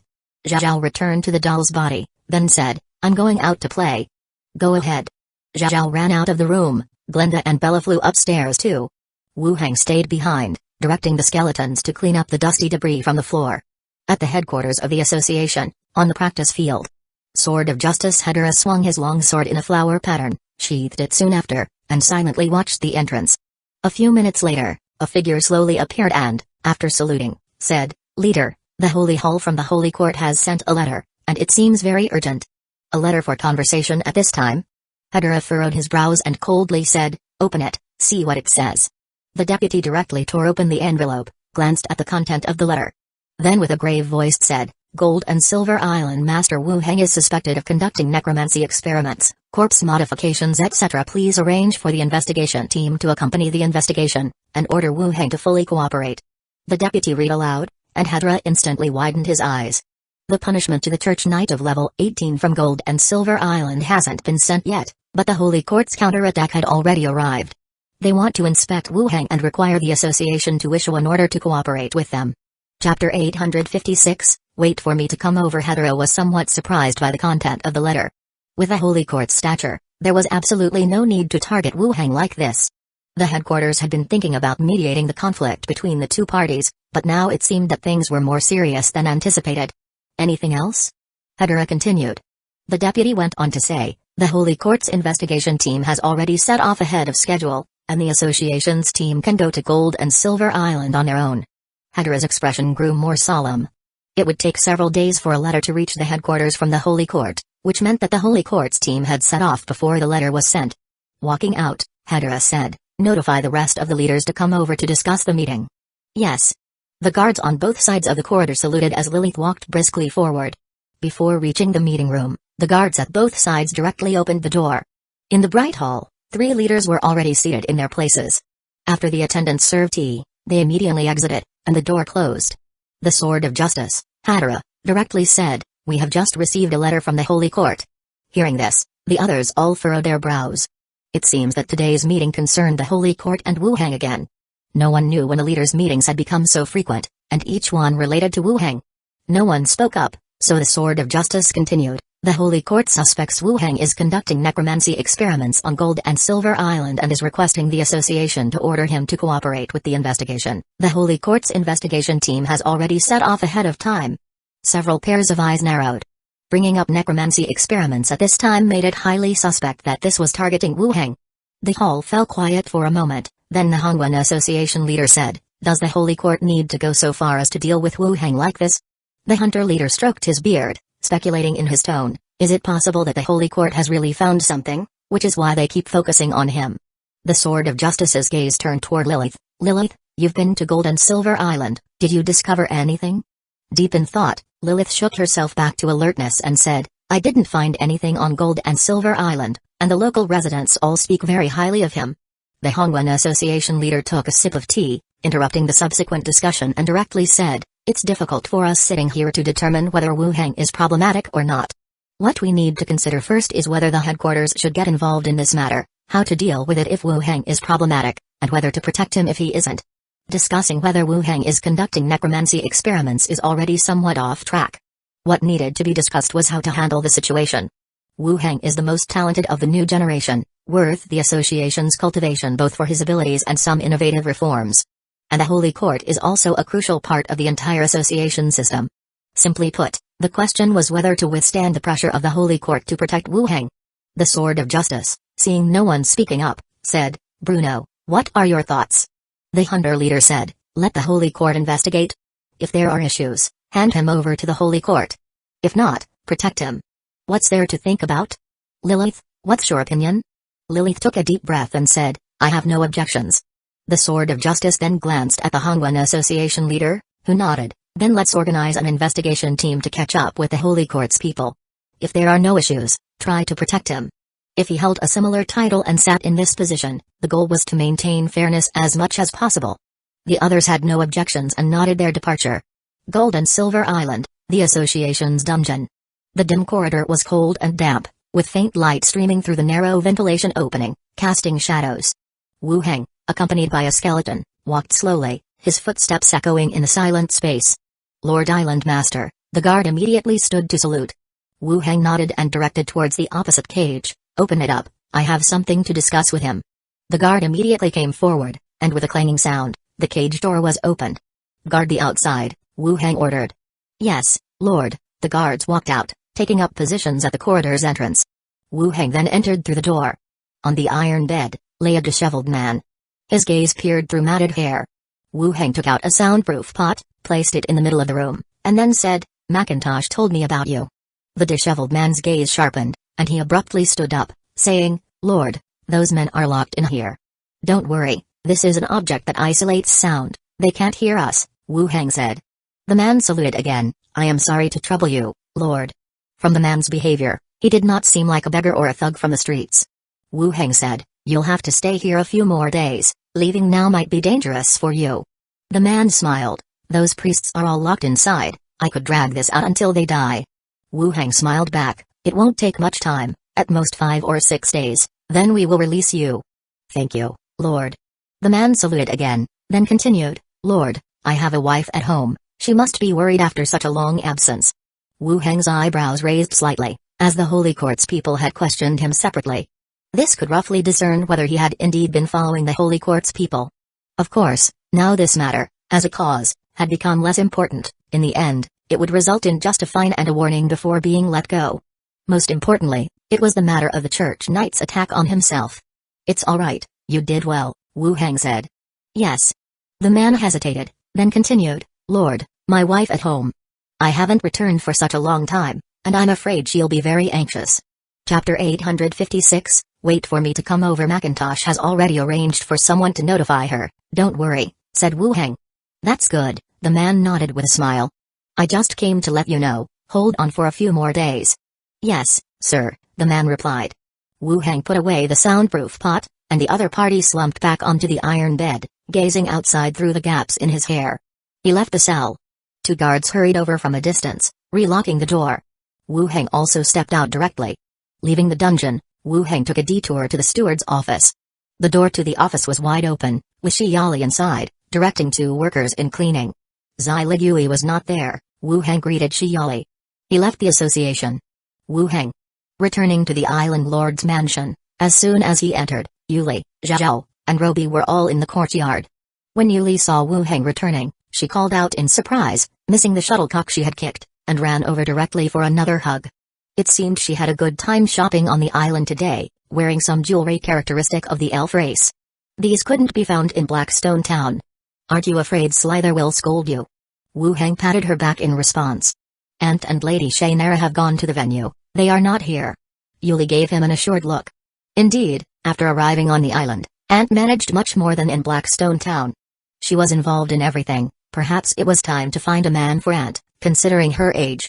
Wu Heng stroked her head, then asked, is the island fun? It's pretty fun, much more lively than Blackstone Town. Minnie said she will take me to other shopping streets tomorrow, do you want to come? Yuli asked, looking up at him. Let Minnie take you around, and ask Slither if he has time, too. You can go together, Wu Heng said. Okay. Yuli agreed and then turned to ask, Wu Heng, what level are you now? Why, do you want to sell my information? Wu Heng asked with a smile. Who's buying your information? I just wanted to ask if you are confident about becoming a hero, Yuli muttered. In her heart, she thought, if he were confident, she would wait, and save herself from getting beaten.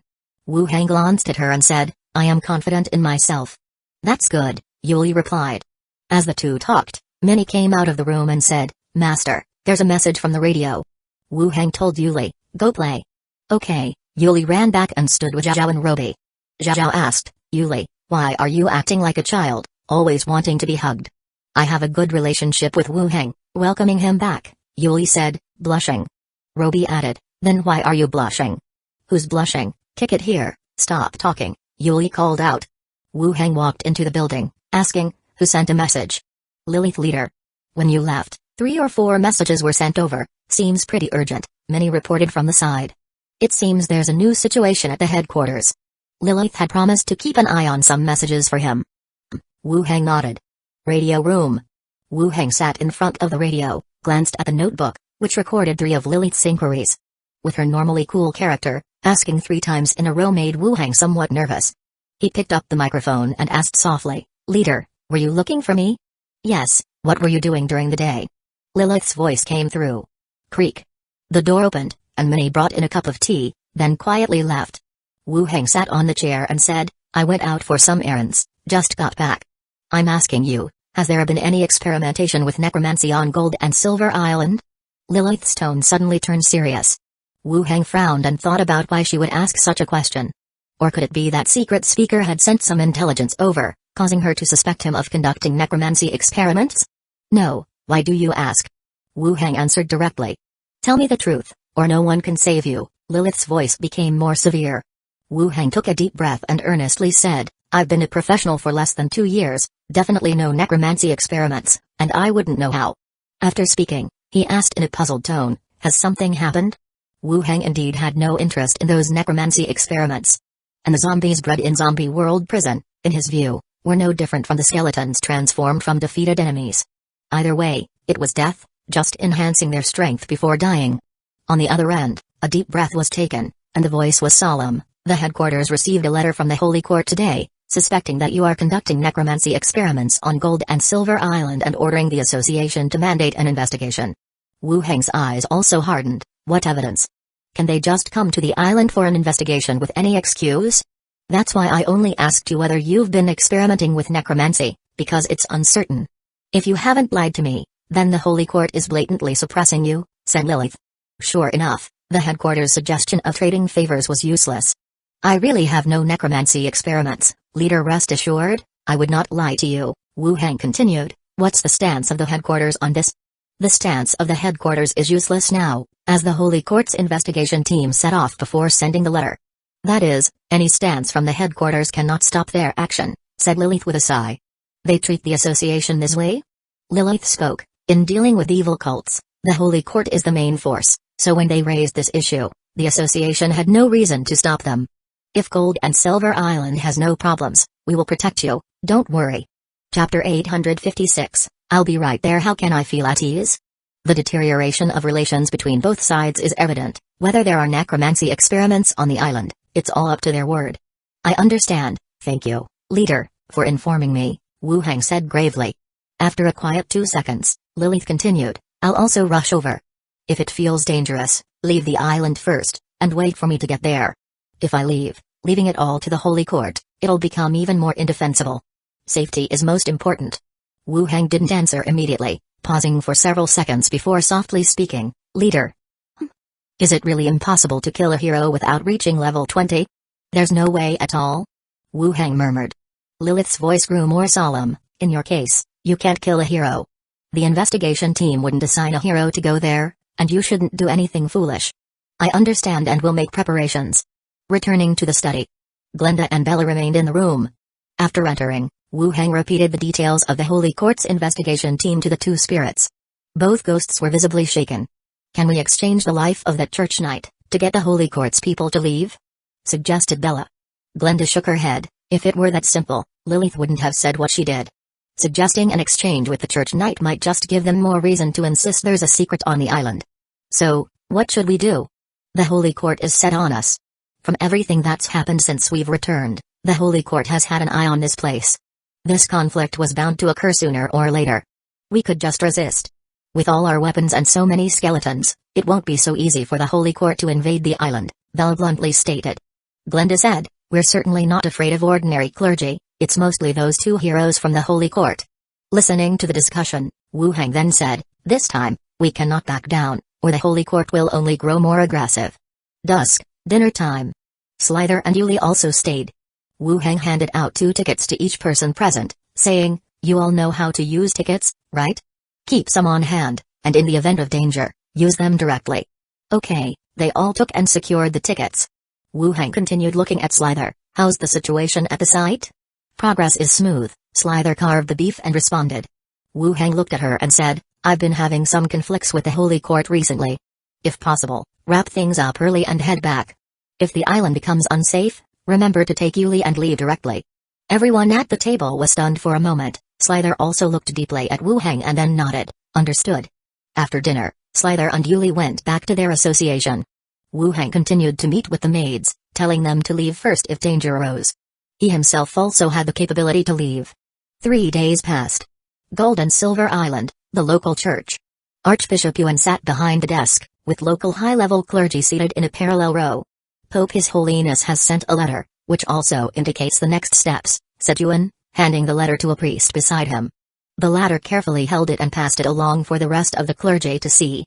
Once everyone had a look, Yuan carried on, in 2 days, the Holy Hall's investigation team will soon arrive, and then the crimes of that necromancer can be revealed. A level 18 priest excitedly said, that's excellent, he should have been apprehended a long time ago. He has quite a reputation on the island, should we release some news beforehand? We really should prepare a bit in advance. And for those who have imprisoned one of ours, it's also time to directly demand people. As everyone spoke, the Archbishop said with a smile, arrange for someone to send word, let the ones still in the cells get ready. Chapter 857, I have money now mid-autumn. Over half a month had passed since the second release of the medicine tablets. The Chamber of Commerce responsible for transportation had successively delivered the goods to their respective sales locations. Long queues formed in front of the sale points, from various countries and races, people buying the medicine tablets while discussing the news about them. It's written here, the one who modified the elixir into tablets is an island master, and not even an alchemist. Gold and Silver Island Master? I've never heard of this island. The fashionable pens and watches previously popular among the nobles were also his inventions. It also states his reason for the modification was to help those ordinary professionals who don't have a space ring. Forget it, it's just self-promotion, and you all believe it. Just from the name of that island, you can tell he's a person driven by profit. I think it's pretty good, the tablets are easier to carry, and the price has also dropped, it's a good thing for us. I think this island master is a good man, at least much better than other merchants. People were used to hearing promotions from significant figures, but this time was different. Holding the medicine tablets in hand, they were indeed as convenient to carry as advertised, and the price had dropped substantially. Just buying one box was enough for family use for a very long time. Whether he's a good person is debatable, but those who bought the medicine tablets truly felt the benefits. This wasn't mere empty propaganda. Meanwhile, in the original territory of the second prince of the Hueco kingdom, officials of London City began stepping into the management layer, and the skeleton army took over the stationed and primary defensive positions. Over time, people began getting used to the skeletons, no longer feeling the initial fright. On the streets, A bard stood atop a wooden box, holding a book of the great detective, loudly reciting the stories within. The crowd below whispered their guesses about the murderer. Some also debated whether Wu Hang and Watson had really solved the cases mentioned in the stories. Gold and Silver Island, Island Lord's Mansion. Wu Hang was reclining on a lounge chair, watching his stats.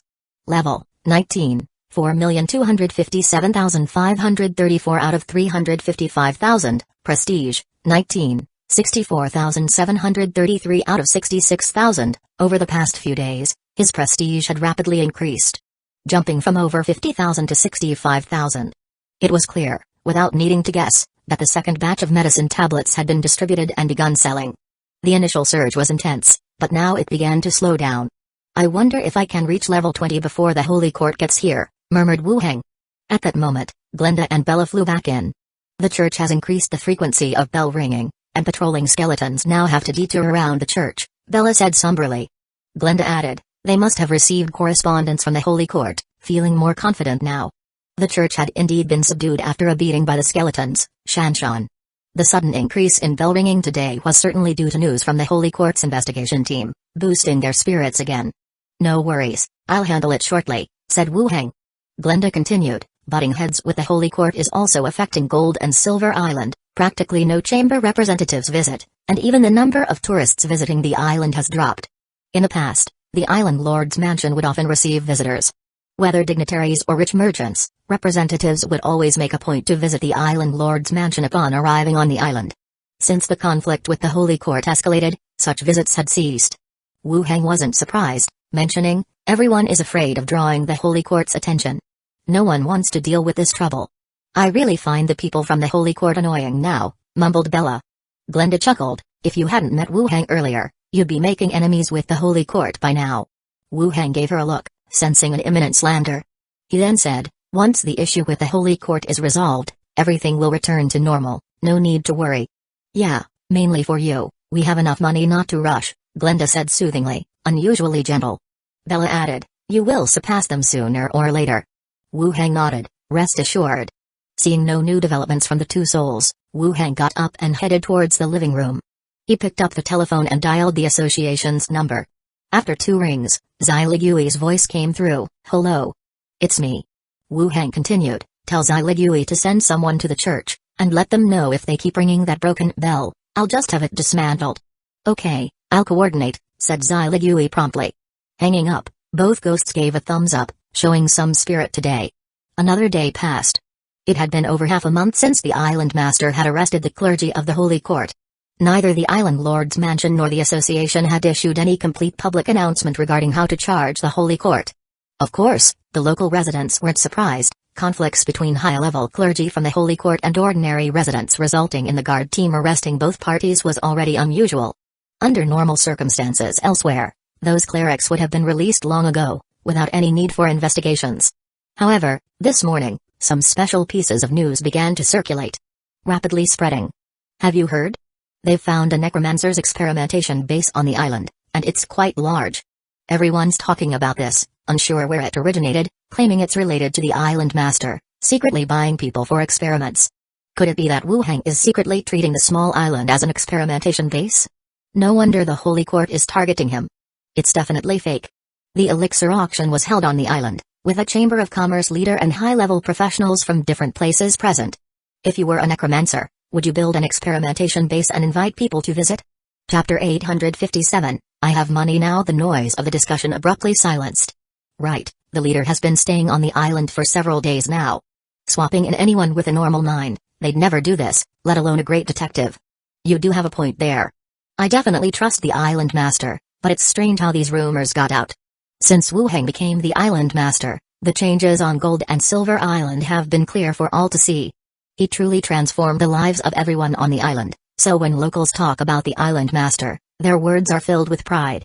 As if it were they themselves who built the island into what it has become.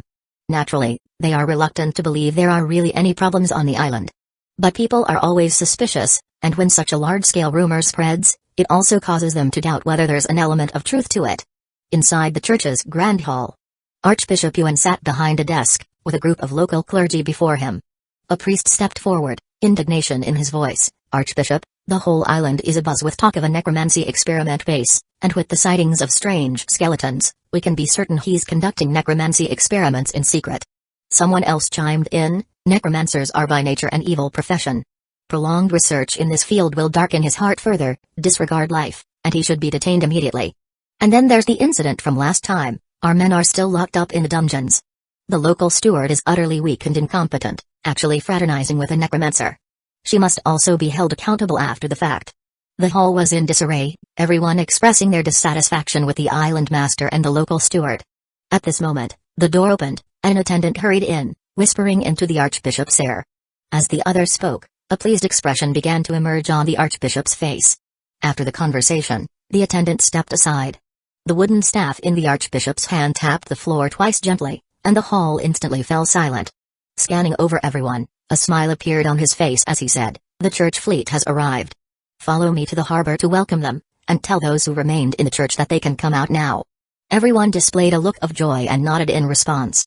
Before leaving, the archbishop added, "Oh right, ring the bell." Dong. The sound of the bell resonated, spreading immediately. At the island lord's mansion. Wu Heng was on the phone, Macintosh's voice transmitted from the other end, "My lord, we've investigated thoroughly.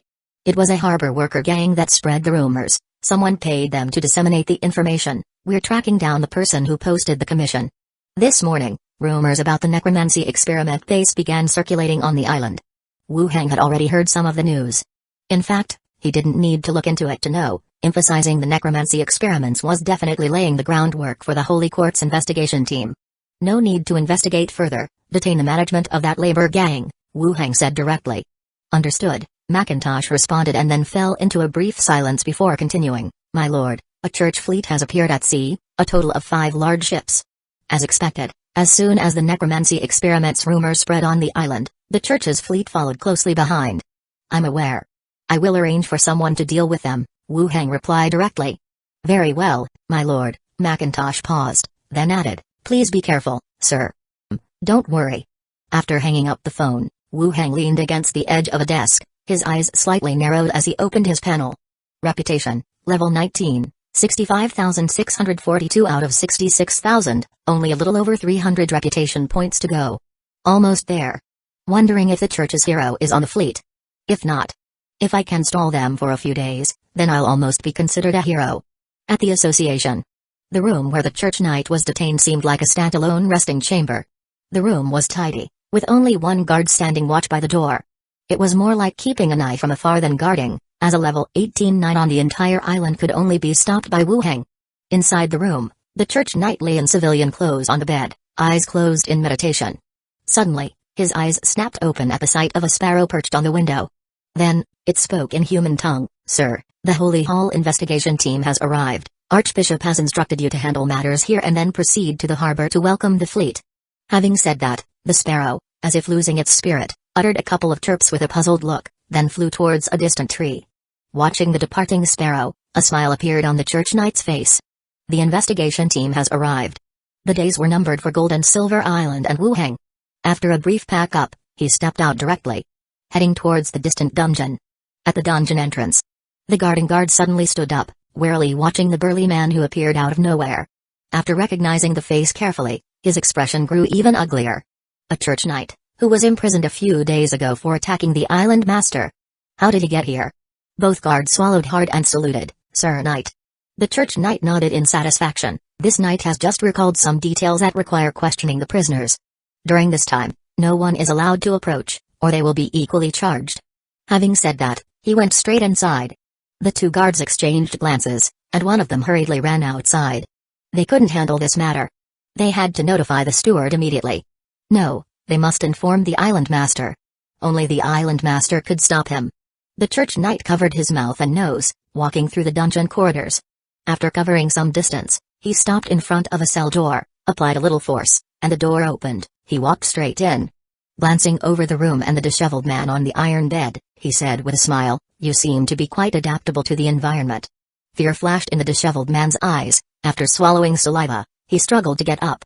"Sir, what are your orders?" "I came to see what kind of person dares to slander a member of the church." The disheveled man shivered and took half a step back. "Sir, I have nothing to do with this matter, I just spoke what I knew.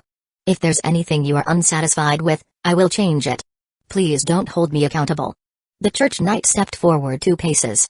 The disheveled man's face drastically changed and he shouted towards the outside, "Guard, where's the guard? You should indeed thank Wu Heng, at least he allowed you to live a few more days." As he spoke, the church knight took out a hemp rope, flicked his wrist, and looped it around his neck, tightening it gradually, colluding with the necromancer, trafficking people for experiments, discovered by the church, committing suicide by hanging. "How do you find this script? Tell me, do you think the great detective will avenge you?" The disheveled man struggled violently, but the difference in level made all his efforts futile to break free. Then, his eyes bulged, and his tongue slowly protruded. In the final moments of his life, his past rapidly flashed through his mind over and over. Soon after, he left the dungeon. The generous island master gave him a large sum of money, and Mrs. McIntosh praised him for completing a daunting task. With the money in hand, he headed towards his home. The road he had walked countless times felt especially long today. Bang bang bang. He knocked on the door forcefully. The door opened, and the man straightened his hair, revealing a smile. "I have money now. I said we could live a better life." The body stopped struggling. The church knight released a spell and pulled out a confession letter from his bosom, stuffing it into the corpse's chest. After an unknown amount of time, a loud bang broke the silence. Zai Ligui, in full armor, clutching a long sword, charged into the dungeon. Behind her followed 2 vice executives, a team of squad members, an investigator, and the assistant Shiyali. The investigator trailed at the end, gasping for breath due to his civilian job, leaning on the wall with breaths like thunder. As several people entered the cell, their expressions changed. A body was hanging in the dimly lit room. Zai Ligui took a deep breath and said coldly, "Investigator, record everything truthfully." Church Knight forcibly entered the syndicate prison and after his departure, the witness died. Chapter 858, You are indeed on the boat in the corridor. Footsteps sounded once more. Wu Heng rushed in with a skeleton. Just at the entrance of the cell, he saw a corpse covered with a white cloth. "I'm sorry." Zai Ligui turned her head, her tone full of self-reproach. The association was under her responsibility. Because the systems were different, and for fear that the headquarter would think Wu Heng could intervene with the local association, the skeletons from the island were not arranged internally.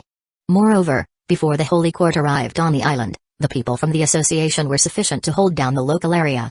Yet unexpectedly, people from the Holy Court dared to barge into the prison and commit murder. "Has the body been checked?" Wu Heng's voice was low. "When we arrived, the corpse had been hung up on the roof beam with hemp rope, and the cause of death was the marks of strangulation on the neck," Zai Ligui summarized, and then took out a letter found on the body, saying, "This is a letter found on the corpse, probably placed there after the murder." Wu Heng took it and opened it for a look. His gaze immediately tightened.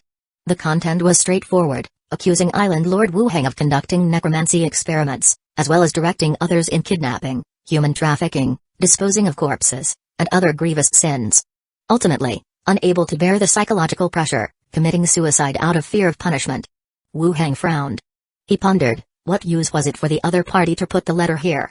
The people from the association who discovered it first would definitely not believe this letter was written by the deceased. But on second thought, he could roughly guess what the other party was thinking. In this world, there were special items capable of compelling someone to tell the truth or detect lies. When the confrontation arose later, simply by asking if they had seen the accusatory letter, naturally, they would have. As long as there is a dispute, the Holy Court would find a way to handle it. And it was just a death like that of a beggar, drag it out for a while, and nobody would delve into it deeply anymore. Wu Heng put away the letter, then bent down to examine the corpse. Then, he cast the revival technique, but the necromancy magic wrapped around the body without effect. The necromantic magic power dispersed, with no response. Zai Ligui asked, "Is it past the time?" Wu Heng shook his head. "It's probably the Holy Court's ability. The necromancy spells are ineffective." The Holy Court left the body, making it impossible for Wu Heng to revive him or to provide any form of evidence against them. Wu Heng squatted down, brushed his hand over the man's eyes, and said, "I'm sorry, I misspoke. I couldn't take you out of here. Don't worry, I'll take good care of your family, and I will avenge you." The bulging eyes slowly closed, and the corpse no longer looked as fierce as before. "Wrap it up." 2 association members stepped forward and wrapped up the body. Wu Heng took it into his space ring. Then he said, "Let's go out first, I have something to say." Steward's office. Wu Heng made a call to McIntosh on the other end. He reported the news of the death of their eyewitness to the other party. After all, it was her subordinate, and Wu Heng had assured her side that he would let him go. Unfortunately, who could have anticipated that a church knight would kill him? After hearing what Wu Heng had to say, the other end fell into a brief silence. Macintosh said softly, "This is the fate of our profession. We used to die on the streets, at home, or simply disappear without a trace. We have long known this would be our end. It has nothing to do with the association or you. Just like mercenaries. When you decide to take on a job and rely on bounties for income, the outcome is pretty much determined. The same goes for an eyewitness, they all know their own end. And they are all mentally prepared. Including Macintosh herself. When the time comes, I will send the body back to you. He also leaves behind a wife. Make the arrangements and give extra compensation," Wu Heng said solemnly. "All right." Macintosh agreed with a nod. After hanging up the phone, Wu Heng continued and called the Island Lord's mansion, briefly discussing the situation here, and asked Minnie to gather everyone. If there is danger on the island, they were to leave according to the method he had instructed. Although the other side was worried, they agreed. After finishing the phone calls, Wu Heng sat back down in his place. Zai Ligui and Shi Yali also looked up at him, awaiting the next arrangement. Wu Heng took out 2 train tickets from the space ring and said, "These are tickets for the Phantom train. If there's danger, follow the tracks and tear the tickets. A Phantom train will come to take you away. The side effect on the train is that all senses except for vision will disappear. Wear a watch, eat and take care of necessities by time, or there might be dangers. First, go to London City. That's also our territory. It will ensure your safety." Both Zai Ligui and Shi Yali furrowed their brows. This sounded like arranging funeral affairs, making people uneasy and inevitably doubting what he was planning to do. Don't be impulsive. If he dares to do this, he must have made arrangements. I will report this to headquarters first. They will definitely help us resolve it, Zai Ligui urgently said. Wu Heng glanced at her. Church investigation team is about to reach the port, doing nothing. Gold and Silver Island will change hands today, and a Necromancer's experimental base will appear out of nowhere on the island. Their gazes hardened. No wonder the church knight dared to kill someone. It was because the fleet had arrived. Shi Yali also became anxious. Then what do we do? Don't worry, I have a plan. Just do as I told you. Wu Heng mustered a smile. Zai Ligui nodded. All right, you two must be careful. Compared to the Island Lord's mansion, the association was somewhat safer. Chapter 858. You are indeed on the boat. Even if there really was a conflict with the Holy Court, the likelihood of them taking action against the members of the association wasn't big. Giving them tickets was just as a precaution. Wu Heng remembered something and asked, by the way, have the instructions from the headquarters come down? They have. They came with the letters today. Zai Ligui directly took it out and said, Church Knight Ha has assassinated important members of the association. Carry out execution on the spot. A document stamped with the seal of the association's headquarters appeared before their eyes. It was exactly the same as the message Lilith had passed on. The headquarters' instructions were to execute. Wu Heng said, I'll hold on to this for now, it might be useful later. Okay.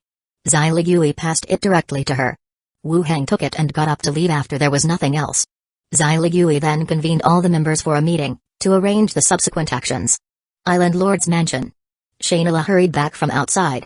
Walking into the hall, she saw all the maids inside and the empty room. All valuables had been packed up, as if getting ready to move or flee. Shainala frowned and asked, What's going on, Minnie? The master told us to get ready, to use the tickets to leave immediately if there's any danger, Minnie said with a serious tone. What happened? Tell me about it, Shainala asked sternly. Okay. Minnie meticulously relayed all the information she had received. Upon hearing about the Holy Court's investigation team coming to the island and the Church Knight of level 18 from the association committing murder, her eyes widened in disbelief. Had the conflict escalated to this extent? At the same time, she could guess what Wu Heng would do after arranging for everyone's safety. Shainala sat in the chair, rapidly contemplating the situation on the entire island. Gold and Silver Island was where she had persuaded most of the Chamber of Commerce's representatives to elect Wu Heng as the island master today. She couldn't just leave now. Quickly thinking through the rumors outside, the actions of the Holy Court, and their ultimate goal, she took a deep breath and then said, Minnie, wire, now is not the time to go, we can still help Wu Heng. A few maids turned their heads to look, their eyes serious. Shainala continued, wire, arrange for someone to spread the message, say that the Church Knight broke into the association and killed a witness. If the Church's people can kill without punishment, the lives of everyone on the island will be threatened. Understood. Andre Willow paused, immediately grasping the meaning. She dialed Macintosh's number. After giving instructions, Minnie, go quickly to the factories on the island. If the island falls, burn all the produced equipment. Okay. Minnie nodded, quickly leaving with Roby by her side. After Andre Willow finished the call, she turned back and asked, Sister Shainala, what else should we do? Shainala sighed and said, We wait. We'll arrange according to the news when it comes next. The maids nodded. At the port. Archbishop, everything has been handled, a church knight came over and respectfully said.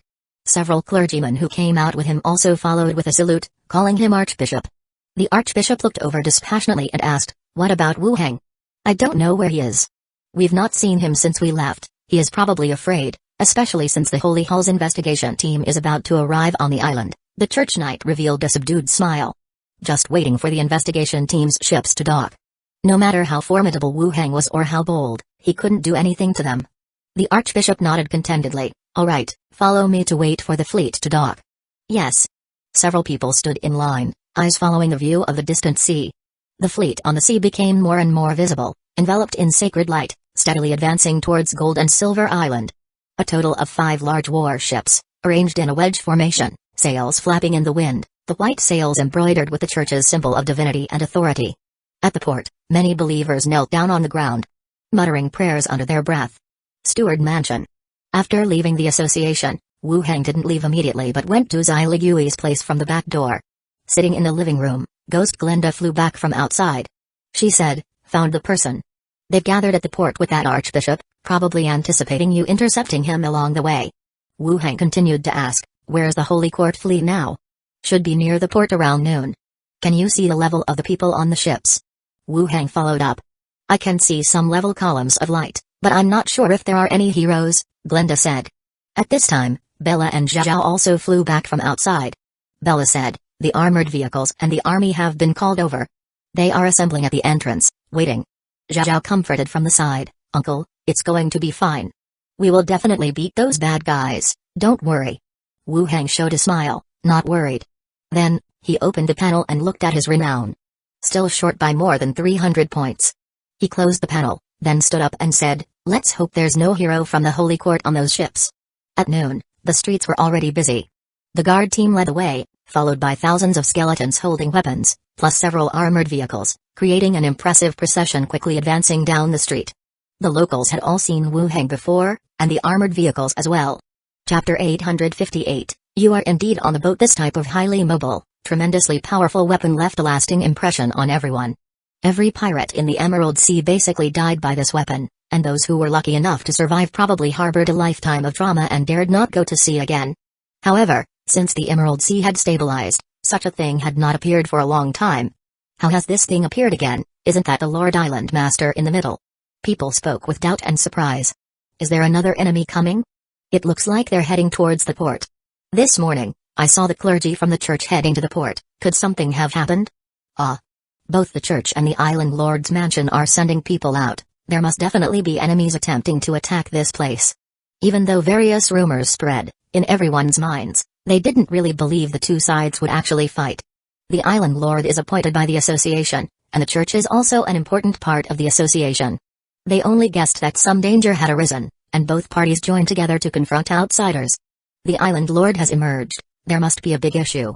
Should I follow and see what's going on? You guys watch the shop.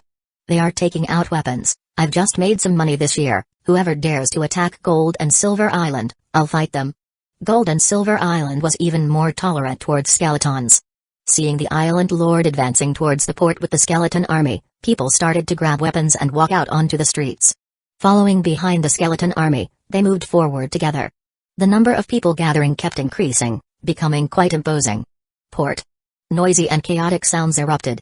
Countless people turned back to look and saw the team led by the skeleton army appearing on the straight streets. A dark mass, stretching as far as the eye could see.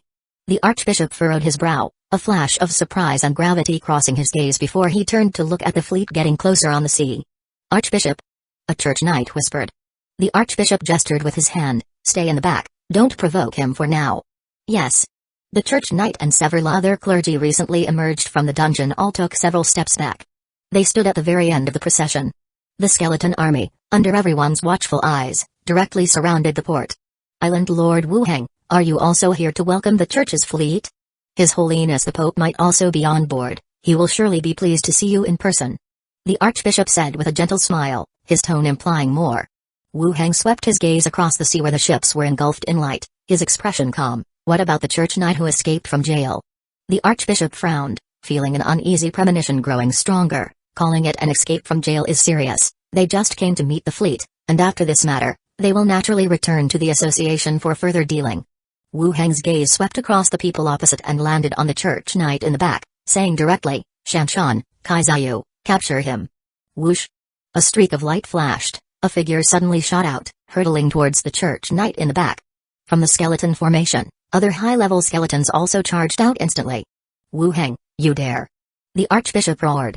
Wu Heng lifted his finger and flicked, and the archbishop's mouth disappeared. The swarm of skeletons pounced towards the church, instantly plunging into chaos. Back of the procession. The residents who followed all widened their eyes, showing terrified expressions. This. How did they end up fighting with the church? What's going on? Wasn't it said that there were enemies? The island lord said the church's people escaped from jail? It's over, we won't be considered accomplices by the church, right? Let's go quickly. The people were chaotic, fearing being considered accomplices by the church in getting implicated.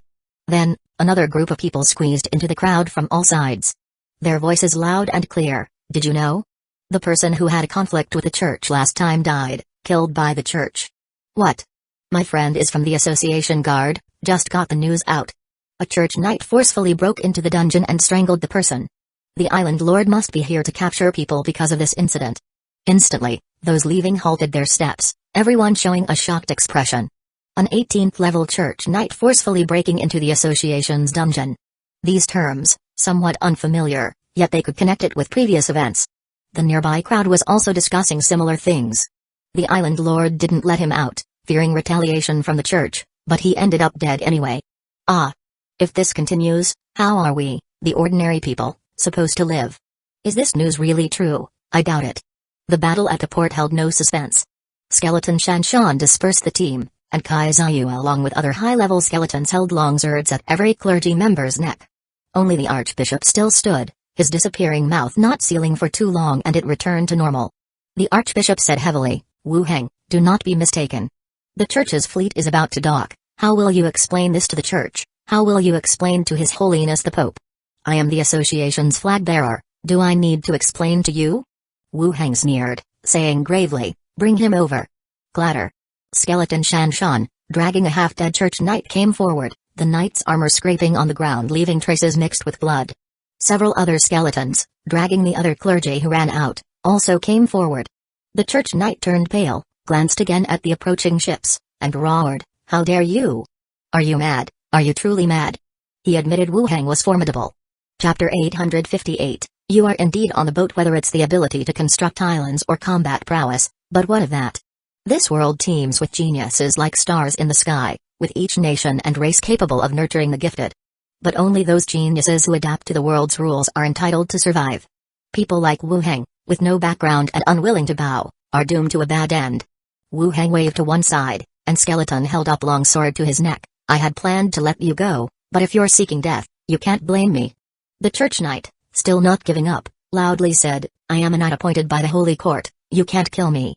The court's investigation team will be arriving on the island soon, this will cause trouble for you. Seeing no change in his expression, the knight continued, if you let me go, I will offer compensation, we can both live with that. Wu Heng paid no attention to what he said, and coldly asked, tell me, how did the witness locked in the prison die? The church knight's eyes turned sharp, and he clenched his teeth in silence. The icy blade cut through the skin as if it touched his throat, blood dripping down. The church knight shivered, suddenly feeling that the person in front of him truly dared to kill him, and said in a lowered voice, you're crazy, he was just a beggar, why would you stick out for him, are you insane? 3, 2. The church knight started to unravel as blood flowed more from his neck. I killed him and then stuffed a letter framing you on him, it was all my own doing, are you happy now? The crowd watching erupted all at once. The news that had just come out was true. The church knight had forcefully broken into the dungeon and killed the previous witness. Then, looking at the archbishop's expression, it seems he also knew about it. The church knight was able to storm the dungeon and kill the witness, and the local church tried to cover up the incident. If one day, it was oneself in trouble, would one also be killed like this? The archbishop narrowed his eyes slightly, disappointedly glanced at the begging church knight, then turned to Wu Heng and said, all right, since he has admitted his guilt, let him go for now. Let's first welcome the fleet to harbor, and we'll discuss the rest later. When did I say I was going to let him go? Wu Heng sneered. The archbishop snorted coldly, Have you caused enough trouble? You are the association's flag bearer, not a gang ruffian off the streets. Even if he made a mistake, he has to go through the process. You don't get to say he can be executed on a whim. Wu Heng rustled out a directive sealed with the headquarters stamp, and loudly said, Headquarters directive, Church Knight attempted assassination of an important member of the association, can be executed on the spot. Today he killed a resident of Gold and Silver Island. As the island master, I decree, he must die. As the words fell, Skeleton's long sword came crashing down. Thud. A sound like chopping bones rang out. The descending blade lodged in the shin, blood gushed. Save me. The second sword fell, and a head rolled. Wu Heng kicked the corpse over, and a ghost emerged from the body, seeking to flee towards the sea. But as soon as it appeared, it was devoured by a fleeting ghost, vanishing without a trace. Wu Heng's gaze shifted toward the distant ships. I've killed the man, now, let's see what you can do about it. Heretic. A sudden bellow, thunderous in its volume. Then came a blinding golden light, mighty and boundless, the seawater vaporizing into towering smoke, shooting across the vast expanse of the sea. Wu Heng's eyes intensified, sensing the immense strength contained within, as well as that power assembled from the fame and emotions of sentient beings. As if it were the majesty of heaven. Even Wu Heng, having reached level 19, felt the threat of death under this sea-spanning might. PFFT. The next moment, his chest was pierced through, his innards drenched in blood. The golden light, passing through Wu Heng's body, reformed into a stately man. The reigning pope. Chants enveloped the air, holy light descended. Rustle rustle. The surrounding skeleton soul fires were extinguished, and they crumbled into scattered bones. Wu Heng glanced at the gaping hole in his chest, turning his head towards the figure behind him. Pope. So you were indeed on the ship. Chapter 859, Starlight Pouring Pope? The crowd around, all looking towards the front. On the open space of the port, the island master's chest was pierced through, with organs and blood continuously flowing. Standing behind him was a figure clad in a white robe embroidered with various suns, stars, and religious symbols in gold thread, wearing a crown on his head. He appeared to be in his 40s, with a calm and solemn face. The leader of the Holy Court? Why would he come here? Why didn't he stop the island master from killing that church knight just now? People thought to themselves, yet no one spoke aloud. They just stared blankly ahead. Thump thump. Suddenly, as the choral chant in the sky became clearer, people closer to the front began to kneel involuntarily, bowing their heads in worship. Tears streaming down their faces, their mouths voicing their inner pain and pleas. Swoosh. Skeleton Shan Shan, his figure suddenly swelling to 3 meters, charged forward like an uncontrollable truck. Boom. A golden light appeared in front of the Pope, like a solid wall, blocking the charging skeleton. The Pope squinted slightly in surprise. This skeleton? It really is different. Responding to him were continuous explosions from the rooftops behind. Bang bang bang. The Barrett snipers stationed around immediately opened fire. The bullets were blocked by the golden light, as if hitting a shield. The Pope turned his head to look. Several beams of golden light shot out, instantly blowing up the heads of the skeleton archers hidden in the shadows. Kill. Wu Heng mouthed, blood continuously streaming out, he said in a low voice. Whoosh whoosh whoosh. Skeletons of slightly higher level raised their rifles, firing in a fan shape towards the center. Gunfire echoed through the area, gunsmoke covering the battlefield. The crowd instantly plunged into chaos. Those at the front knelt down one after another, bowing to the Pope. Those at the back tried to flee, to avoid being affected and losing their lives here. Cursing and screaming added to the chaos. Xiligui led the association members and guard team, appearing on the main road. Evacuate, everyone go to the central square. The cold, golden-haired elf commanded with a wave of her hand. The association team and over 100 city guards swiftly spread out, starting to evacuate the crowd towards the side roads, and then towards the central square. Steward, the people in front aren't moving, they're still bowing, said the dwarf deputy deacon, pushing up his horned helmet and speaking bluntly. Xiligui glared fiercely at the distant Pope but feeling powerless, she said, drag them away, they'll come to their senses once out of the area. The dwarf deputy deacon nodded, leading the people to forcibly drag those kneeling and worshipping away towards the back. People began to evacuate. Xiligui's white wings spread open, she flew towards the front to view the battle scene. A look of worry and resolve flashed in her eyes. She bit her lip, then turned resolutely and left without hesitation. The association had its own mission. At the time, Wu Heng and she had discussed, if a hero really appeared among the Holy Court's fleet, her actions would be first to evacuate the crowd and secondly to try to explain the situation to everyone. Steward, the road is clear, people are evacuating, the deputy came back, sweating profusely. The path below completely cleared, people quickly departing. Xyligui flew down, her wings folding, her breath visible. She said, "Let's retreat, we can't intervene here." "Yes, steward." The group quickly departed. Battlefield. The Pope squinted his eyes, his brow raised slightly. "Is this your little trick?" Amidst intense gunfire, his tone remained calm. Holy light like sharp swords covered everything. Skeleton soul fires extinguished one by one, turning into scattered bones on the ground. Wu Heng, covered in blood, this body making its final stand, vomiting blood, squeezing words between his teeth. "Is this it? Quite disappointing. You're not the weakest among the association heroes, are you? Hey. No wonder, only daring to bully ordinary professionals here." The Pope's expression hardened, he coldly said, sharp-tongued. "Woo." A rocket shot straight at them. The Pope's figure turned into a stream of light and vanished, the rocket whistling past, exploding into the distant sea, his figure already appearing at Wu Heng's location. Wu Heng had just produced a rifle, preparing to pull the trigger. The Pope sharply scolded. Wu Heng's mind went blank instantly, obedience and loyalty rose from his heart. In a moment of abstraction, the Pope shot out 2 hooks from his hand, hooking onto Wu Heng's shoulders. Wu Heng's eyes hardened, his superpower keratin carapace activated, black keratin armor began to spread and wrap around his skin. Holy light like sharp swords, yet could only hold a few moments before several more holes appeared in his chest. Blood flowed like a waterfall. The Pope grasped his neck, lifting him bit by bit, his eyes full of disdain. "You're still not dead with such wounds, seems you do have some real skills. Come back with me, let's see what secrets you have." Click. A sound of a clasp echoed. The Pope looked down, seeing an object similar to shackles linking them together. Wu Heng revealed a smile, his mouth full of blood. He gritted his teeth and said, "I've caught you too." The next second, a sense of crisis rose in his heart. His form tried to vanish but was restrained by the shackles on his body. In the distance, several adjusted armored vehicles, cannons spewing out scorching flames. Shells rotated at full speed, intensely covering the position of the two. Boom boom boom. The entire port was completely overturned, sand and stones flying, smoke billowing. The island also trembled non-stop from the barrage. Chapter 859, starlight pouring giant waves were stirred up.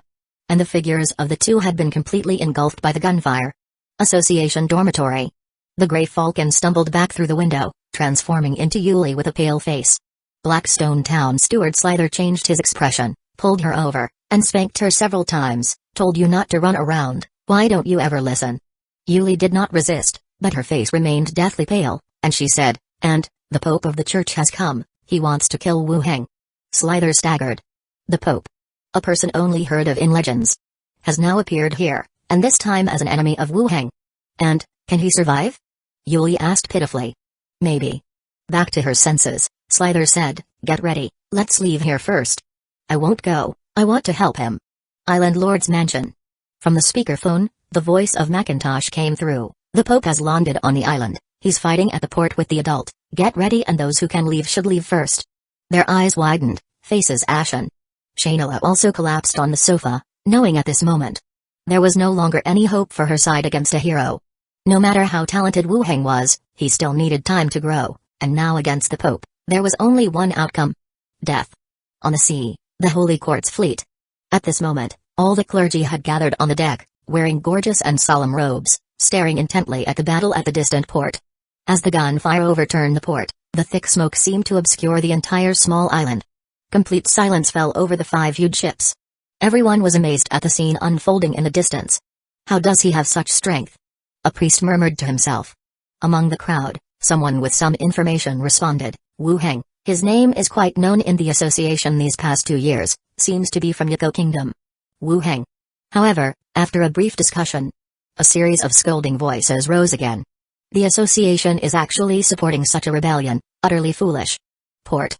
As the dust gradually dissipated, at the center where it was originally, countless energies intertwined like ripples, and the fragmented body was regenerating at a speed visible to the naked eye. Broken bones grew anew, and torn muscles slowly healed. In no time, the Pope stood again at the center, with sunset glow reflecting from the sky, and the sacred sounds ringing once more. The crown and robe were nowhere to be seen. The Pope walked out of the smoke with his upper body bare, the mercy in his eyes turned into barely concealed anger. His gaze swept around. Just about to rush towards the center, he saw a figure walking out head-on, still followed by a mass of skeletons. Wu Heng. He was not only alive. There was no injury on his body, and his robe was not tainted with dust. Heroes cannot be killed. Does it mean your dead bodies can regenerate? Quite special indeed, Wu Hang spoke directly. He had previously heard from Lilith that heroes cannot be killed. Wu Hang pondered over this. How could it be possible that heroes could not be killed? At first, he speculated that heroes, upon being killed, could use ghosts to resurrect. After all, 18th level professionals could produce ghosts upon death. Or perhaps, they could become life forms similar to elements, immune to physical attacks. But witnessing the Pope's resurrection, he also understood this notion of immortality. The body was reshaped by some energy. Even if steel could be pounded into mud by repeated strikes from a machine cannon, the Pope's body would still be destroyed but could also regrow, truly unkillable. The flesh does not die. No wonder heroes have such a status. With that ability, they could wander anywhere. You seem to know quite a lot, the Pope said coldly. Wu Hang continued, it's actually quite ordinary. I thought these weapons couldn't harm you, turns out it's just fast recovery. You'd be really popular in Myanmar. The Pope frowned, seemingly trying to grasp his words' meaning. His gaze passed over the collar peeking out from behind his leather armor and he revealed a faint smile, saying lightly, 100 soldier's robe, the association actually gave you this special item, so all of these are your copies? Yeah. Wu Hang didn't bother to hide it and plainly said, 7 in total, come find me. Hey, I reckon you can only split into 2 or 3 at most, not a single word of truth from you, the Pope sneered, then seemed to understand, are you waiting for your headquarters people? Trying to drag it out until they arrive, to save yourself? Rest assured, they can't save you, no matter who comes. You're bullshitting. Wu Hang narrowed his eyes, stepping back half a step. Skeletons rattled loudly as they surged forward, and from above came the dense gunfire, starting to strafe the target below. The dense bullets left marks on the Pope's body, which quickly healed. Courting death. The Pope waved his hand casually. Namesake golden armored knights formed from golden light appeared out of nowhere, killing towards the skeleton army. Angelic silhouettes emerged in the sky, their light swords slashing at skeletons, leaving cracks on the ground. The Pope turned into a streak of light, slaying forward. Wu Hang activated his superpower, burst potential, and his attribute strength surged for a moment. Keratin carapace, his skin was covered with black keratin. The two clashed no less than 5 rounds. Wu Hang's body was pierced by golden light, his head rolling to the ground with a golem sound. The skeleton army did not dissipate, proving that Wu Hang had not truly died yet. The Pope appeared in front of the head, saying, I'll go find the next you, hope you've made progress. Chapter 859, starlight pouring. The sound of his voice faded, and he disappeared again, rushing in another direction. The Pope left. Above the harbor, a large number of flying dragons swept across the sky towards the incoming Holy Court fleet. The fleet was instantly thrown into chaos. Skeleton flying dragons, prepare for battle. Resolve it quickly, avoid damaging the ships. The priests began to chant and the knights also prepared to meet the enemy. Whoosh! Flying dragons swept over from the sky, and a flurry of flyers, like falling snowflakes, scattered across the decks of the 5 large ships and the surrounding sea, covered with various papers. Someone picked up a flyer from the deck and glanced at it. In the center, there was a portrait of a man with black hair and black eyes, with 2 lines of text below. Wu Hang, appointed by the association as Jade Sea Flag Bearer, Gold and Silver Island Master, the great detective of London City, inventor of pens, watches, bikes, and reformer of pills. The people who picked up the flyers frowned. What exactly is this guy up to? Inside a building. The night stones were bright. Wu Hang sat in a chair waiting. Uncle, are we going to die? I mean, will you die? If you die, can you become a ghost? What about me if I die? Zhao said pitifully. Wu Hang smiled and said, no, I won't die, and Zhao won't die either. I'm a bit scared. Zhao was full of worry. Don't worry, even if we can't win, we can go back to zombie world. Does he have the ability to chase us there? Wu Hang straightforwardly said. The fleet might have heroes, this was considered from the very beginning. At level 19, besides a hero, there weren't many who could threaten him. However, it turns out the Pope really was in the fleet. It's a bit strange, was it really necessary to come from afar to kill me? But I am also prepared, if I can't become a hero, then I will just go back to zombie world for a longer time. After becoming a hero, then come back here again. That makes sense. When should we run then? Zhao curiously asked. Wu Hang said annoyed, let's not hurry, there's still time. While talking, Bella came flying back from outside. Bone dragons are dispatched, and the military stationed on the island has also suffered considerable losses. It's okay, we don't lack skeletons. Although he said this, he felt somewhat distressed. The skeletons stationed on Gold and Silver Island were of slightly higher levels, and this loss was indeed bleeding him a bit. At that moment, Glenda also flew in and said, "The Pope has killed your third clone already, how much longer?" Wu Heng was just about to open the panel when a system prompt sounded in his ear. Level up to 20, promotion to hero, unlocked rate, hero's body. The moment the prompt sounded, Wu Heng felt a massive surge of energy converging with him. It felt like returning to the time he first became a mage, able to sense and manipulate the elemental energies that normal people could hardly grasp. But this energy was very different from magic power, like a strand of chi stripped from the heavens and earth, turning into threads of twinkling light, floating and jumping, then rushing into his body. The necromancy magic power and the influx of twinkling light entwined together at this moment, forming an overwhelming energy that flowed through his entire body. Outside the building, the sky poured out a swath of star-like twinkles, flowing towards the building where Wu Heng was. A natural phenomenon. At this moment, Wu Heng's aura began to slowly rise, and even the three ghosts by his side felt the nourishment brought by their contract with him. Wu Heng opened his eyes, still in the room where he was hiding, with the boundary door open behind him, ready to escape. The three ghosts' bodies were also emitting a faint luminescence, feeling more condensed and semi-solid. "Wu Heng, you've become a hero," Bella exclaimed. "Yay! Uncle is a hero now, we're not afraid of that big villain anymore." Zhao was even more delighted. "Congratulations." Gran also said. Central Square. The escaped residents and merchants, all looked up together towards the distance. Even during the day, the ribbon-like Milky Way was exceptionally clear. What's going on? Is the sky leaking? It seems to fall on the north side of the island. Is there another divine punishment coming? I just made some money this year. Hope it's nothing major. A murmur of low voices came from the crowd. Steward Slither and assistant Shiali, the two sisters, stood at the association's window, their brows tightly furrowed, looking together towards the pouring Milky Way. Shiali said, "I remember when I was young, there was a saying about phenomena in the sky. Was it about what?" Xiligui muttered, "Hero's birth." Swoosh. A golden light condensed. The Pope's figure appeared, standing on the roof, looking towards the distance in shock. At this moment, beams of light poured down from the sky like waterfalls, shining on a distant building. At this moment, his expression became solemn, and his eyes were filled with disbelief. The kid wasn't waiting for the association's people. He was waiting to become a hero. But how is that possible? Becoming a hero can't be so easy. Especially the association's records listed him as a new professional who transferred jobs 2 years ago. At this moment, looking towards the distant building, he hesitated a bit. Damn kid. Should have been quicker just now, and killed him before he became a hero. On the sea, aboard a fast-approaching giant ship, Lilith stood on the deck looking towards the distance. She would arrive at Gold and Silver Island tomorrow. Suddenly, as if sensing something, she sharply looked towards the direction of Gold and Silver Island. Although she could see nothing in her sight, she could still sense that familiar strength. What's happening at Gold and Silver Island? Returning to her cabin, she opened the radio and said, "Wu Heng, how are things at your end?" "Lilith leader, it's Minnie." Minnie's voice came through. "Minnie, what's happening at Gold and Silver Island?"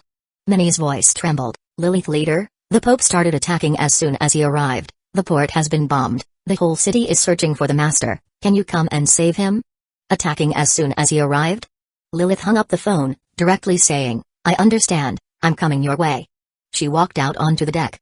Lilith said directly, "Throw away all heavy items, I want to see Gold and Silver Island before daybreak." Chapter 860, How Did You Not Die?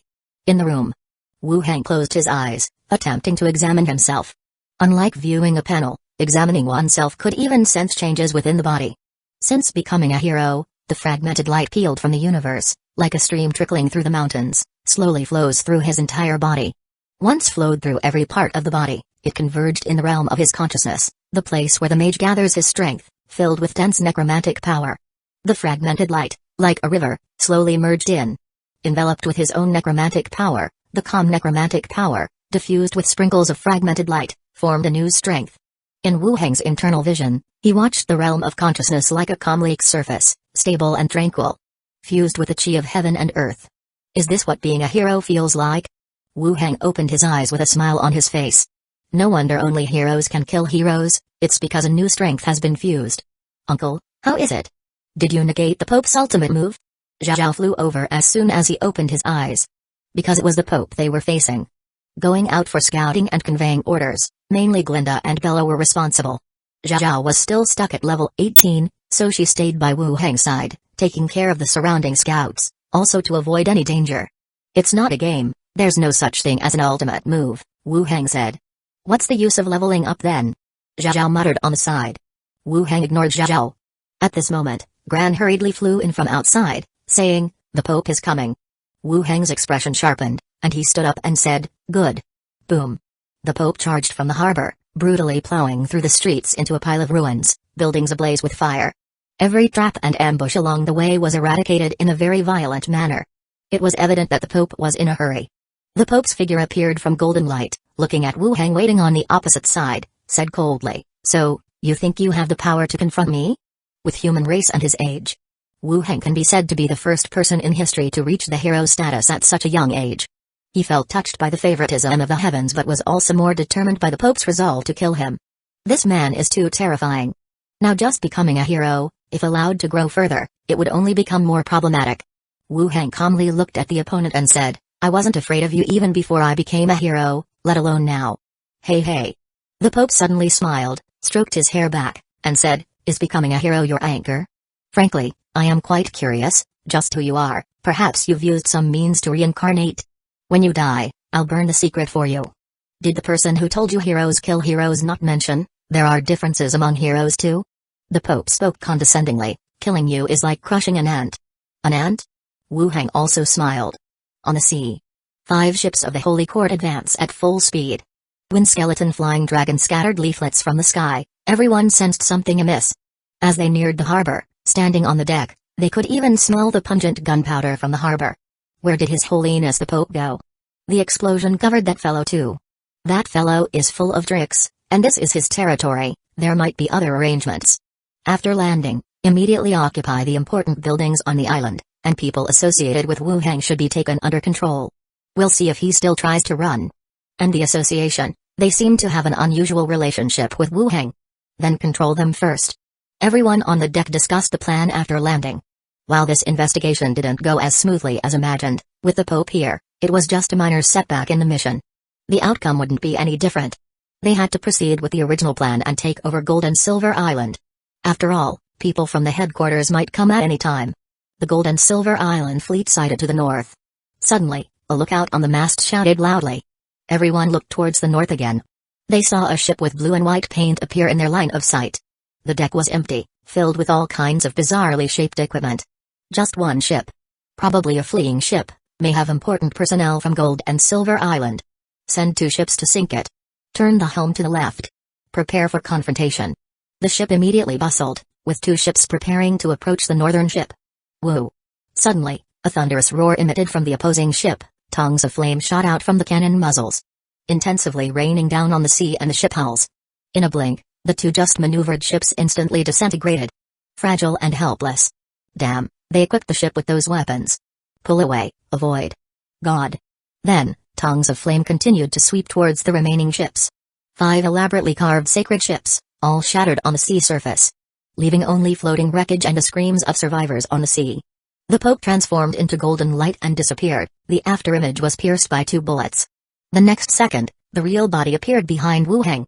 After becoming a hero, Wu Heng's perception grew sharper. Just as he thought of reacting, the Pope fiercely reprimanded. Just like at the harbor, Wu Heng's mind had a moment of daze. Thump. Chapter 860, How Did You Not Die? The Pope clenched his fists tightly and slammed them hard against his chest. Wu Heng's body was sent flying backward, but in the process, he spun around and aimed at the Pope, who was gathering golden light, towards his eyes, mouth, and nose. The Pope's facial features vanished in an instant. And they were just as instantly restored. Ever since becoming a hero, magic spells appeared to take effect on him. But the effect was also just a momentary one, not the kind he wished to see. With the disappearance of the facial features, the golden light being shot was also aimed around Wu Heng's position, narrowly dodging it. Bang bang. 2 more gunshots rang out, the bullets striking the Pope's body, blocked and deflected by a golden shield. The Pope turned around to see, as angels formed from energy appeared, heading towards the snipers lying in ambush around them.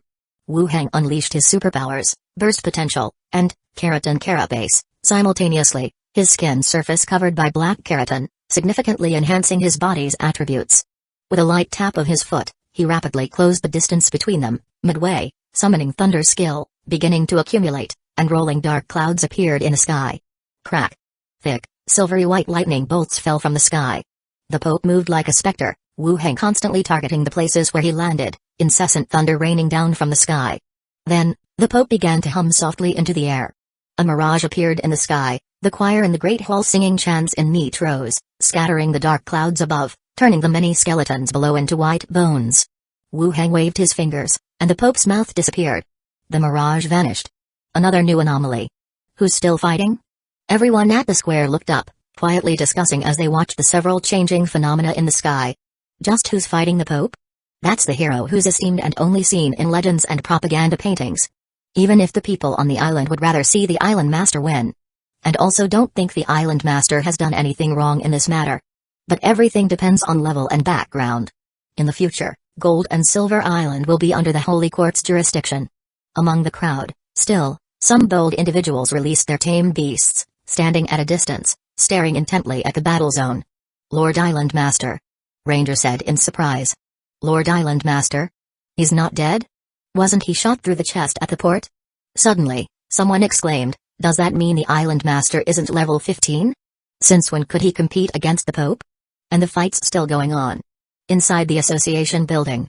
The Xyligui sisters also overheard the discussions below. Shiyali said, does this mean Wu Heng just became a hero? It must be him. Xyligui's tone couldn't hide her helplessness. If it weren't for this incident, Wu Heng, so young, having become a hero would also mean an increase in lifespan. There would be no problem with their family accepting their relationship. But now that he's become a hero, he's still no match for the Pope. They only hoped he could escape. Shiyali held her gently. When he returns, we should give him a good talking to for deceiving us, claiming he's always been level 15. Xyligui rested on her sister's shoulder, softly murmuring her agreement. Above the battlefield, several skeleton flying dragons circled in the air where the two were fighting. The skeletons seated on their backs were holding machine guns, rotating and relentlessly strafing the area below. With a rat-tat-tat, the bullets converged towards the center. The shields around the Pope shattered under intense gunfire, the bullets rat-tat-tatting against his body. Courting death. The Pope shouted furiously. Holy light shot towards the flying dragons in the sky. Wu Heng closed in quickly, winding up his punch, smashing the Pope, sending him flying. The Pope's body slid backward, but his will to fight was not diminished in the slightest. After being knocked back by the punch, he did not immediately counterattack. With a casual wave of his hand, a totem with the Holy Court's emblem at the top violently emerged from beside him. He bellowed, "Divine servants!" Instantly, a wailing sound came from the center of the island, like the wind passing through a narrow valley. From within the church, among the congregants kneeling in prayer, streams of energy quickly converged towards the battle zone. What is this now? It seems like something has been drawn away. People were gazing up, talking among themselves. In the battle zone, energy converged upon the totem supported by the Pope. Above, a massive rift slowly emerged. And within the rift, one could see a gigantic avatar with wings on its back, standing ready behind, waiting for the rift to slowly open. Enough, you can die now. For a Pope to take action personally was already a loss of face. Then, being bombarded by that peculiar weapon at the harbor, delayed by an avatar, he watched as a hero emerged before his very eyes. And now it has even came to a deadlock, every result as if it were a slap in his face. Being continuously slapped in the face by an insignificant figure, the insults piling up more and more. Now, all of it came to an end. From the rift, an overwhelming presence was emitted, the huge figure of the avatar became ever clearer. Even Wu Heng, bold as he was, could feel the threat and pressure at this moment. If what's behind truly comes forth, he feared he might actually die. Wu Heng, leave first. Glenda's voice appeared by his ear. Bella also followed, wait a few days before coming back, no rush for now, keep calm.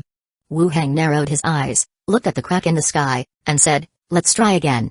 He swung his hand fiercely to the side. A rift likewise appeared next to him, followed by the roaring opening of a huge stone gate. Unlike the opponent's slowly forming rift, it opened in the blink of an eye, exposing the electromagnetic cannon. Let's talk with the truth, fire at it. Boom. A ray of light shot out, fiercely crashing into the rift on the opposite side. After the explosion, a fiery tornado surged skyward, engulfing the figure inside and filling the entire rift. The Pope wore a look of surprise. Wu Heng quickly said, fire at the Pope. Clack clack. The electromagnetic cannon turned its direction, its barrel facing the Pope. Boom. A massive explosion erupted, the second shell inscribed with the attribute of thunder, spreading thunder and lightning across the sky. Wu Heng and the Pope were simultaneously blown away. Both charred all over, The rifts they had summoned vanished at the same time. Is that all you've got? Wu Heng stood up awkwardly, continuing to taunt. The electromagnetic cannon had been prepared in advance to fire at ships at sea. But unexpectedly, it was used here. Heretic, you deserve to die. Stop that talk, if you can, come at me. Just as the two were about to clash again. Suddenly, another figure fell from the sky, landing between them, dressed in a black gown, facing the Pope. Have you caused enough trouble? Do you really think the Holy Court can replace the association? Lilith had arrived.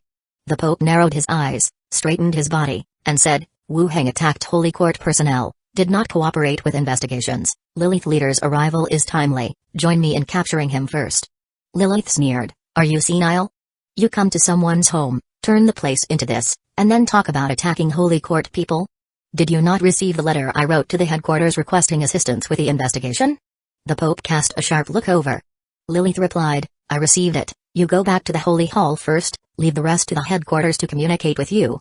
Today, I want an answer from this kid. The Pope looked behind her at Wu Heng, his gaze icy.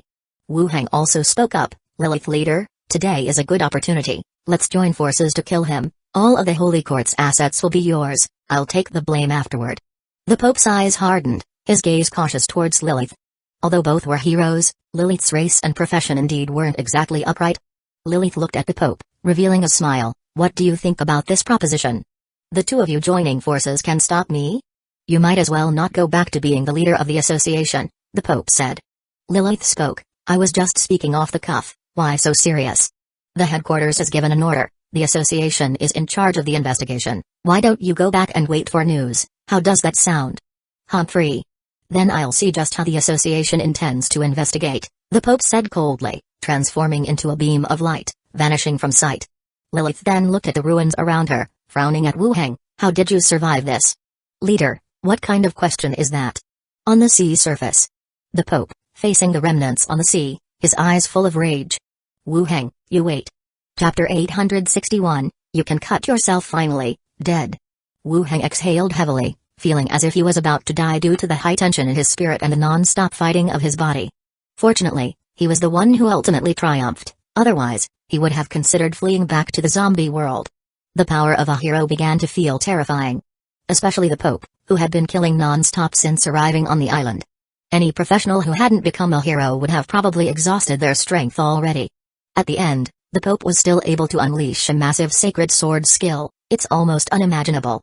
Thinking about it now, it still feels like a close call. Initially, the electromagnetic cannon was meant to bombard the opponent's fleet, he didn't expect it to be used on the opponent's ultimate skill. During the battle, besides becoming a hero himself, the Corpse Core potion also played a significant role in enhancing his body. At the very beginning, his high resilience was definitely due to his basic attributes. Sigh. Wu Heng exhaled again. During this time, the pent-up dissatisfaction toward the Holy Court in his heart also eased. Of course, things are definitely not going to end like this. Now that the Pope is dead, it's the same as openly turning against the Holy Court. But there's no other way, he can't just stand still and let them chop his head off. Wu Heng, are you alright? Glenda and Bella flew back, hovering in midair, looking at him with some concern. I'm fine, just a bit tired, said Wu Heng. Rest for a while, we'll watch out for you, Glenda floated over and said. Wu Heng, with a thought, let Zhao out. Zhao looked around curiously and asked, Uncle, did we escape? Glenda and Bella both smiled, then looked at Wu Heng. We won, Wu Heng forced a smile. Zhao curiously looked at the other two ghosts, what do you mean? Your uncle defeated the Pope, and we devoured the ghost, Glenda explained with a smile. Wow! Zhao exclaimed, I knew you could do it, uncle. Wu Heng gave her a look, she hadn't said the same before. Zhao, go back and tell Minnie and the others, no need to leave now, and have Andre Willow send some skeletons to collect the weapons dropped on the battlefield, Wu Heng instructed. Okay. Zhao agreed and flew away immediately. Wu Heng lay down on the ground again, keep an eye on the surroundings for me, I need to rest. The two ghosts nodded, and Wu Heng closed his eyes to rest. Island Lord's mansion. At this moment, Sister Shayna sat on the rooftop, her shawl and hair fluttering in the wind. Minnie and several other maids retreated to a safe position, ready to use the ticket to escape at the first sign of danger. As a Wood Elf elder, Shayna wasn't worried about the Holy Court making things too difficult for her, so she stayed to keep an eye on the house. Looking at the night sky, she couldn't help but recall the scenes when they first met. Back then, her ship was hijacked by pirates, He was just a little vice executive, and she got sealed in amber due to the effects of the oak amber. From vice executive to later being the island lord, and the development of the island. He had never let her down. Her love for him, due to the side effects of the oak amber pendant, now turned into a slight adoration in her heart. She hoped that this time, he would also create a miracle. Even if he really couldn't win, he must come back alive. She sat on the rooftop waiting for the outcome. Sister Shainila. Zhao appeared from the side.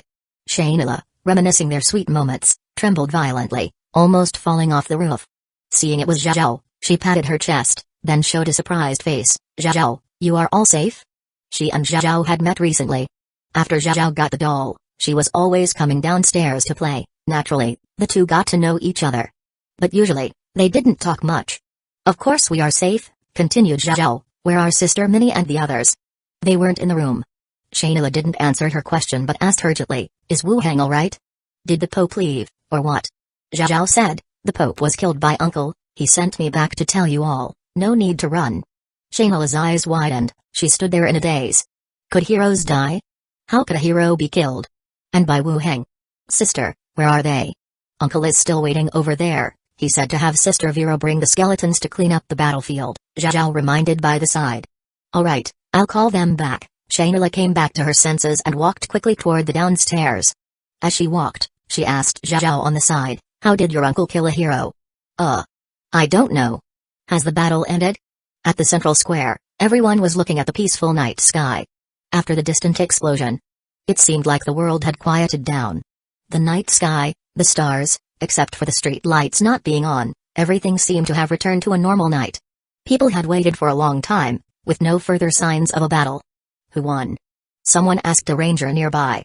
The ranger shook his head, it's all ruins, nobody there, can't tell who won. Could it be the island lord? Someone covered his mouth, are you out of your mind, how could it be? Inside the association. The elf sisters still stood by the window, staring blankly at the sky outside. After a while, Xiligui suddenly said, let's go over to the house and see if the skeleton is still there. Shiyali also snapped back to reality and quickly ran out.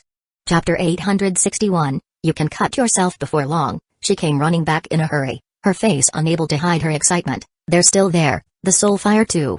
Xiligui's eyes instantly lit up. The summon being alive meant that Wu Hang was unharmed. Does that mean Wu Hang won? The sisters exchanged glances, their eyes widening instantly. Wu Hang won? Xiligui's voice carried a hint of inquiry. Shiyali said, maybe he left first. Ding-ling-ling. The phone in the steward's office rang. The sisters' eyes sparkled as Shiyali picked up and asked, hello? Don't worry, the master won. Dawn was breaking. Andre, Willow and Annette, along with skeletons, ran over. The high-level skeletons on the island were all arranged to fight a war of attrition against the Pope, and the lower-level skeletons could not even withstand the Pope's holy light, so they didn't take part in the battle. The two maids threw themselves into his embrace, crying with sobs. Wu Hang gently patted their backs, comforting them with several words before starting to lead the skeletons in cleaning up the battlefield. It wasn't just about the scattered bones on the ground, the most important thing was the firearms and ammunition left behind. If these things got out, and some power was able to mass-produce them, they would bring about a significant change in the world's structure. Better to keep them on oneself. Wu Hang sat on a huge rock, watching the skeletons busy at work. Wu Hang, a hero is coming, be careful. Glenda's voice echoed in his ear. Wu Hang's gaze sharpened as he looked to the side and saw Lilith, with bat wings spread, flying over and landing in front of him. The wings retracted and vanished as she surveyed the ruins strewn with destruction, then turned to Wu Hang. She spoke indifferently, how did you survive? Wu Hang scratched his head, is this concern? Lilith sized him up and down and then said, the Pope? How do you know the Pope was here? Wu Hang curiously asked. I fished out 2 church soldiers from the sea, they told me. Lilith took a deep breath, her tone laced with suppressed anger. I will report this to headquarters. He dared to do such a thing. It's a violation of the agreement with the Chamber of Commerce. Wu Hang nodded. Right, he violated it first. I was forced to retaliate. It was self-defense no matter how you see it. So, why did he let you go? Lilith's eyes narrowed. From his tone, it did not seem like he had been wronged. Wu Hang hesitated, feeling that he could not hide the matter and it needed to be explained clearly to the Chamber of Commerce. After organizing his thoughts, he said, he's dead. After I broke through to Hero, I killed him. Lilith's eyes turned cold. What time do you think it is? No one's joking with you. Rustle. The skeletons all looked over in unison. Keep working. Wu Heng waved his hand and continued, really, he's dead. During the fight last night, perhaps he couldn't bear it and was counter-killed by me. Lilith's eyebrows furrowed tightly, her eyes full of doubt and incredulity. She felt Wu Heng was not joking about this matter but still found it unbelievable. You became a hero? Yeah, a breakthrough last night, Wu Heng replied. How old are you? You mean age? I'm 25, Wu Heng answered. Lilith's frown deepened, looking at him as if she was seeing a monster. Wu Heng continued, let's return to the Island Lord's mansion first, I'll explain in detail there. Lilith nodded and took steps towards the direction of the Island Lord's mansion. Wu Heng caught up, grabbed her arm, and the array beneath their feet formed in the blink of an eye, vanishing their silhouettes. When they reappeared, they were already at the Island Lord's mansion. Now Lilith truly believed that he had become a hero. Master. Minnie and Roby ran out from the room, hurling themselves into his embrace. Coquettishly snuggling up, they also began shedding tears pitter-patter. Conversely, Lilith felt somewhat embarrassed, turning her head away. Where's Shainila? Wu Heng asked. Sister Shainila just went out, she said she was going to meet a local Chamber of Commerce representative to try to spread some positive news, Minnie answered. It was still Shainila who had the foresight. Stop crying, greet the leader, Wu Heng patted them. The two maids curtsied, Lilith leader. Lilith nodded. Wu Heng led Lilith to sit down in the living room, and after the maid served them tea, he roughly described the battle from yesterday. From the imprisoned church knights rashly storming the dungeon to murder, to the Pope charging into Gold and Silver Island and starting the battle outright. He offered quite a detailed recount. Then it was about holding off the enemy with the 100 soldiers robed himself becoming a hero. While the Pope was outwardly strong but inwardly weak, he ended up being killed by Wu Heng. Of course, he didn't go into too much detail about his battle with the Pope, the content wasn't important, letting headquarters know the other party was at fault first was what mattered most. Lilith took a sip of her tea, her tone doubtful, are you really a hero now? This was her key concern. Yeah, a hero now, otherwise I couldn't have killed him, Wu Heng earnestly replied. Lilith just looked at him, staring for a while before stating, fine, I got it, I'll write a letter to report to the headquarters, don't leave the island during this time, and do not engage in any conflicts with the Holy Court. Okay, Wu Heng nodded in agreement. Then I'm heading back to my place, Lilith stood up to leave. Come for dinner tonight, a meal to welcome you. Lilith glanced back, we'll see. Wu Heng escorted her to the door, and Lilith returned to her own mansion. After coming back, he chatted with the two maids for a bit, then headed upstairs directly.